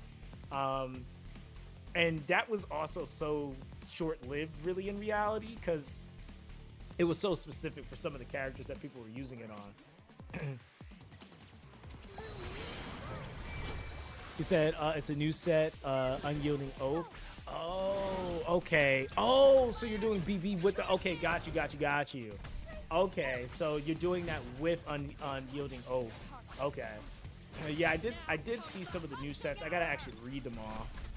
Like, yeah, that's all it's really been since I've been back. It's just information dumpster.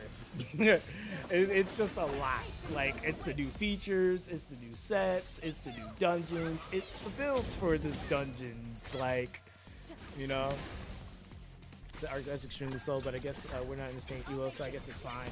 Yeah, that's what I think it is. It's the elo. That's what I always think about, because I'm like, you know, something really does have more of an effect when it's in a different elo. And it's like, yeah, that's okay. But like once you get to like that top 10%, 5%, I would even argue, it's like those guys are nightmares to fight. Like their ability to build certain things and even the builds they just generally have, you're just like, yo, like I gotta hit that stat requirement to even do that. He said, oh, Swiss, Smite, Codex, Heinrich is broken. He said 20% DR, heals percent of lost HP at the start of the unit's turn, gains more DR below a certain health percent. So, oh, you're a troll.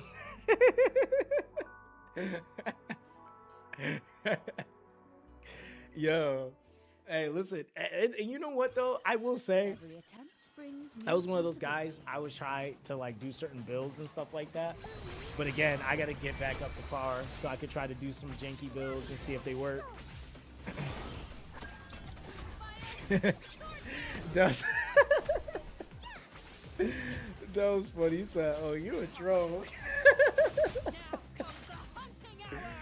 Yo, that's so funny.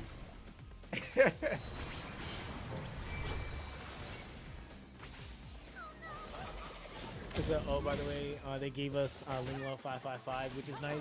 Yeah, I gotta finish the missions for.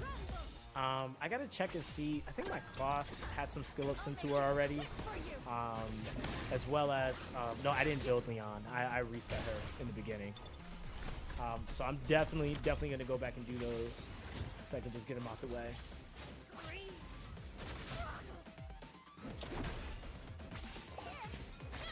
Yeah, so that's just a big part of the grind for me right now, is just getting all this PvE done, and then I'll be good. So there's not a lot of things you have to do for those missions, especially if you're a returner. Yeah, excuse me, I just have to, like, I was being lazy, if I'm being honest. I literally just needed to slap gear on my class. She's actually leveled, because I use class.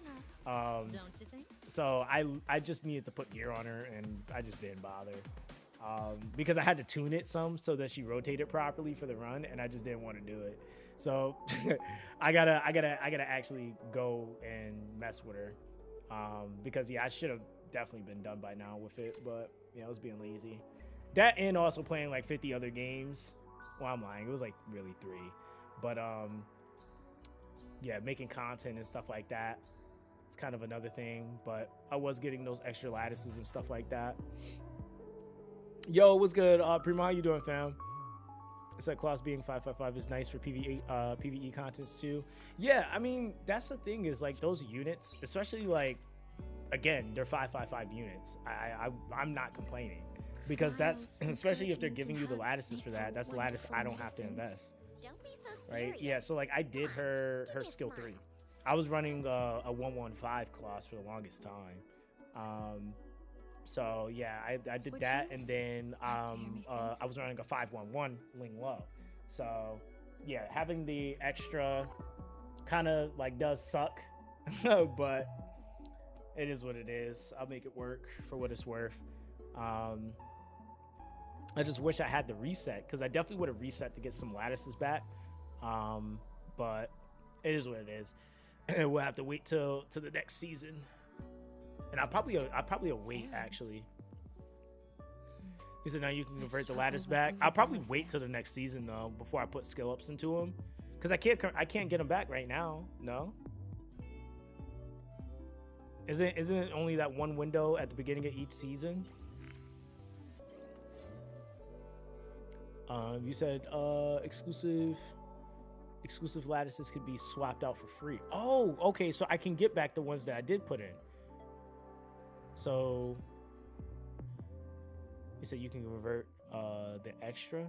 Oh, okay, so I can convert, so whatever extra I have, I can convert them to regular lattices. So like you can get back your perfect lattices without spending nothing. Okay, so My audience is oh, okay. See, I didn't even know that. See, that's what I mean. This is like just all information. Hey. It did. Yeah. Probably like an hour ago. It was thundering and lightning outside. Huh? Yeah. Yeah. It went out.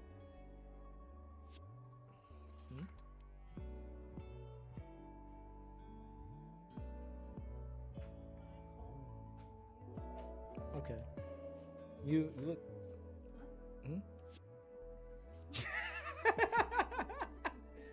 Why are you leaving? Yo, that's funny. He said you have to max first. Once your unit's fully lattice, you can swap them. Oh, okay. So I gotta max them first. Got you. So that says you skilling low, you can convert the excess lattice. Oh, okay. Got you. Okay, got you. So I'll when I'm actually skilling her. Got you. All right, that works. All right, that's cool. So hold on, let me get out of here, because I'll probably do this because I'm basically autoing those. Let me see. Let's go back to the challenge. No, it wasn't challenge. It was event, right? No, go back. It's its own tab, and I can't remember where I see it. Here we go. All right, what do we need to do? Ling low. We did that one. We did these. So defeat Aurora hard with Ling low in the party one time. Okay, let's do that real quick. He says check my Star Sailor chat. Yeah, I added him already, Lonzo. Listen, I'm on it, bro. I be multitasking. Yeah, I be multitasking, bro. Just run with her. I probably can just run Inferno through and through, but I hope I won't be a burden. yeah, because I'll be some extra lattices. Do that. Is my Linglo geared? Maybe she's fast. I don't know. We'll see. Oh, she's fast enough. I'll make this quick for you. Strings give life to the My Linglo fast enough.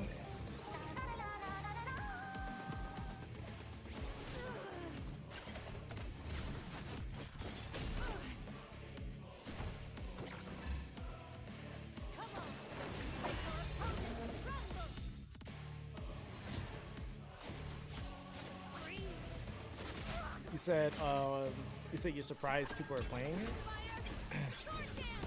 He said Rahu built investment. Were you talking about my Rahu? I built him. No, actually, I don't think I did build him. What a thrilling There we go. fight. I love it. Yeah, I don't remember if my Rahu is actually built. I was over there. I think like when it came to like the tankier units, I never really got to him. I look at these I files. don't remember. I don't think I See? did. I think I was This one is the playing color like of a mountain Hoden quite a stream, bit. and Yeah, this I is never where I really messed with appreciate Rahu on people this who account. know their I knew you'd give me. Beolton, didn't Don't finish my make me Mio. angry or you'll regret it. I got a few dupes into her now. Yeah, I got 3 dupes into her. Yeah. So You intrigue me. yeah, that's Complex 3 dupes relationships into. aren't my Yeah, I thing, probably should do but him for you, with all them damn dupes. I could give it a try. So did you do Tia? Nope, I didn't care about Tia either. I was playing a very specific game before. I didn't build Tia. I don't actually no, I'm lying. I may have built Tia. Hold on. I think I may have.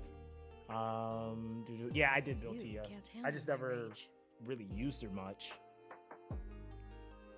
Yeah, I never really used her as much just because it was really what okay, so you got to remember when I was making content before, the problem I was running into wasn't really that I didn't have lattice, it was what I was latticing.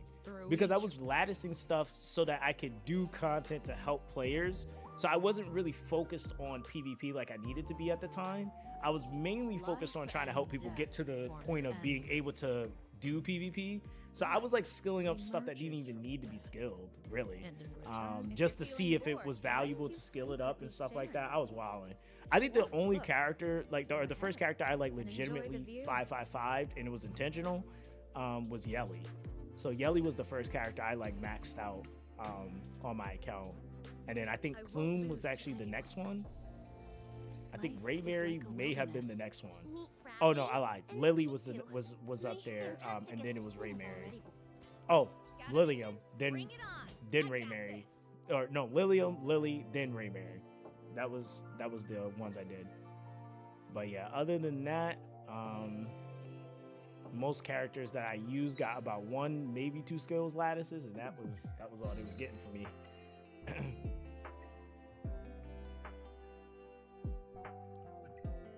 All right, let's see.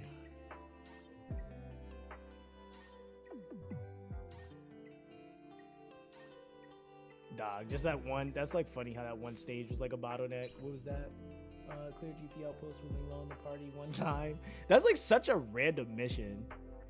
And which one? Does it say do the attribute? Oh, reason. Okay. That's so random. Just go do a reason run with her. So, bro, you gotta at least gotta get at least plat for the season for that juicy Lawan skin.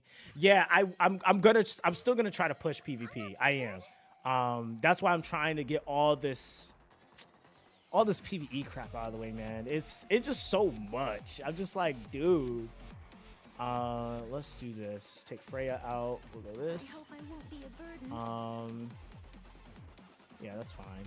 That should be a GG regardless. Unfamiliar stage.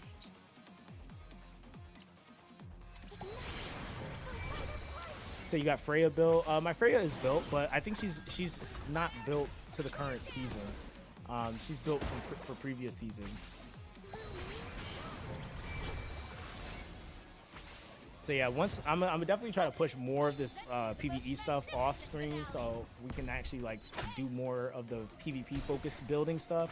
But it is quite a bit of PvE stuff I got to get through, just so I can farm, and then I think after this 2 times, I'll probably be in a little bit of a better position.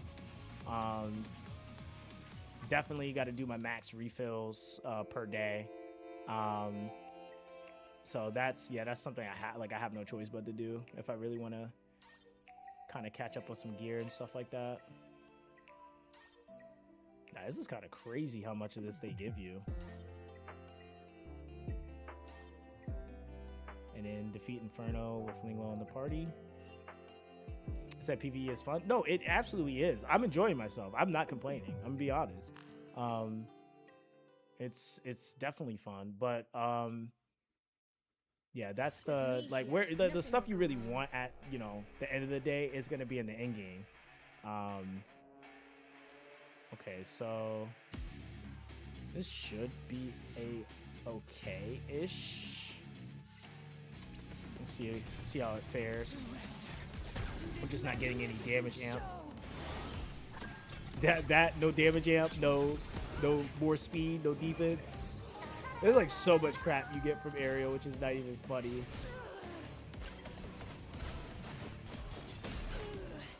We still got the debuff on. We're not healing enough. I gotta change Linglo to probably Supernova really fast. Smiles, encouragement. He said, yes, you'll get good at it. It takes like 5 or 6 good rolls of gold or purple speed to be ready per character. Yeah, I mean that and my imprints, bro. Like that's the big bottleneck is my imprints. That is, I honestly think I would be I'd actually be okay if it wasn't for imprints. And imprints, there's literally nothing you can do about that. That just straight takes time. So it is what it is, I guess. Let me see, where are my shells at?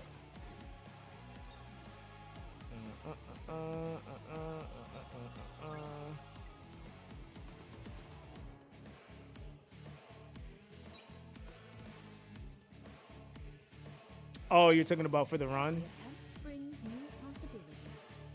Yeah, because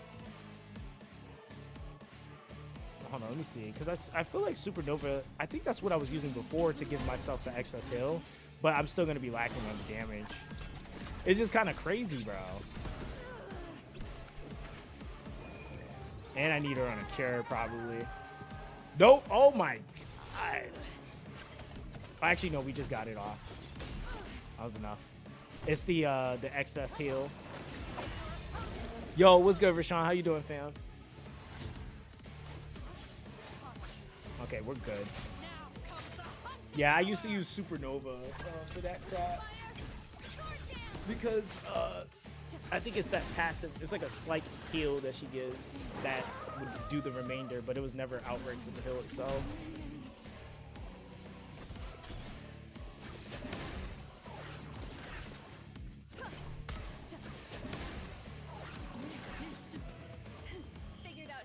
Still under a minute. It's pretty cracked. He said, well, I had to use Ling for that. That was a mission. Yeah, that was kind of forced. Yeah, there we go. Boom. Oh, you know what? Oh wait, actually, did it give me more leveling mats or ascension mats? Yeah, it did. Okay. Yeah, so that should be what, 4 lattices I Smiles, get back encouragement, for and hugs for make her. wonderful medicine. Would you like to hear me sing? Yeah, so it gave me 12. So 4, 8, 12. Yeah, so I should be able to get back 4. That's actually nice. Okay, so that's huge. That's huge. Oh, go back.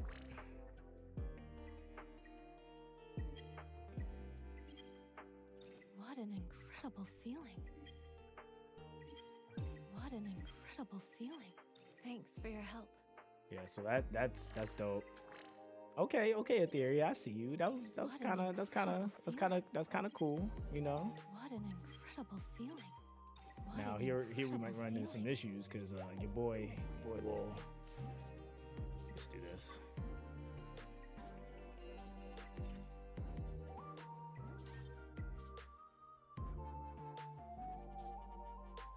I don't even know what team is running, but it should be all right. You said new players are eating good these days. Yeah, being able to get 3 maxed out characters from just pushing the game is kind of crazy. That is a big improvement. I mean, to be fair, like that is actually pretty massive. I'll try my Let's hardest. do that. Here I come. I knew you'd call for me. Are there any decent prey here? I can't wait any longer. He said, "Bro, I tried a new account, and how was that experience?" He said, "Wing and PvE, oh my god, Wing and PvP fraud." Come, dance with me. He said, "Pre-level 30 Leon gets crit like 50k AOE damage." Jesus, that's kind of For you. that's a lot. That's funny. I'm not satisfied yet. Okay, yeah, so we'll let that run in the background and get our last skill up going. I hope I won't. Yeah, that's yeah, the version of her that we had wasn't doing all that. I remember I forced her to do like stuff into like I tried to as much as I could, but she fell off so freaking When I'm fast. feeling homesick, I look at these She fell off files. so freaking fast. So Don't tempt fate. My blade. right, would and you then like how to much hear do me we sing? need for her max? So yeah, having maxed out units just like that is crazy. Yep, and then we activate that one, and then all we need now, which I think I might have some supply packs for this, so we do not have to wait. 10, nice. And then we got one more run, so we just wait a second, and then she's max. And I'll do Kloss. I gotta build Leon fully, unfortunately, because I just never. I probably have some of the missions retroactive, but I gotta rebuild her back up. You said, see my aerial? Right now, let me see. Where's she at? My aerial is When I'm on feeling a. homesick, I look at these files. Right now, See? Cure, Evil This Guard, one is the color of a mountain stream. on and a this is the Fortissimo color of the daisies that with grow under Surge and Grandma's Shadow window. Dash. I just got her built up enough to use her. I'm not trying to fine tune anything right now because it's just not it. He said, "You definitely grind today." I'm trying to get this crap done. That I need to get done. Said no convert last ASAP and build another. Build another what? My opinion? Well, please don't mind me. Whatever meets everyone's expectations would be best. Sin is already. I won't. You do the thinking, I do the killing. Let me see. We make a great Where team. is she at? I think she's done My now. singing expresses what Thank words you. can't. Thanks for your help. All right. Said if you had Kloss Lattice before, you can get those back too. Yeah. So for Kloss, I think I reset Leon. So yeah, I'm gonna get back 8. I'm gonna get back eight lattices. So where's my Leon? I think I reset her, so she should have 0 lattices in her. Let me see. Only with power Yeah, she's can one 0. make clear 111 choices. right now. Like you said Max Ariel, said Max Ling. Yeah, I'm probably gonna do her for her damage convert or her damage amp. Sorry. Said convert the extra, stay disciplined. Bro, I'm not gonna. I never really had an issue with lattices. Like when it came down to saving and stuff like that, I would save to 555 a lot of the times. Or if I knew there was something that was coming I really wanted, I wouldn't spend it. So now we can switch it. Okay, that's cool. That's actually really nice. That's great QOL right there. So we're gonna go ahead and boost myself. Like imagine that. Like I should have actually did something like mad janky, where like I flexed and like made it seem like it was like something crazy happened on my account, and then took screenshots of it and just posted it on Reddit and be like, I can't believe I got all these perfect lattices. And then watch how many people are gonna freak out and not even think about the convert. They're gonna be like, wait, what? Like, you just over here getting lattices like that? Like, you know, I could have started the whole thing. I could have made some trouble. Yeah, cause you know what's funny? People they're not gonna think. They're just gonna be like, wait, how did he get that? And I'm just like, I didn't do nothing. I was just trolling, you know? I could have definitely savored that moment, but it's all right. It's a rage bait. Let's get it. I always think that stuff is just funny because it'll be like something simple. Like if you would have just like thought about it, it's like, wait a minute, like that doesn't make any sense.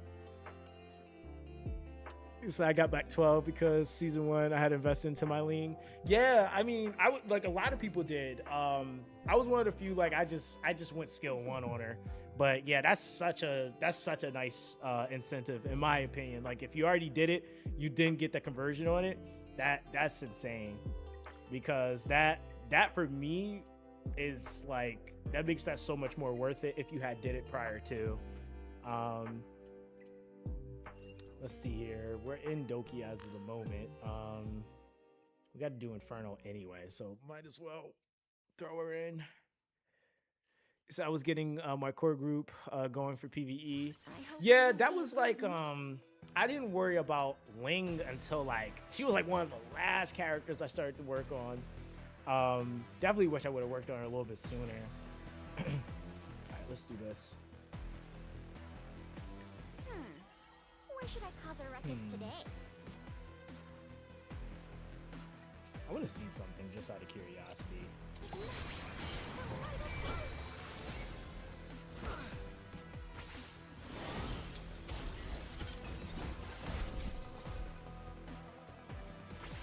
My man's defense breaks too, or am I trolling? Because like, Be grateful. Your sins are cleansed. yeah, we might not even have to gear. Yep. That's what I was wondering. I was like, I think I could just beat this. Maybe.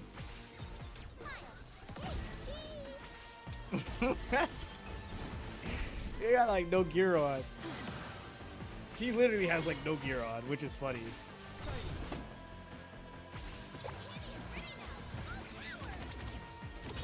Oh, you didn't.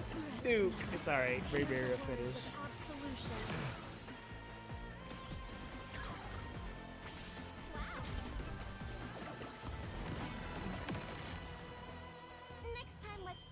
And for that to still be a minute clear is just crazy to me. But all right, we did it. We ran Kloss, and now we get all this stuff back. Yeah, we're eating good. We're eating good here. Oh yeah, do one hollow run with Kloss, or is it? No, it's her attribute advantage, so it's odd.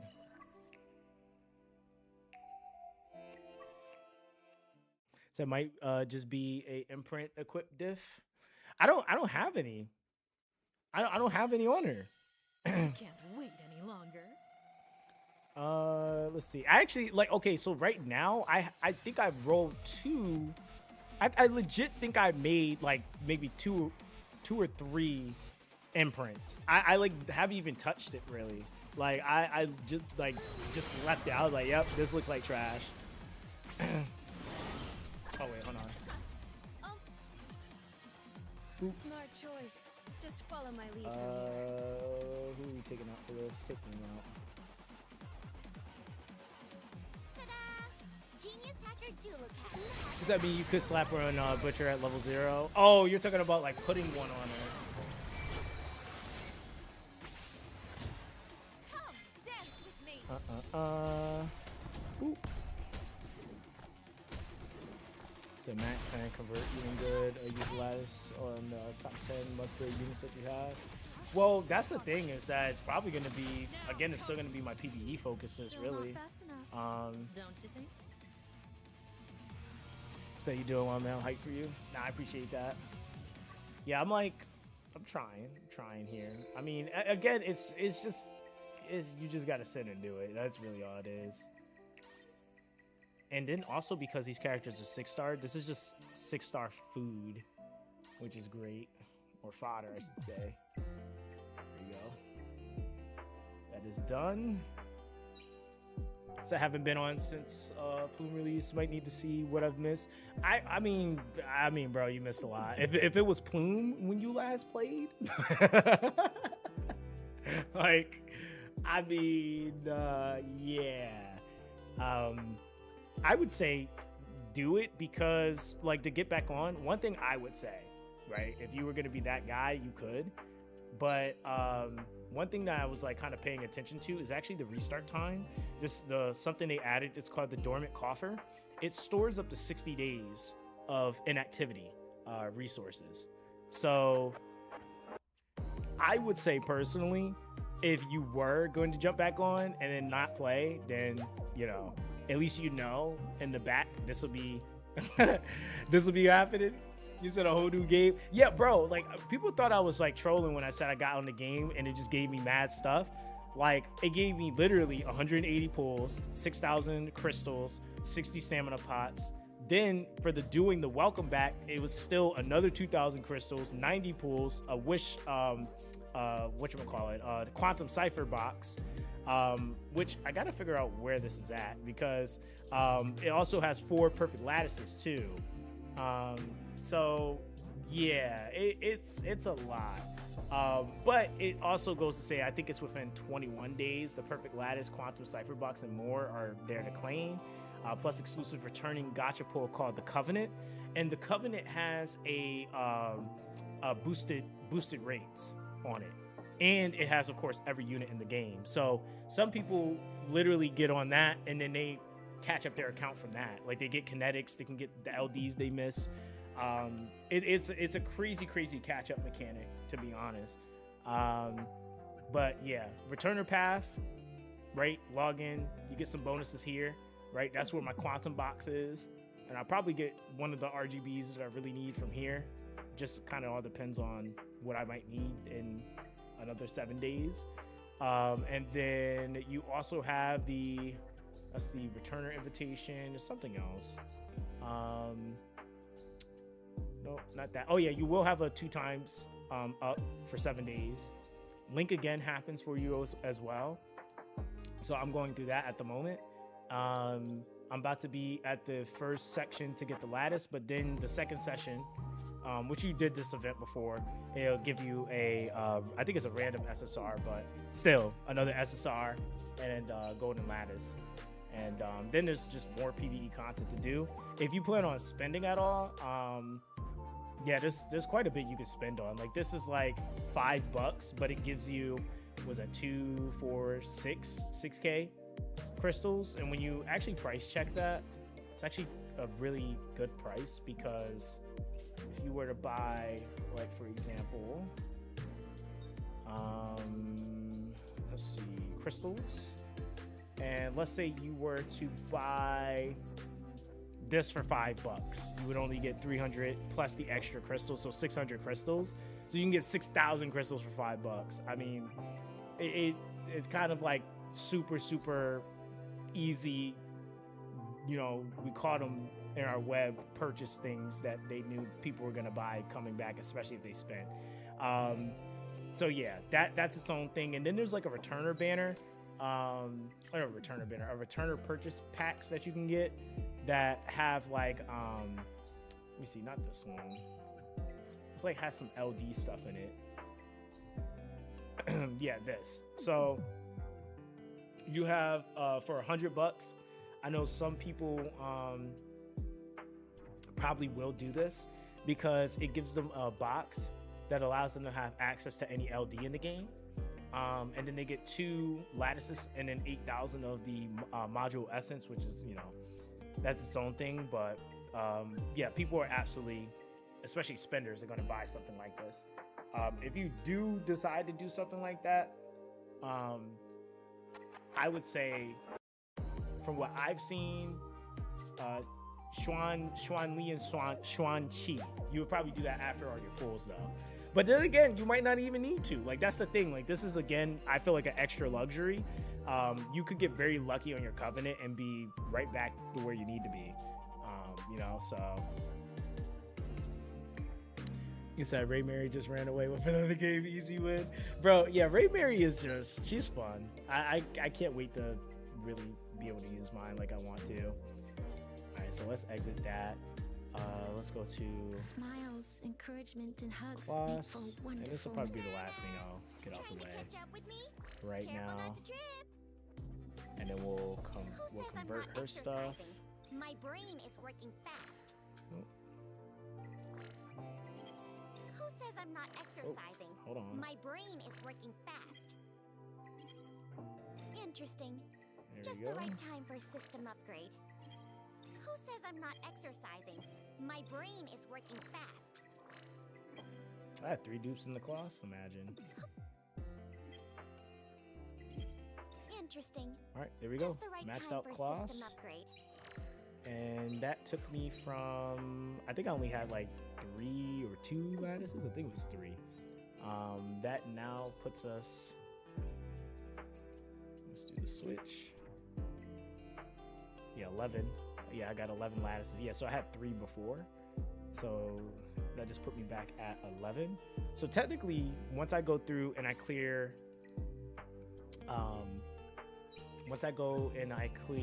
the, what's it called? Anasync Echoes. Yeah, Anasync Echoes. I got to finish Ethernet Rally. I should have a good chunk. Because how many golden lattices is that? That put me at 12 right there. 12, 13, 14, 15, 16, 17. So if I was to go and try to push all of this, it would put me at 17 lattices. That's kind of nuts, and that's not including the extra summons and all that stuff. So yeah, that's a lot. that's a lot, dude. That is actually kind of ridiculous. So yeah, I'll probably make a video about this because I don't think a lot of people are aware. I think some people that still say like, oh, this is bad. I feel like it's like the people that played from before and they're like, oh, Etheria just sucks.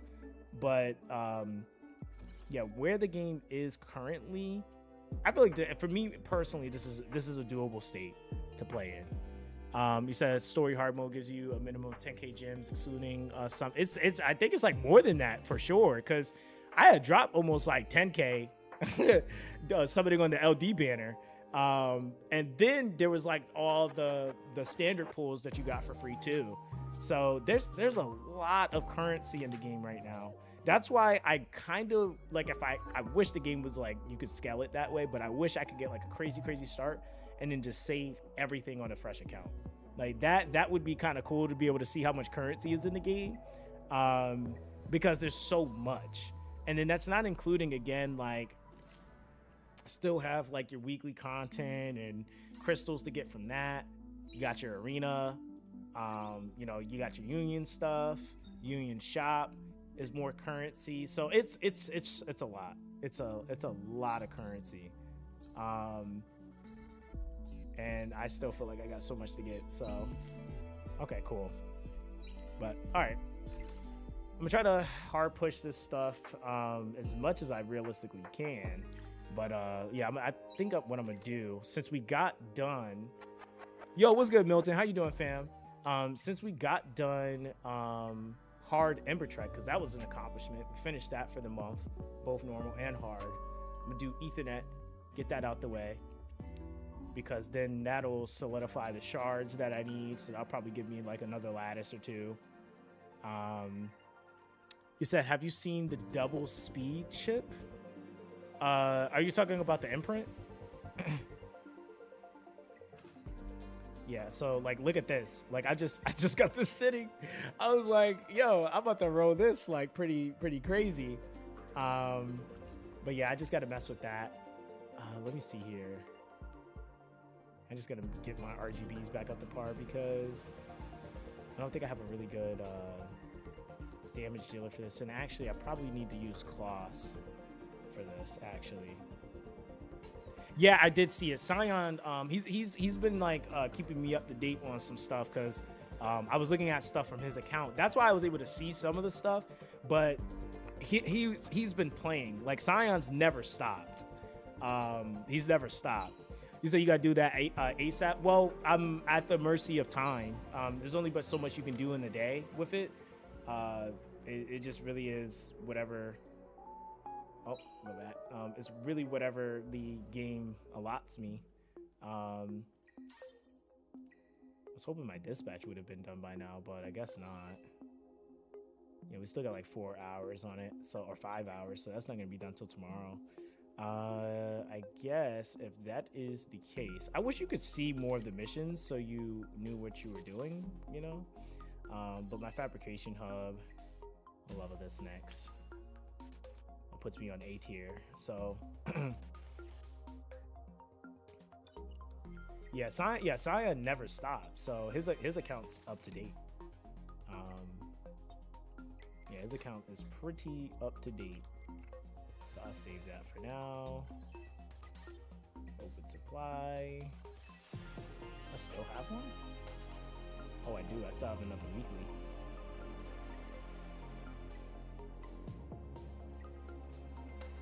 This one.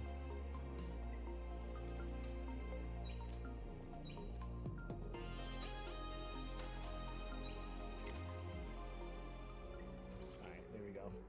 Yeah, so yeah, it's just like, yeah, I'm at the mercy of getting that done. And then tactical imprint crafting, I just haven't really bothered with it yet.